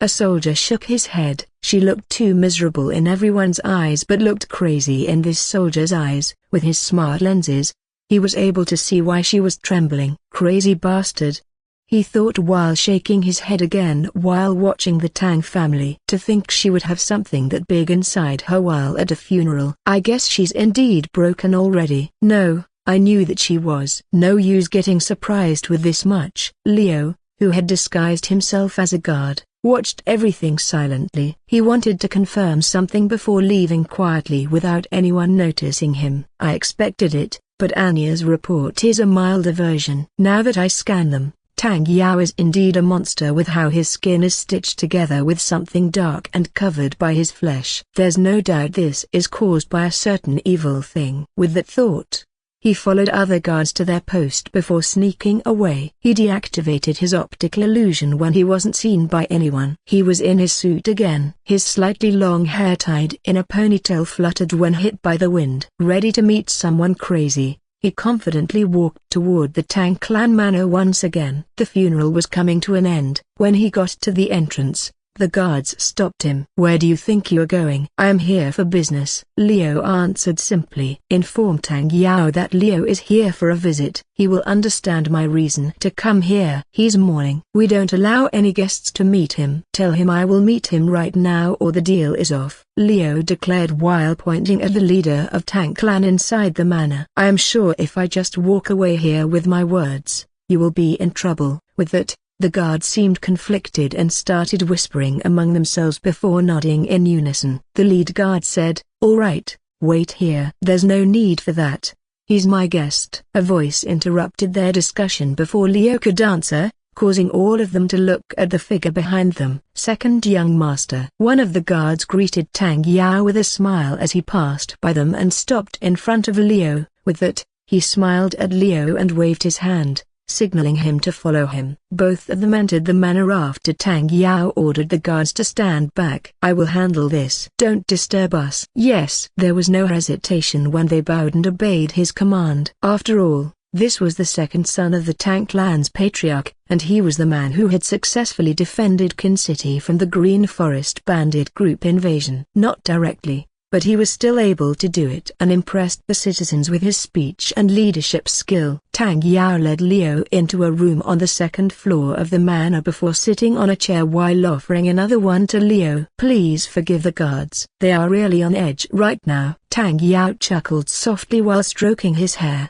"The assassin who killed my brother is still missing and people in the city are restless. I am sure you understand." "Of course," Leo answered with a nod. "The assassin is right in front of you," he added in his mind. Surely, Tang Yao didn't think that a real Norkram people appeared and took revenge for getting framed. No. But that begged another question, which was why? Why did his brother die? Anyway, what brings you here? Is there something wrong with our contract? Leo nodded his head and waved his hand lightly as he answered, "Not really. I just want to confirm about the job. If you want to cancel the contract, as written before, I will take the advance payment of 1,000 golds and leave." "Nothing personal." Tang Yao smiled faintly. "What if I don't want to cancel the contract? It's just a little setback for us. I'm sure my father will solve this issue soon." "Oh, that's great to hear." Leo smiled happily at his answer and shrugged. "In that case, I will protect you and your companions when you begin your business travel." "Please do. I have confirmed your skill yesterday and would like you to protect me." "And your friend?" "Miss Anya, is it?" "She's really skilled as well. Thanks to her, I came out of the attack uninjured." Leo nodded his head in agreement. "She's one of my most trusted subordinates. So it's no problem. Our price still stands as I promised before." "Of course." The second young master nodded his head slightly. "You will be rewarded as promised." With that, he poured tea for both of them and sat in silence. It was unusual for a person of his status to offer tea to someone like Leo. By the way, Tang Yao looked up from his teacup and stared at Leo intently. "Was the swordsman fighting against the wandering sword saint yesterday your friend too?"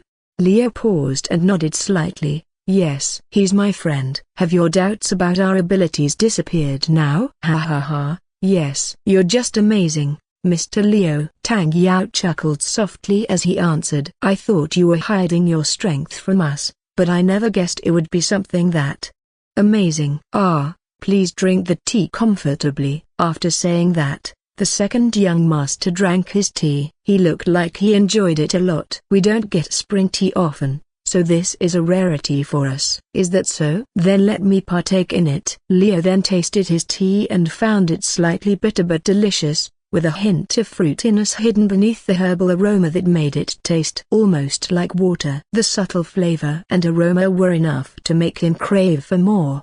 but he knew better than to keep drinking it. Poison detected, drug detected, hallucination-induced agent detected, addicting substance detected. Holy crap. The smart lenses informed him of the harmful substances inside his body. He had guessed that Tang Yao tried to drug him, but he didn't expect the drug to be so dangerous. And many. He swallowed involuntarily as he read the description. Damn snake. Neutralizing harmful substances. Complete. If not for his nanites curing him from whatever it was that poisoned him, he would have become an addict right there and then. That was how powerful those drugs were. Is there something wrong? Tang Yao asked him innocently as he saw Leo stopped drinking his tea. Nothing. This is the best tea I have ever drunk. He finished the tea in one go after saying it, putting it on the table once again to show Tang Yao that he drank it all. Even then, the second young master's expression hadn't changed a slightest bit. The sly snake maintained his perfectly crafted smile when he saw him drinking the tea mixed with drugs just now. However,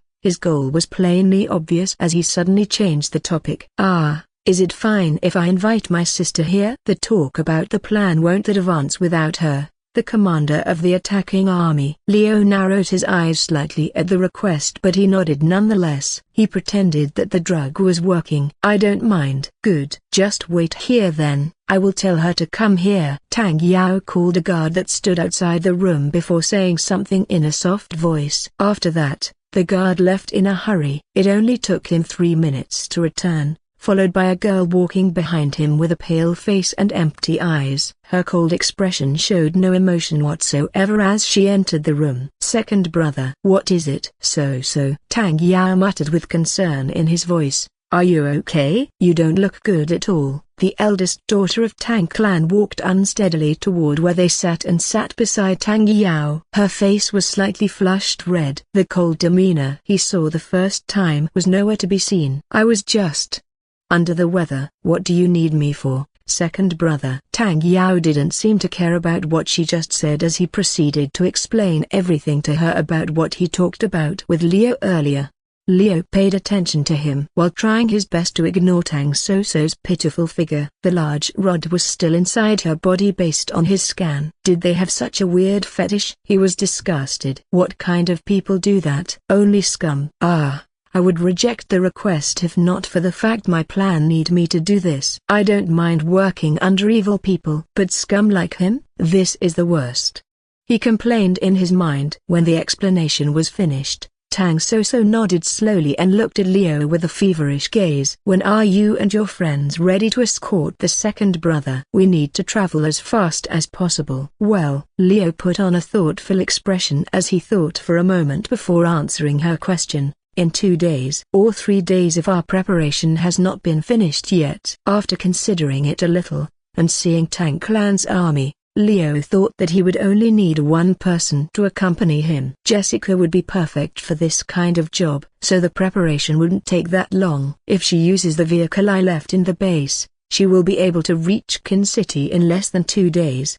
He thought. But let's not say that. I still need to prepare something using the remaining time, 3 days. My apologies, but where is your home located? Tang Yao seemed to have considered something before asking him where their base was located. However, Leo simply waved his hand with a smile on his face as he answered in a cheerful tone. No need to apologize before asking. Our base is in Chengdu for now. That's why it will take some time to prepare everything. Chengdu. And you only need 3 days to prepare? The second young master sounded surprised at Leo's reply. Is there anything wrong with my answer? Number. Tang Yao shook his head and chuckled softly after calming down. I am just surprised you lived so far away from here yet can prepare in such a short notice. It's impressive. The sly snake secretly smiled and mumbled something. Leo smiled sheepishly and waved his hand. He didn't miss what he saw, and Tang Soso's attempt to seduce him by pulling her skirt also didn't escape his eyes,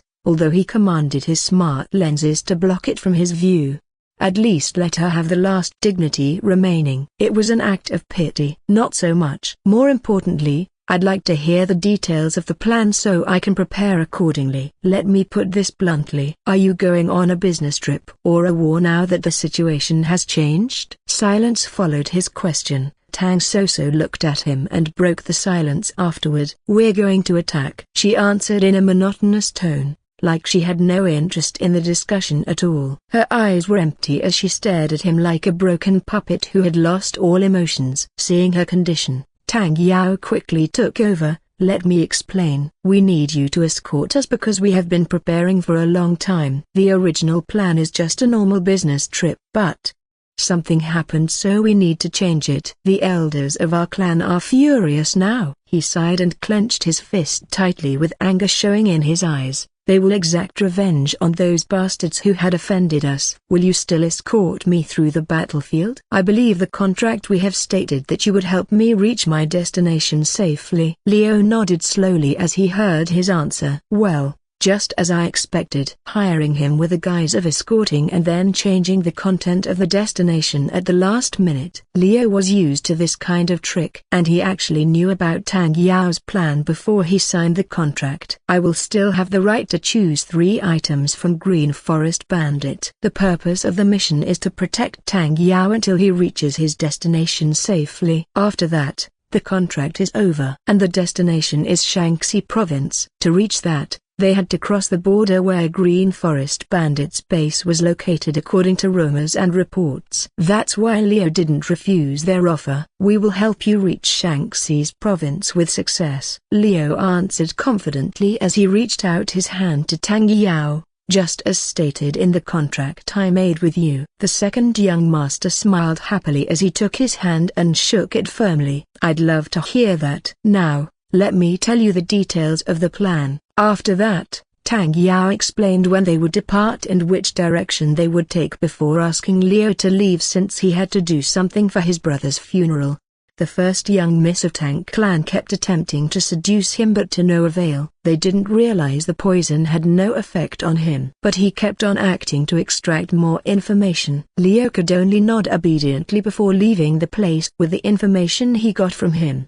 He understood his limit as a hired mercenary and left the Tang Manor quietly with a satisfied smile on his face. His mission here was accomplished. Now, he just needed to wait for 2 more days for everything to go well with his plan. He fished his communication device once he was out of the guard's sight and contacted Jessica. "Jessica, come to Qin City. This job is ours to take. I allow you to use that to get here faster, and bring me my weapon, just in case." "Yes, leader." With that, he cut off the line before returning to his inn. Many people entered Qin City in the next 2 days. A train of carriages formed a long line as they entered the city. Whether it was in the morning, afternoon, or night, they went into the city without being stopped by guards stationed near the gate. The citizens, who were busy with their day-to-day life, were anxious because May martial artists were coming in and out of the city. Subsidiary clans and sects allied with Tang Clan gathered in the city to form an army under Tang Jiaofu's command. A few of them entered the city together with Tang Clan's warriors and they wore Tang Clan's emblems proudly as they marched through the street. Just outside the city wall, amidst the long line of carriage, a strange sound everyone not familiar with rang. Vroom, vroom. The sound was similar to an angry beast roaring, but it was too mechanical to be one. Everyone's attention suddenly turned around. A cloud of dust billowed from the horizon and rushed towards the city at lightning speed. "What is that? Demonic beast? I swear that's a demonic beast. Is that Death Cart? Those filthy lovers of the dead." Everyone was surprised and scared of the foreign object rushing towards them. The guards on the walls hurriedly put their bows up, ready to fire at the incoming threat. However, they were stopped by someone before they could release their arrows. "Hold on. That's not a demonic beast. It's just a transport vehicle that I own." A man dressed strangely spoke in a voice that could be heard by everyone. He walked out of the gate. The black suit made him look unique as it stood out amongst the crowd, causing people to lower their guard against him. They recognized him. "Thunder God." "It's Thunder God. I heard he fought Wandering Sword Saint equally." "You're kidding." Leo smiled slightly at the murmurs around him as he walked calmly towards the approaching vehicle. He quickly recognized it from the shining black surface and the sound alone. It was his beloved bike. The design looked similar to the one in his past life, a Panagal V4. He immediately saw his companion riding it with a confident smile on her face. She had tied her hair into a ponytail. On top of her usual tight business suit, Jessica wore a black leather jacket. The jacket and hair fluttered as the wind blew by her body. Her pink-tinted glasses glistened under the sunlight as she spotted him. She waved her hand and immediately stopped in front of him. The guards' eyes widened in surprise as they saw the vehicle coming to a halt with the slightest movement of the handle. "Good morning, leader." "I came here as fast as I could," she asked him while smiling warmly with her hair swaying gently in the air. "I brought what you asked me to bring." She pulled a small capsule from her pocket and handed it to Leo. He took it and looked at the capsule. "Plasma railgun." Reading the words written on it, Leo smiled in satisfaction and nodded his head. If someone like Wandering Sword Saint appeared again, he would use this to create a hole in their head. Surely they wouldn't come out unscratched, right? He threw the capsule into the air, before catching it again. "Good work, Jessica." "Let me tell you what we're going to do today," he said to her while stroking the bike he hadn't ridden for a long time. "It's been a long time since I ride this. How about we talk while riding?" "Based on the map I found, there is a beautiful cliff near this city." "That would be wonderful, leader." Jessica hopped onto the back to allow Leo to drive it. Her chest was pressing against his back while her hands snaked around his waist, making Leo sigh at her obvious action. But he didn't push her away as he enjoyed it. "Put on a helmet." With a voice command, his bodysuit reconfigured into a black helmet and a tinted visor covered his face. He took a deep breath as he savored the feeling of riding the beast again after so long. He looked up and gazed into the sky, allowing a strong feeling to fill his heart before letting it go in a flash. "Let's go." As if on cue, he activated the engine and rode off in the same way as Jessica did earlier, leaving a cloud of dust behind them. Many people gasped at the speed the black object moved, disappearing in the matter of seconds even on a slightly uneven dirt road. "A phantom stead," someone exclaimed in shock when he saw Leo and Jessica drive away. The others also gasped in surprise at his reaction. "That's the Thunder God's phantom stead." "How fast?" "Hey, quickly, report it to the sect. Young Master Tang Yao needs to know this." People from various backgrounds hurriedly ran toward their leaders to report what happened. They seemed excited by what they saw. Meanwhile, Leo laughed as he went full throttle, accelerating even faster and reaching the maximum speed the bike could achieve in short bursts of 1 second each before slowing down to 100 kilometers per hour, then back up to full throttle. "It's fun." He smiled as he drove toward the cliff that could be seen in the distance. "I will explain it now, so listen well." "Yes." Leo began to explain the job he received from Tang Yao, the problem, and the possibility of how it would end. Jessica listened quietly while noting everything in her mind. Time passed quickly. Before long, they reached their destination. A valley that separated Sichuan and Shaanxi province was located here, not far from Qin City. Leo drove up the cliff, leaving a long line of dust behind them as they raced towards it. At the peak of the cliff, Leo finally slowed down his bike before stopping it completely. He parked it and controlled his bodysuit, making the helmet recede. "We've arrived, Jessica." He turned around only to see her face close to his. She kissed him on his lips when their eyes met, stealing a quick peck. "Sorry, leader. I missed you so much." She apologized as her face reddened slightly after she got off the bike. Her gaze lingered on his face. Smiling softly, Leo shook his head as he caressed her cheek before moving forward to kiss her again. "You should have told me. I also missed home. There are many things happening in Qin City, so will you share your warmth a little bit?" Hearing that, Jessica smiled and leaned forward. "Gladly." "Anything for you," she murmured happily as she hugged his body, letting him lean against her body and holding his head with both arms wrapped around his neck. Leo closed his eyes and kissed her. Her tongue tried to pry open his mouth before moving inside it and enjoying her taste while savoring everything he could from her. The scent of strawberries lingered on her smooth lips. "A cocktail," he guessed. After a while, they parted and Jessica smiled softly. "Come on, let's settle our business first," he said as he broke away from her arms and started walking towards the cliff edge. "We have a lot of things to do." "Foo-fa-foo, Yes, I'm looking forward to it. She chuckled happily and followed after him. Her hands didn't leave his arms. When they reached the edge, he released the capsule in his hand. It popped open, releasing a cloud of dark matter before materializing into a rifle-like weapon with a long barrel and a glowing blue gemstone embedded in the middle of it.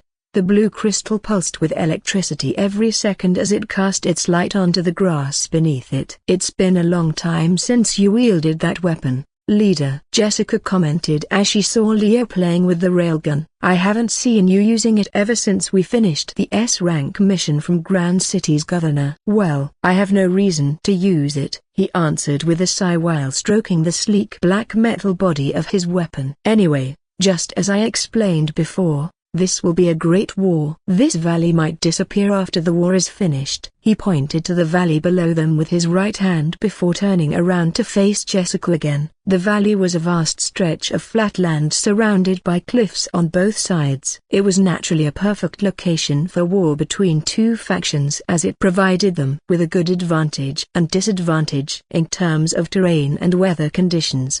The enemy will use ranged weapons and martial arts. Some 6 stars might join the battle, and at the peak, 7 stars or even 8 stars martial artists might appear. He sighed as he shook his head. We only have ourselves to rely on. Why didn't you ask for help? She asked while tilting her head curiously. Shui and Jack will be ready any time for you to call them here. They will be needed in Chengdu, Leo answered simply while placing his index finger on the trigger of his plasma railgun. Knowing that we accepted the job only based on a contract between two sides without any witness, and given they secretly approached me as business escorting that could evolve into fight against Green Forest Bandit, I think they still have a plan behind the scenes.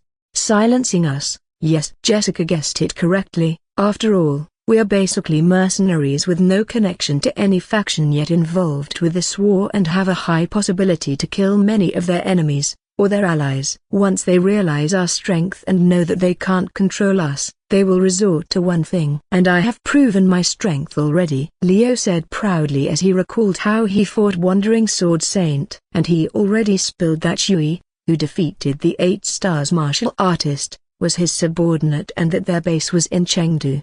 Which is why I want to confirm something. Their plan is indeed working out fine. But how will they execute it when I am involved? If they indeed targeted what's mine near Broken Bar, Fufafu, they seem to underestimate you, leader. Jessica giggled lightly and glanced at him affectionately as she said, but let's just hope we're able to achieve what we want without sacrificing anything unnecessary.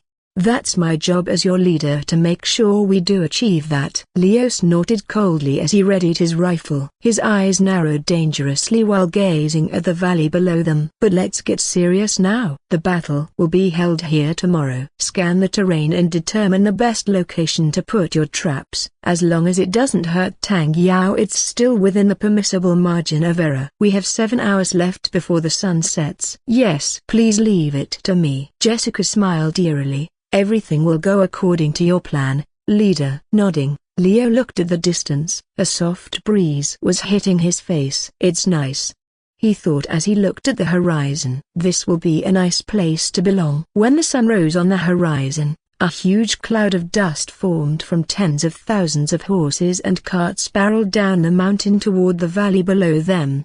People were walking in front of it and behind it as well. A huge line of warriors heading to battle together with many civilians joining them as well. The green banner with a dragon symbol fluttered in the wind, and soon, the army was stopped as they reached the foot of the valley. Stop! Tang Jiaofu, the patriarch of Tang Clan, shouted in a loud voice, and everyone halted immediately at his command. He looked around with narrowed eyes and nodded once. We're going to camp here for now. Warriors, guard the civilians and start setting up camp. I can feel that we're already close to Norkrum's territory. Leo, acting with Jessica and sitting in one of the frontmost carriage, listened to the command and peeked out. He saw Tang Clan's army from inside their carriage as they entered the valley. Each warrior was wearing a light green armor and helmet along with an iron spear in their hands. They looked like soldiers who just came back from war despite being martial artists and not real soldiers. At first, He planned to use his bike to join the army, but Tang Yao requested him to stay in the same carriage to protect them. He's so cautious. But it was within his expectations. So Leo chose to stay in the same carriage as them, with Jessica staying right beside him, observing the area with a cold smile on her face. And now that the march stopped, he exited the carriage. "They are moving pretty slowly," Jessica commented as she followed him out of the carriage. "If they have Humvee or some heavy vehicles that are able to carry a few dozens of men on a single transport vehicle, they should be able to arrive at Green Forest Bandits territory in less than 2 hours from Kin City. Their technology is just that bad." "Nothing advanced weapons nor even air support," Leo replied as he shook his head. "It's really the least expected from an established society that relies on martial arts rather than technology." "That's true." Jessica nodded before giggling suddenly. "Ha ha ha. I can't wait for this war to start." "Leader, don't have high expectations. A broken bar, we will only be on the sidelines." "I know, but this will give us nice data." "That's what you want, right?" "Yes, you're right. But we have to wait for now." Leo sighed as he scratched his chin. At that time, Tang Yao approached them with Tang Soso following after him. Both of them were wearing Tang Clan's robe and had swords in their hands. Unlike the others, their swords looked a little different, with green hilt and dark red scabbard with a golden dragon engraved on it. "Oh, Leo, here you are." "We arrived faster than expected," he said with a smile on his face. "We will be moving in a different direction from the main army. Me, my sister, and all our clan's members will be participating in this battle. I will lead a small army to ambush them from the side. We'll be traveling through this narrow valley before going down to the forest below the mountain." Tang Soso continued when Leo didn't say anything. "We are planning to surround the Green Forest Bandit and annihilate them." "Roger, I will follow the army." "Do you have any instructions?" Leo asked as he nodded his head slightly. "I thought they were going to fight fair and square from the front." "I should have guessed it. This Murim world is different from the normal one." Tang Yao and Tang Soso looked at each other and exchanged glances. After a moment, the two smiled together and answered him as one. "Protect me until I reach our destination." "Consider it done." The army began organizing itself while making preparations for their journey. Leo and Jessica watched in silence as Tang Clan's warriors prepared to march through the forest. It was clear that they had a destination in mind already. "Let's wait and see." After a few minutes, everything was ready, and the army moved forward once more, heading deeper into the forest. They followed a trail leading directly into the heart of the mountainside,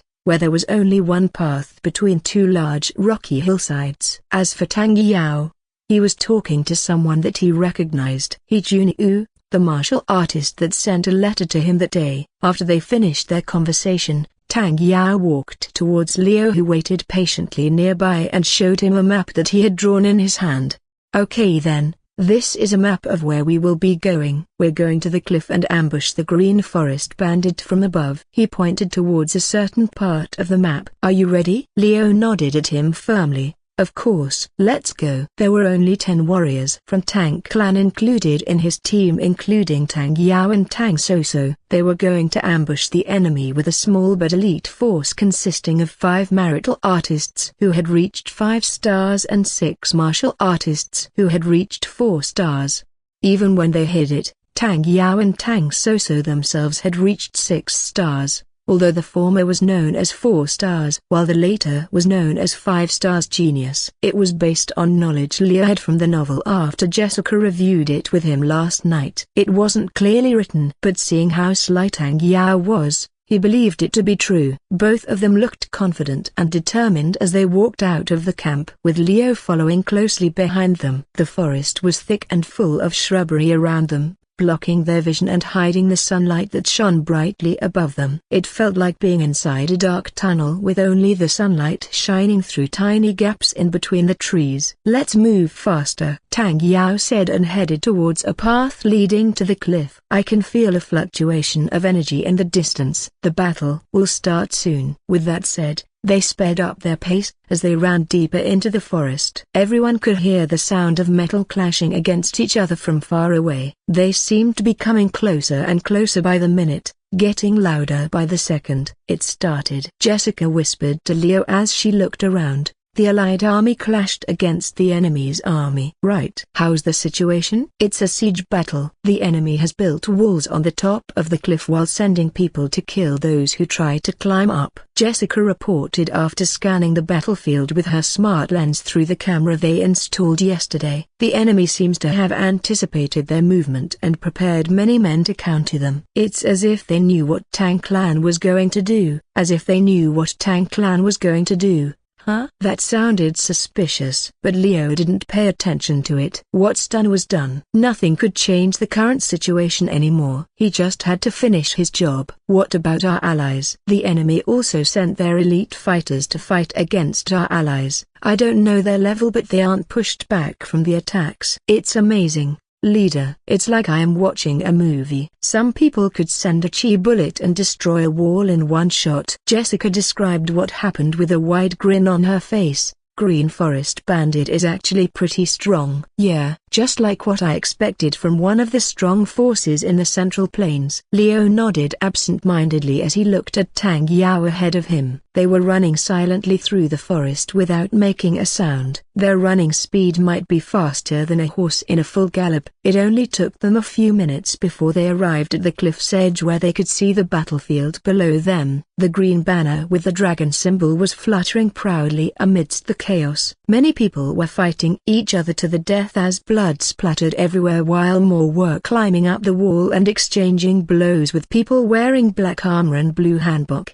Some rough men could be seen battling each other in the valley. They wore no armor and wielded long swords with a blade made from metal and wearing leather as protection. A few of them seemed to be wounded already while others had already fallen dead on the ground, their bodies covered in blood. Their base is actually decent, Leo thought as he saw a massive wooden structure built on top of a steep cliff surrounded by a wall made of stone. I guess even though they're bandits they still care about their lives. A large building sat at the center of the compound where men wearing black armor stood guard. Several women and children entered the building frequently with pale faces.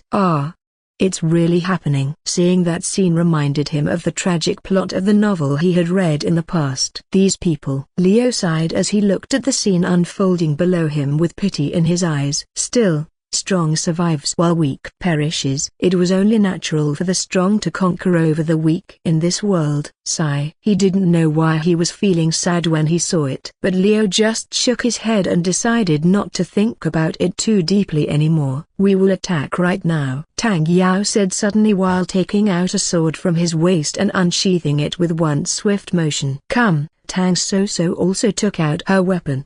A double-edged saber with a gold hilt and dark red scabbard decorated with a dragon engraved on it. A green chi covered the blade as she held it firmly in her hand, ready to attack at any moment. They descended the cliff by jumping. There wasn't even a single shred of hesitation in their actions as they leapt off the edge and plunged straight into the chaos below them, landing right next to the enemy base. Charge! Tang Yao yelled out before rushing forward along with Tang Soso and the rest of the Tang clan's members following closely behind him. Their movements were fast and agile as they dashed towards the enemy soldiers guarding the gate of their base while cutting down anyone who blocked their way without mercy. Various chi attacks struck against their bodies, sending them flying backward as blood flowed freely from their wounds, staining their clothes crimson red. Kill these bastards! A man roared angrily as he launched a powerful punch toward Tang Yao's head. However, it never connected as his fist was gone. Standing beside the second young master of the Tang clan was Tang Soso. Her sword was covered by a green chi before she slashed horizontally toward her opponent's stomach. Blood sprayed out like a fountain while he fell backwards from the impact. Bastards! People from Green Forest Bandit and Tang clan charged at each other, exchanging blows and killing one another. Meanwhile, Leo and Jessica were standing atop the cliff watching everything that transpired below them calmly. They had been there since the army started their charge down the cliff, watching everything without moving an inch. They are doing pretty well even without us protecting them, Leo commented as he watched Tang Yao swing his sword and cut down his opponent with ease while fighting against two opponents simultaneously. They were going to breach into the Green Forest's base soon. We have to work for our pay now. Let's go, Jessica. Yes. Leo began descending from the cliff while Jessica followed him closely behind, smiling eerily as she imagined what would happen later on. It would be their first job as an independent group working under their banner after all. Hallowed Insects' official first job in a war. They jumped from rock to rock with great speed before reaching the ground quickly. They arrived right behind Tang Yao just when he finished off his opponents. His clothes were stained in blood while his sword was dripping red liquid all over the ground as he stood there panting heavily. Huff, huff. The enemy is strong, he mumbled under his breath. This is my first time facing such a formidable foe. You shouldn't force yourself. You have made a good contribution already, Liu advised as he looked at Tang Yao seriously. The other martial artists will breach through that building sooner or later, so you should take your leave now. Tang Yao wiped off some blood on his cheek before shaking his head stubbornly. No, I can't run away after coming here. I have a duty to fulfill for my clan. I will continue fighting until I die. Dying will do nothing to help your clan, Leo reminded him calmly.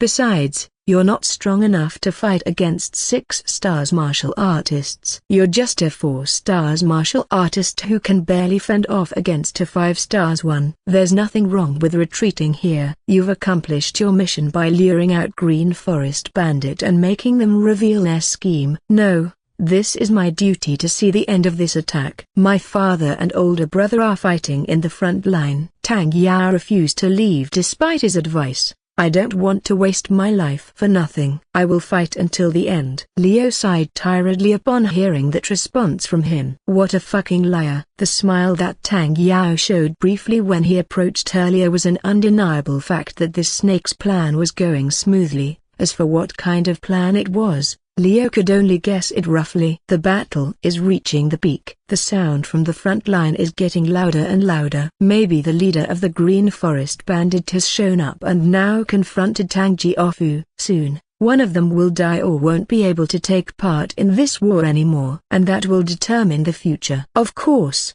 as the contract stated, he would only protect Tang Yao, Tang Jiaofu or the Tang clan's heir. Tang Yao's safety was none of his business. Very well, we will protect you to the best of his ability. Thanks. Tang Yao smiled at him. Let's attack their base now. Sister, if you please. Tang Soso nodded before raising her saber into the sky while focusing her chi into it. The blade glowed brightly before shooting out a green lightning bolt towards the building's gate, instantly blasting the wooden wall. Dust filled the air as everyone turned towards the source of the explosion, revealing a large hole where a wall once stood. My sister is really amazing, Tang Yao murmured proudly as he gazed at Tang Soso fondly. A desire shone within his eyes while looking at her body closely. His stare made Leo frown slightly because of how uncomfortable it felt. Jessica also seemed to notice it as she pulled his sleeves. Her eyes turned into crescent moon shape as she glared sharply. Leader,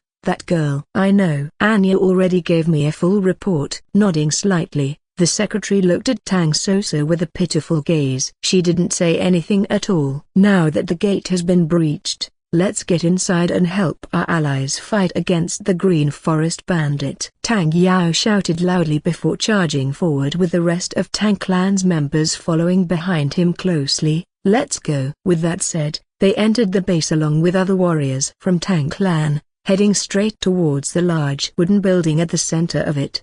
Leo grabbed his photon pistol and followed suit with Jessica. Her hands were now covered in her bodysuit's gloves. Shining threads covered her fingers. Many soldiers guarded the entrance to the building, blocking their path. The martial artists were fighting each other furiously, causing destruction around them as they battled against each other mercilessly. Some managed to break through their defenses and rushed forward while others remained where they stood. Stop them. That's Tang Clan's young master. Kill him. Avenge our brothers. Kill everyone. Their warriors charged towards Tang Yao with their swords raised high above their heads, ready to strike him down when they got close enough. Wah! Tang Yao raised his sword defensively and blocked most of the incoming attacks but was unable to withstand all of them. Some attackers aimed their swords right to his body, ready to pierce him through. Seeing it, Tang Soso immediately tried to head towards him. However, her opponent was strong. She covered his body and blocked her attack before throwing a powerful kick at her. In response,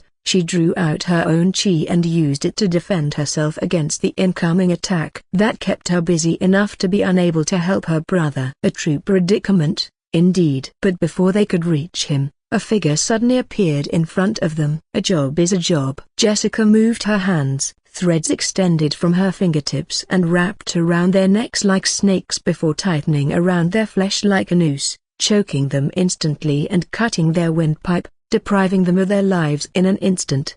Not even chi could protect them from an ultrasonic vibration capable of tearing apart human skin tissue. They were dead within seconds. The fight didn't stop. More enemies flooded towards them after seeing the two die instantly. They wanted revenge against the attackers that killed their allies. Deranged Tang Clan. How dare you attack us? We did nothing at all. Everything that happened was all your fault. A man wearing a tattered robe appeared from within the wall. His beard was long and scraggy while his hair was messy and unkempt. He looked like a beggar more than an evil bandit with his sickly yellow complexion and gaunt face. Yun Dai Ho. Tang Yao shouted the name of the bandit, a name that rang in Central Plain as one of the feared 6 stars martial artists who roam the land in search for treasures and resources. He was known as one of the most powerful martial artists in Green Forest Bandit. Hence his name was feared throughout many clans and sects. Is it you? Yun Dai Ho narrowed his eyes like a predator at Tang Yao and the other members of Tang Clan as he examined them carefully. What's your name? Tang Yao. Tang Yao answered coldly and raised his sword. I shall destroy Green Forest Bandit and return peace to Central Plain. What arrogance! Yun Dai Ho replied coldly as he snorted and laughed mockingly. Who do you think you are? Returning peace to the Central Plain? This is Murim. No one can bring peace to Murim. Everyone is a slave to their desires and craves for power. Our clan will bring peace to this world, Tang Yao declared firmly as he tightened his grip on his sword. Ha! Show me how much power you have now. Yun Dai Ho laughed loudly as he pointed at Tang Yao. Kill them all. The rest of Green Forest Bandit members charged towards them after hearing his order, trying to kill as many warriors from Tang Clan as possible before killing him. 10 versus 20. Overwhelmed by numbers, the Tang Clan members retreated back while defending against the enemy's attacks with their swords and shields. But they couldn't last long with such low numbers, soon being forced back against the wall. Yun Dai Ho's chi flared as he charged toward them while sending a barrage of chi bullets towards them. Tang Yao blocked it with his sword and parried against his attack, clashing against his blade while defending himself with his chi covered his blade while he struck with quick slashes towards the enemy's chest. But the bandit was stronger than he expected, easily blocking every blow by sending counterattacks that hit his shoulders and arms, cutting deep into his flesh and causing blood to gush out of his wounds.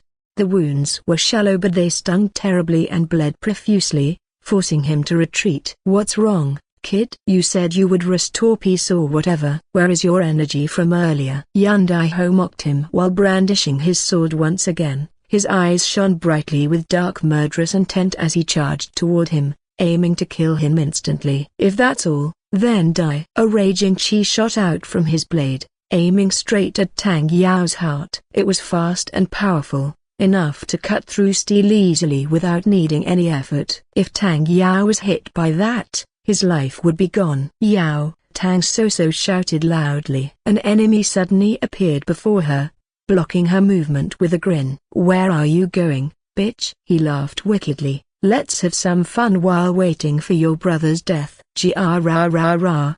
The attack was fast and deadly, making Tang Yao unable to react. But Leo reacted faster than him. No, you can't kill him. He raised his pistol and pulled the trigger. Electricity cracked around it as plasma bullets shot out and impacted against Yun Dai Ho's chi strike, dispersing it into air. In the end, chi was just another form of energy. It could destroy the ground, which meant it had mass and density. It could move fast enough to break the sound barrier, which meant it had momentum. And energy had its limits too. If the amount of energy in something was more than the object could sustain, it would explode. That was what happened to a bullet. What? No way! Yun Dai Ho shouted in surprise when he saw his attack stopped completely. What did you do? What's that thing? Jaya Jaya Jaya, you're talking too much. Leo shook his head as he sneered coldly at Yun Dai Ho. You think you have time for that, huh? As a martial artist, Yan Daiho's senses were enhanced beyond normal humans. He could feel the air shifting around him as electricity crackled near his ear. Then he noticed Liu was pointing his gun at him. Dodge! Yan Daiho shouted while jumping back away from Liu just as a large bolt of electricity shot out of his gun. A flash of light passed through him and hit the person behind him.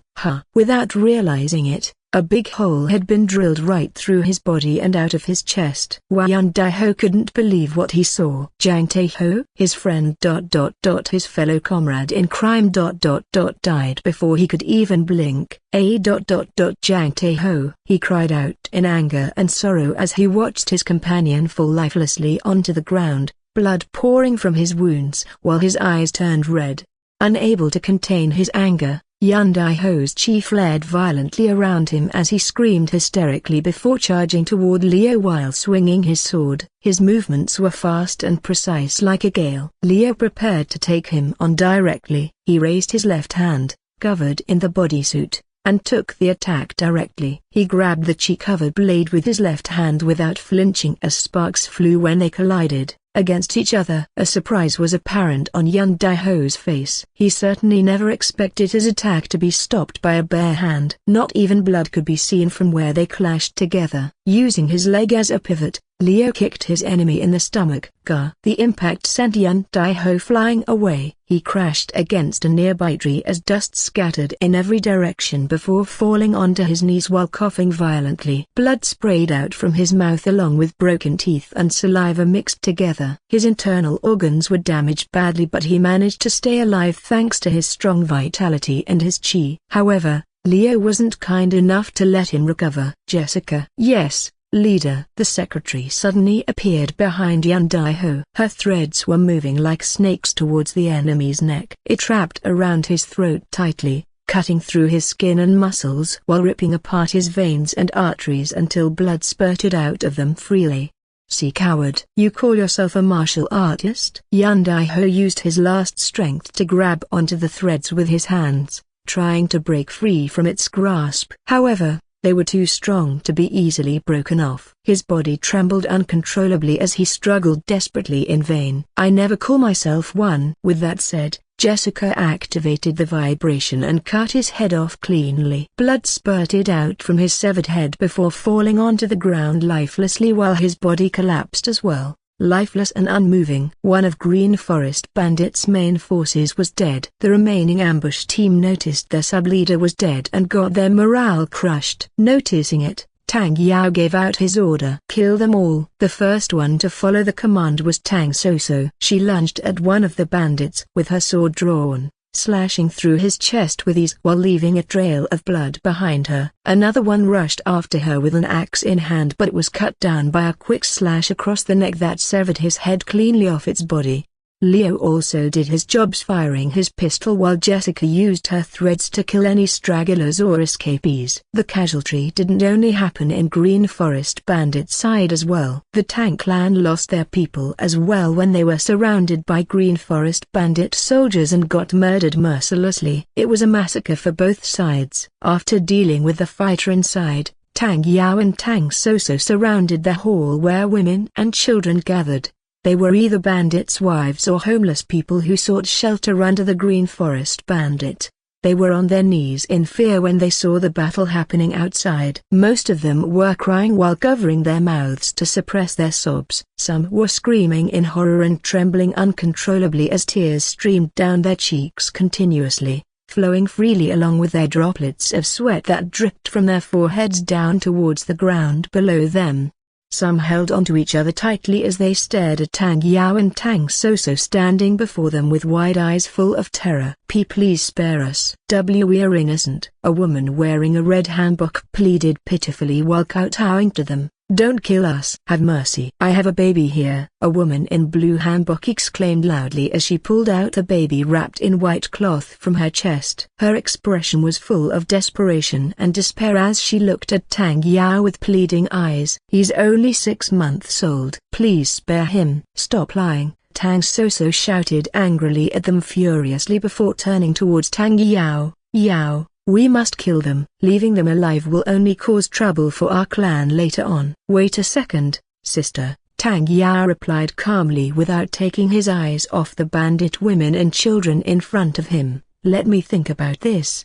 Tang Yao thought for a moment before speaking again slowly while staring straight into Tang Soso's eyes intensely. Let's spare them. There is no reason to kill the innocent. We're not bandits nor an evil sect. Yao, Tang Soso gritted her teeth as she heard his decision, but she didn't argue anymore and stepped aside obediently without saying anything further. Your kindness is really admirable, but are you sure about this? Yes, I am. He nodded firmly before looking around at everyone kneeling down before him and asked, I will spare you and the kids, but I can't allow you to leave freely. We will give you a place to stay and monitor you. That's the least I can do for you. Thank you very much. Thank you. The women sobbed in relief as tears rolled down their cheeks while they hugged their babies tightly. Thank you so much for sparing our lives. Leo watched the charade with a frown on his face. Yes, a charade. That fucking bastard. He didn't know what Tang Yao planned. Usually,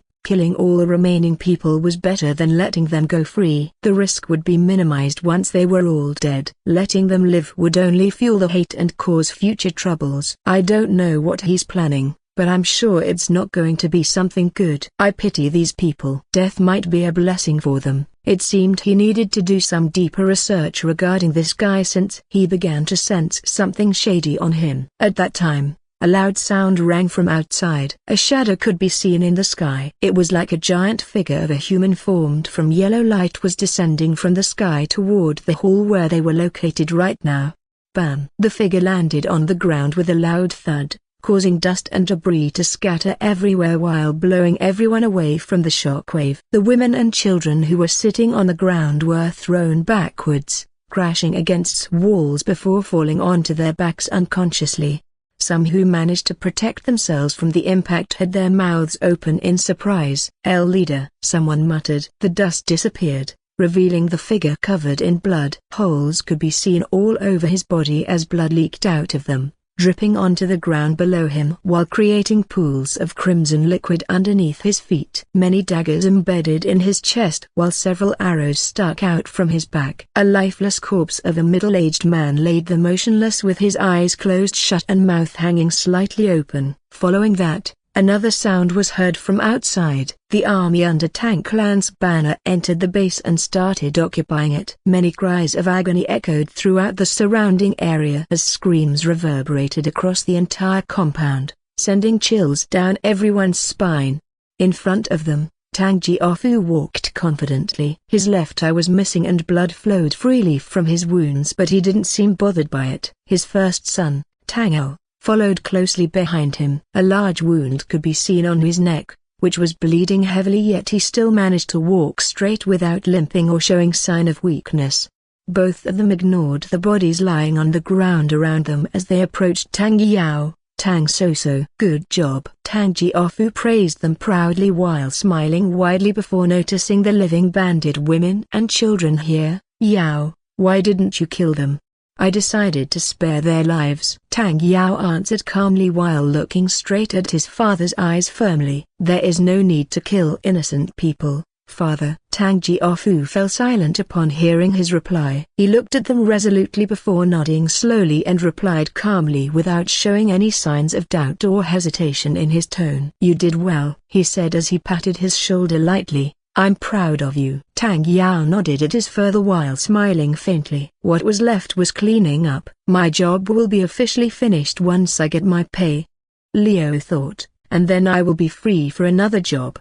They brought the surrendered prisoners outside. Corpses littered the ground as corpses were piling up in heaps like mountains. The stench of blood was thick and heavy in the air, permeating throughout the area around them as bodies piled high all around them. Tang Yao approached Leo with a relieved face. Thank you for saving me. I owe you one. He smiled weakly. I will pay the rest of it once we reach Qin City. You have done a wonderful job. I'd like to hire you again if fate allows me. Leo only nodded at what he said. While Jessica ignored him. Both of them didn't participate in the cleanup and just watched from the side. Many people looked at them with awe and admiration due to their amazing skills earlier, especially Leo, who had single-handedly killed and fought Yun Daiho. Many wondered how he could grab the chi-covered sword without getting injured. The survivors from the ambushing team spread the news of his fight to the others, exaggerating what he did. The name Thunder God rang once again throughout the battlefield as everyone began gossiping about him. Well, let them say what they want. Nothing wrong with being famous. Just as he thought that, he felt his sleeve was pulled from the side and turned around. There, Jessica was holding a small pink cocoa close to her ear with a serious expression. "Leader, it's just as you expected." "All right, then let's go." Now that he got the news of the worst thing that could happen, there was no need to hesitate. He walked resolutely to Tang Yao's direction and patted his shoulder lightly to get his attention. "Young Master Tang, if I may have your time a little." "Sure." "What is it?" Tang Yao asked curiously while tilting his head sideways. "Our job ends after the war. If you would be so kind, can you pay us right now? We have an emergency situation at hand." "I believe you have our pay ready in your storage ring." "No?" Hearing that, Tang Yao narrowed his eyes slightly. "My apologies, but didn't I say that I would pay once we are in Qin City?" "How about we have an emergency?"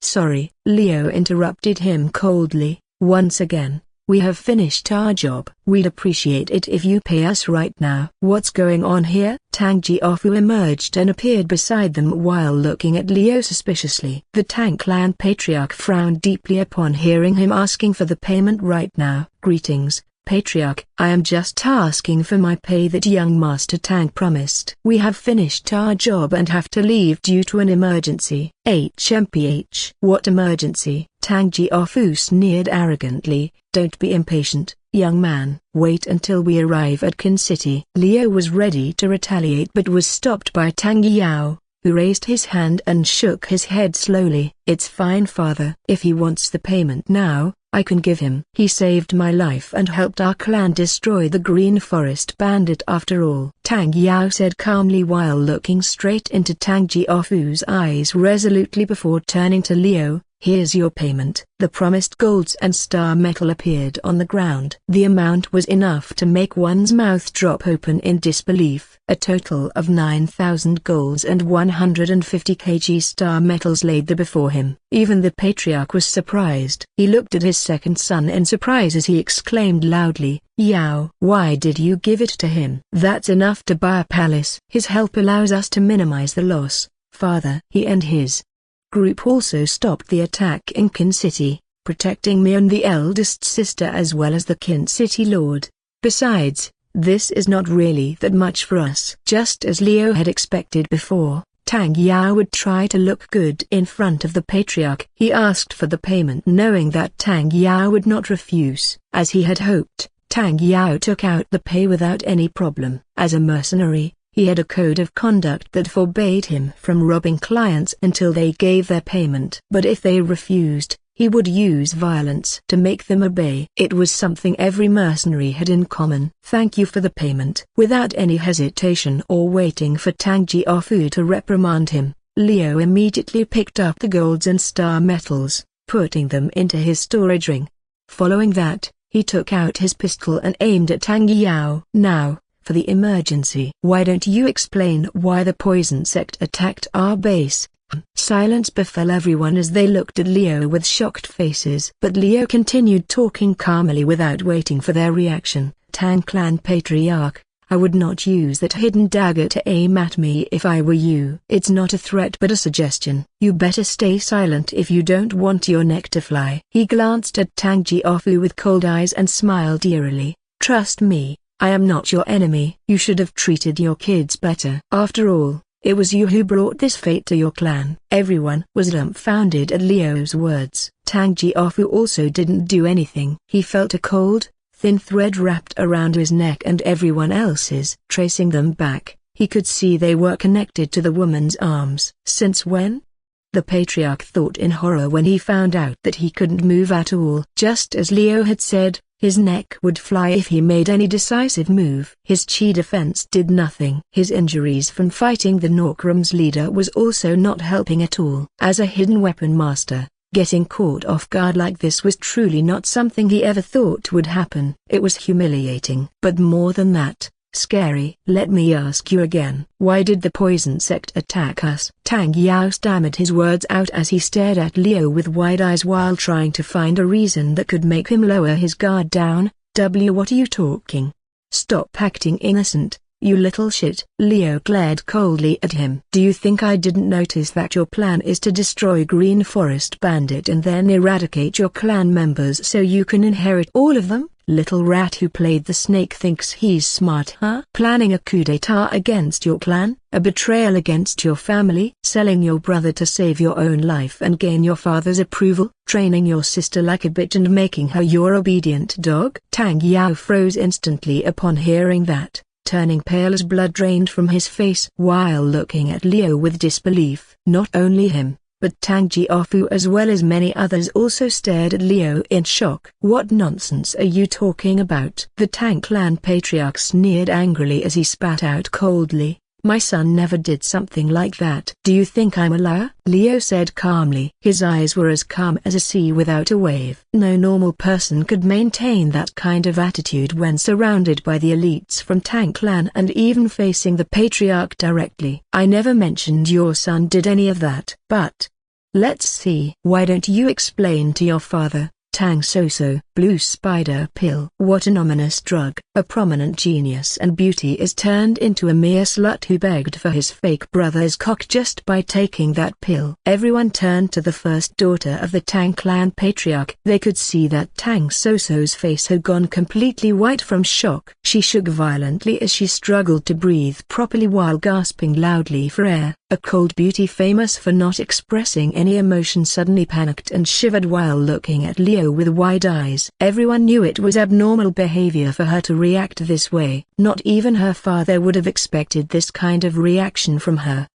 Now he harbored suspicion as he looked at Tang Yao. The sly snake was still hiding in the dark while smiling evilly inside, watching his own father struggle with disbelief. But that mask cracked when he heard what Leo said next. If you don't want to confess right now, I think I will take a piss right on top of the Supreme Evil's grave. Don't you dare. A voice that sounded like a roar of a beast erupted from Tang Yao's mouth as murky chi burst out of his body without warning and enveloped him in an eerie purple glow. His eyes shone brightly with murderous intent as his face contorted into an ugly expression full of hatred while glaring viciously at Leo. The vile energy was proof that Tang Yao wasn't the person they expected. What's the meaning of this, Yao? Feeling betrayed, Tang Jiafu shouted hysterically as his mind went blank from shock and anger. Unable to comprehend the current situation clearly, he questioned his second son with a trembling voice, demanding an explanation while glaring hatefully at Tang Yao. Ha ha ha! Tang Yao laughed maniacally as his purple eyes shone brightly with malicious intent.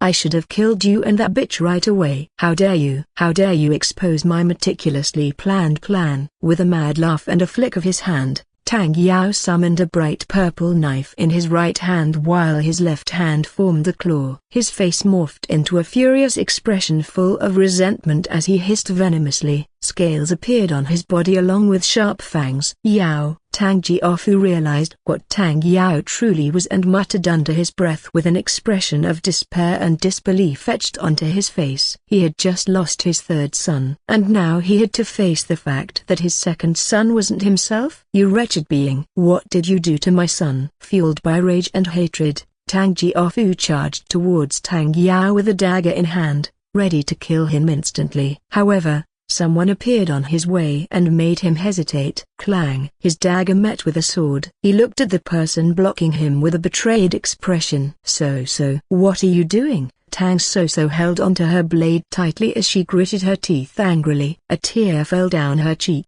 while she glared coldly at her father without wavering. Her whole body trembled uncontrollably while blood dripped down her neck, flowing down her pale skin towards her chest. You won't harm Master. Father, you won't do that, she shouted with determination burning strongly within her eyes. I won't allow it. But Soso, Yao is possessed by Supreme Evil's followers. So what? I can't live without him anymore, not after he makes me realize my worth, as a woman, as his bitch. If I don't get that pill, yeah broken bar. Good job, So, Tang Yao said as he laughed happily and walked toward them. I will give you the reward tonight, okay? Tang Jiaofu couldn't believe what he just heard and witnessed. He didn't care about her admitting that she was sleeping with her brother or anything else anymore. His daughter was brainwashed? That was not possible. But how? Then he remembered that pill she mentioned earlier, Blue Spider Pill. The evil drug created by the supreme evil in the past. No way. My apologies, father. I will let you die in peace. With those words spoken, Tang Jiaofu's last hope of surviving shattered completely as he watched Tang Soso stabbed him through the heart with her sword. Father, Tang Ao freed from the threads that bound him and jumped forward to save their father, but he was too late. Tang Jiaofu had a painful look on his face as blood gushed out of his mouth while he fell backwards lifelessly towards the ground before crashing heavily onto it. Betrayed by his daughter and son, he was stabbed fatally by his own child. How dare? After these years, Tang Jiaofu finally realized how useless and powerless he was. The so-called strongest martial artist in Central Plain fell easily without being able to do anything against his daughter's attack. At that moment, I told you that you should have treated your kid better. Ga. Liu kicked Tang Soso's neck, knocking her down the ground before putting his leg above her back. It was all done in one swift movement without anyone able to see what happened. She immediately lost consciousness. Jessica, give the patriarch treatment. Keep him from dying. Yes, leader. The secretary, retracting her threads from binding all people in the area, immediately rushed to Tang Jiaofu while pulling a pill from her pocket. Drink this, this will make you feel better.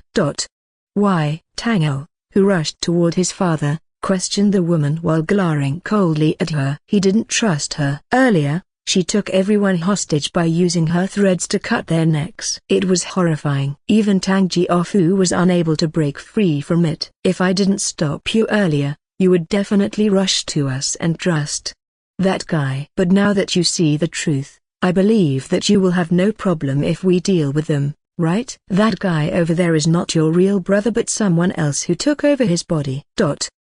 He couldn't say anything. Patriarch, just trust us. Our medicine is, as much as you don't believe it, currently better than Tang Clan's. This will keep you alive until you can get proper treatment. Jessica handed the pill to the pale-faced man and showed him how to swallow it without any harm. Tang Jiaofu made an unreadable expression, but after a moment of hesitation, he eventually accepted the pill and swallowed it. After that, she brought him away from Leo while nodding at him. Seeing that, Leo nodded and turned at Tang Yao. The man didn't do anything and just waited while sneering at him. Are you done? A confident smile appeared on his face as he asked Leo that question. Aren't you confident to think you would stay still when my subordinate saved the patriarch? Isn't your goal to kill him and take over the Tang clan? That was indeed my goal, or at least one of them, Tang Yao said with a straight face before suddenly gritting his teeth like a madman. But you ruined everything. You realized my plan and stopped it. Not only that, you pretended not to know and approached me. This is your plan from the start,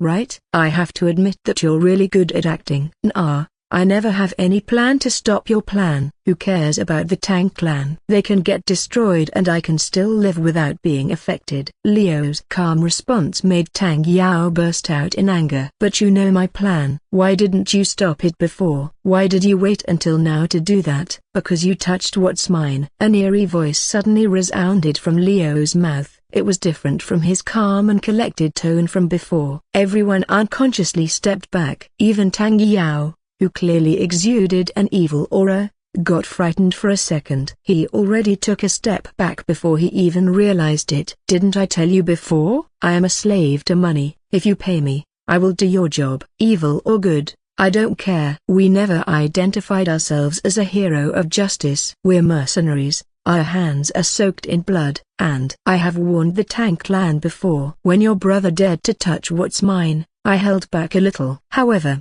how dare you attack my base when I am away from it, you fucker. The man who acted calmly all this time had finally shown his anger. A demon-like expression appeared on his face as sparks of electricity crackled around his body while his hair rose upwards. The moment Tang Yao realized the real reason why Leo interfered, He felt goosebumps rising all over his body. A thought flashed in his mind. I shouldn't have touched the sleeping dragon.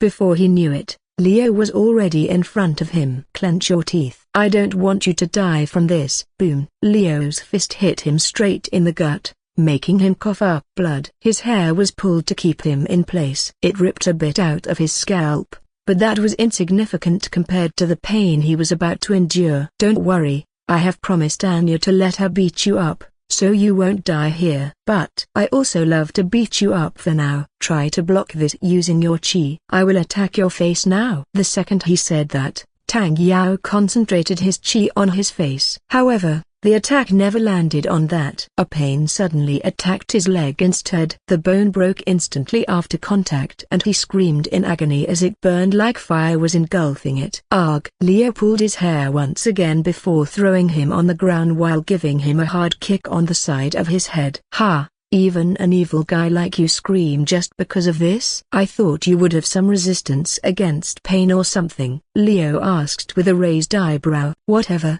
It's better this way. Let's try another one. He let out another electric current to stun Tang Yao before proceeding to inflict a series of painful wounds on his body one after another. All of them were placed carefully so it would cause immense pain without killing him. Tang Jiaofu raised his body and asked a question. What is he doing? Father. Tang Ao rushed to his body. He was surprised to find him able to move after seeing what happened just now. The wound that was supposed to be fatal was slowly healed. I am fine. More importantly, who are you? The Tang clan's patriarch looked at Jessica with a questioning gaze full of doubt and confusion. We're hallowed insect mercenaries. We were originally employed to escort Tang Yao until he reached this destination. However, when we finished the request, we got information from our comrades in Chengdu that the poison sect had attacked our base. With the information we have beforehand, we knew that it was Tang Yao's doing. Poison sect? But the area Broken Bar, your subsidiary sect. Yes, I am aware. However,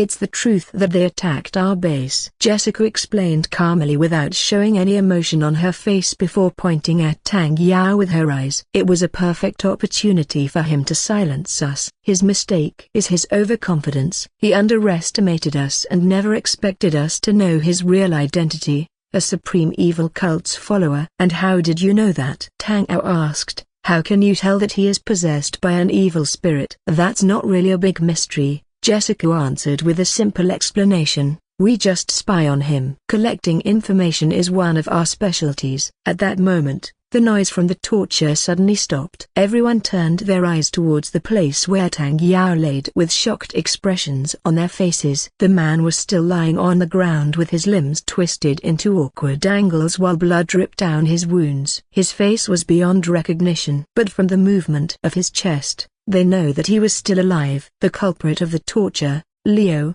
wiped the blood on his face as he dragged the mangled body to Jessica. He also grabbed Tang Soso and carried her on his shoulder. Keep him alive, Jessica. Anya wants to beat him up later. His words were quite friendly but everyone shivered just by hearing them. Yes, leader. What about the girl? The question grabbed his attention as he turned his gaze toward the unconscious girl. Then, he looked at the patriarch and asked, is she still your daughter? Depending on the answer, Leo's decision would change. He had no enmity with Tang Soso. He only felt pity, and Anya wanted to Broken Bar keep her out of misery. So he would do his best to keep his promise to his subordinate. Tang Ao felt sad. His lips trembled in grief as tears flowed down his cheeks. He remembered the way she stabbed his father. He wanted to say that she was still indeed his sister, but all decisions were left to the patriarch. He looked at his father with hopeful eyes. Meanwhile, Tang Jiaofu's mind was currently a mess. He didn't know how to decide. Many things had happened all at once,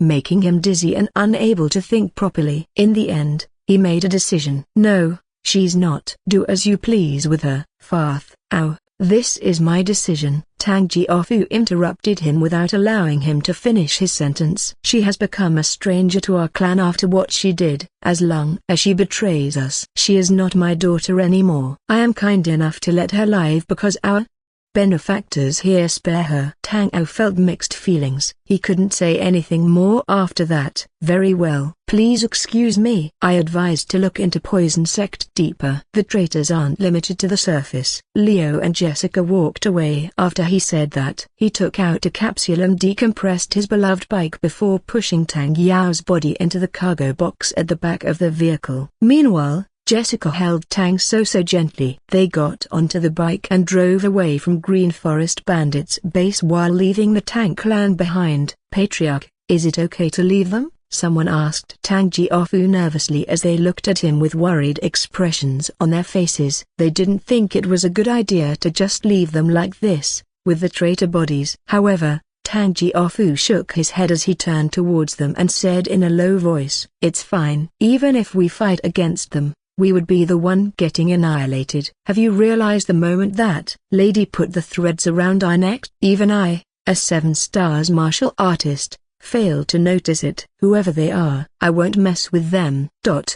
Understood. Looking at the disappearing figure of the hallowed insect mercenary leader who drove away with Tang Yao's mangled body on the back of a bike, many people shivered involuntarily at the mere sight of him.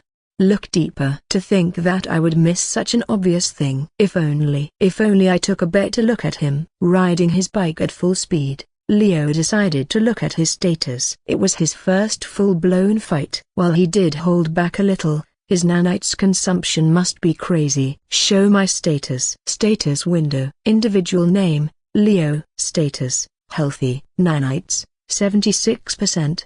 I used 24% in that fight. It's more than I thought. His consumption was so bad. He didn't even use the railgun he prepared, yet he used more than 20% to fight 6 stars martial artist and Tang Yao. He was barely able to use a half of the tricks he planned and the enemy was still not dead. But at least he was able to do that much without any bloodlust. There was no rage or thirst for revenge that blinded him at all. Call Kiaki. Contacting Kiaki. His smart lenses responded to his command. The communication device connected to his helm immediately rang. Before it could ring more than one time, the other side picked up the call. "Leader, do you need something from me?"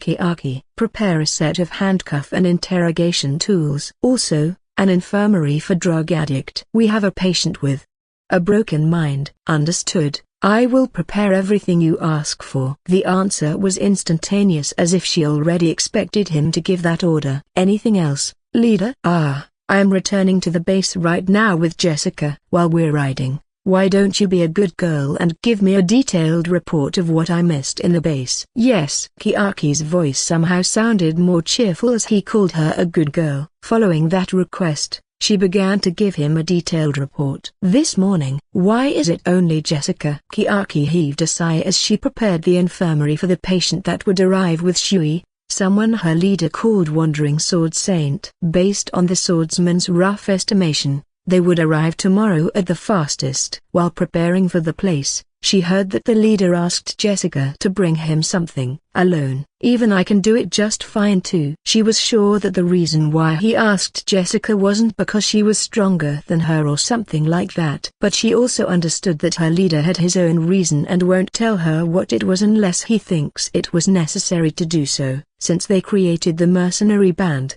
their leader was always like that. Mysterious and fair. No one could guess what he thought. When they knew it, everything was finished just according to his plan. In the hallowed insect, everyone's strength was equal. Although they had different specialties, they had each other's back and understood each other's difficulties. That was what made them strong together. For the most part, her leader let everyone do as they please if it didn't have any impact on the group. But when he needed them, he would give a precise order. All his orders were absolute. There must be a reason why, a good one. The leader chose Jessica for this mission. Nodding to herself, Kiaki returned to the bar after making sure everything was perfect. An operation to connect a severed arm was something easy, especially since the said arm was cut by Shui. The procedure wouldn't be complicated at all. Upon reaching the bar, Kiaki found Jack, a flirtatious man she didn't like the most. His attitude wasn't something she could stand. The man had the bad habit of arguing with the other person she didn't like. Their loud mouths tended to make her hear things she didn't want to hear. But again, Chiaki didn't like men in particular. She only liked Leo, a perfect image of a prince on a dark horse. Still, that didn't mean she wouldn't talk to the other members. Without the sword maniac by his side, the stupid marksman was bearable. She approached the bar and tapped his shoulder. Jack, feeling the light tap, turned to her with a curious gaze. "Need something from me, Chiaki?" Chiaki ignored the questionable look on his face and said what she wanted. "There are rats outside. Kill them." After Jessica departed, Chiaki's defensive system caught rats near the perimeter of the base. They were sneaking around, clearly targeting this place. "Huh? Can't your turret do something?" "Bullets. Precious." With them being low in money and material, it was common sense to save physical bullets used in turret. Rather than using them to kill the rats, it would be better to do it manually. That way, no trace would be left at all, meaning there would also be no smell left. "What about using cocoa to kill them actually?" "Never mind. I will do it." Just as he suggested, he immediately noticed the dark gaze Chiaki shot at him. While Chiaki hated everyone, her hatred towards someone who told them to use cocoa was towering above all else. To suggest that equals suicide.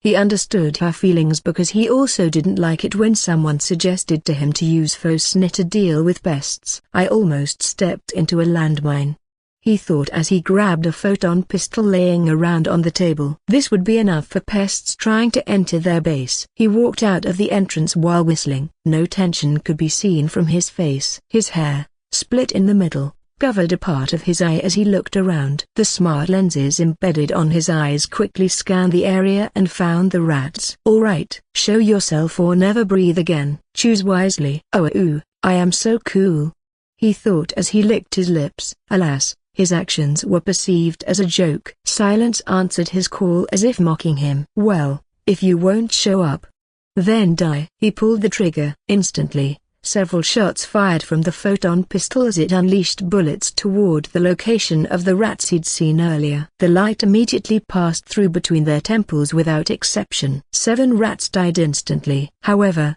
one rat managed to run away as it used its own kind to cover its escape. "Should I give chase?" he murmured with a flat expression. "Nah, it's not worth it. His owner will definitely send a new one." 7 rat corpses laid dead on the ground. Looking at it from afar, this was something no one would take care of. It was something anyone would ignore in normal circumstances. But for some reason, this didn't feel normal. I guess I need to clean up this mess." Sighing, he began his work. He walked to the nearby corpse and looked at it.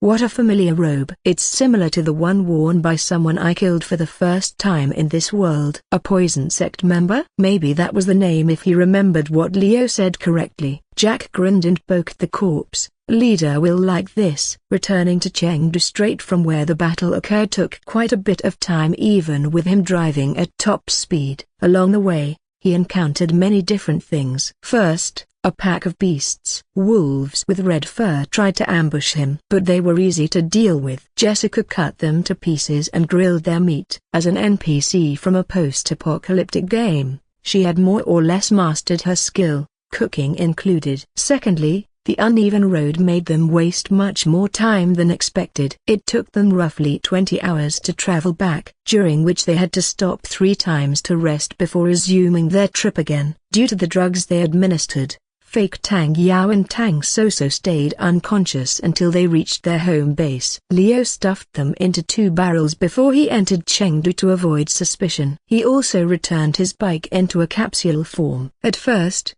the guards wanted to check what he brought, but Jessica, with her amazing negotiation skill, made the guard let them pass easily. After entering the city, he returned to the base without any problem. Nobody would bat an eye when seeing them. The people around the light red district area had gotten used to seeing their strange clothes, although that didn't stop them from stealing glances. Jessica opened the door for Leo and the commotion from inside could be heard. "Ha ha ha ha, my arm is as good as new." "You really know how to sew it." A loud and masculine laugh echoed inside the base. "Let's have a spar later to test your new arm." Now there are 2 sword maniacs. "Ha, Fosni, you're really the only one for me." He. "You are funny, old guy." "Peng peng, drink more." "Why am I here?" As expected, Guys are no good. When will the lead return? Based on the voices, Leo could tell that Wandering Sword Saint, Xiao Tan was inside. Shui wanted to have a spar with him and Jack sounded annoyed from his own seat. In contrast,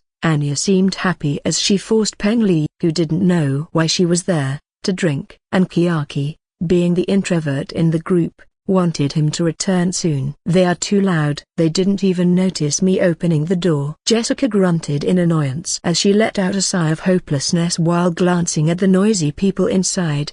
Be quiet. Greet your leader when he arrives, problem child. She entered the bar as if nothing had happened, ignoring the others' confused and surprised stares directed at her before slamming the door shut. Everyone looked at them before a cheerful voice rang. Ah, leader. Welcome back. Anya jumped off the sofa with a smile on her face as she greeted him. This time, everyone else followed suit as they welcomed the leader of their mercenary group in their own unique way. Shui nodded slightly and prepared for a drink. Xiao Tan simply sat down again and crossed his legs after bowing to him, clearly grateful for snitching his arm back. Meanwhile, Jack only looked up in an uninterested manner while polishing his sniper. Ah, you're back, leader. Welcome back, leader. Kiaki smiled softly at him and Peng Li snorted. HMPH. You're finally here. Explain why that girl takes me here. Leo felt really welcomed. He smiled softly at them, a rare occurrence that made the members stop for a bit before returning to what they were doing. Anya was holding him with sparkling eyes. She looked like a golden retriever. He thought he saw her tail moving around behind her. Cough. Attention please. He cleared his voice audibly and got their attention. This was not a personal talk but a briefing of their next job. As expected of a professional mercenary,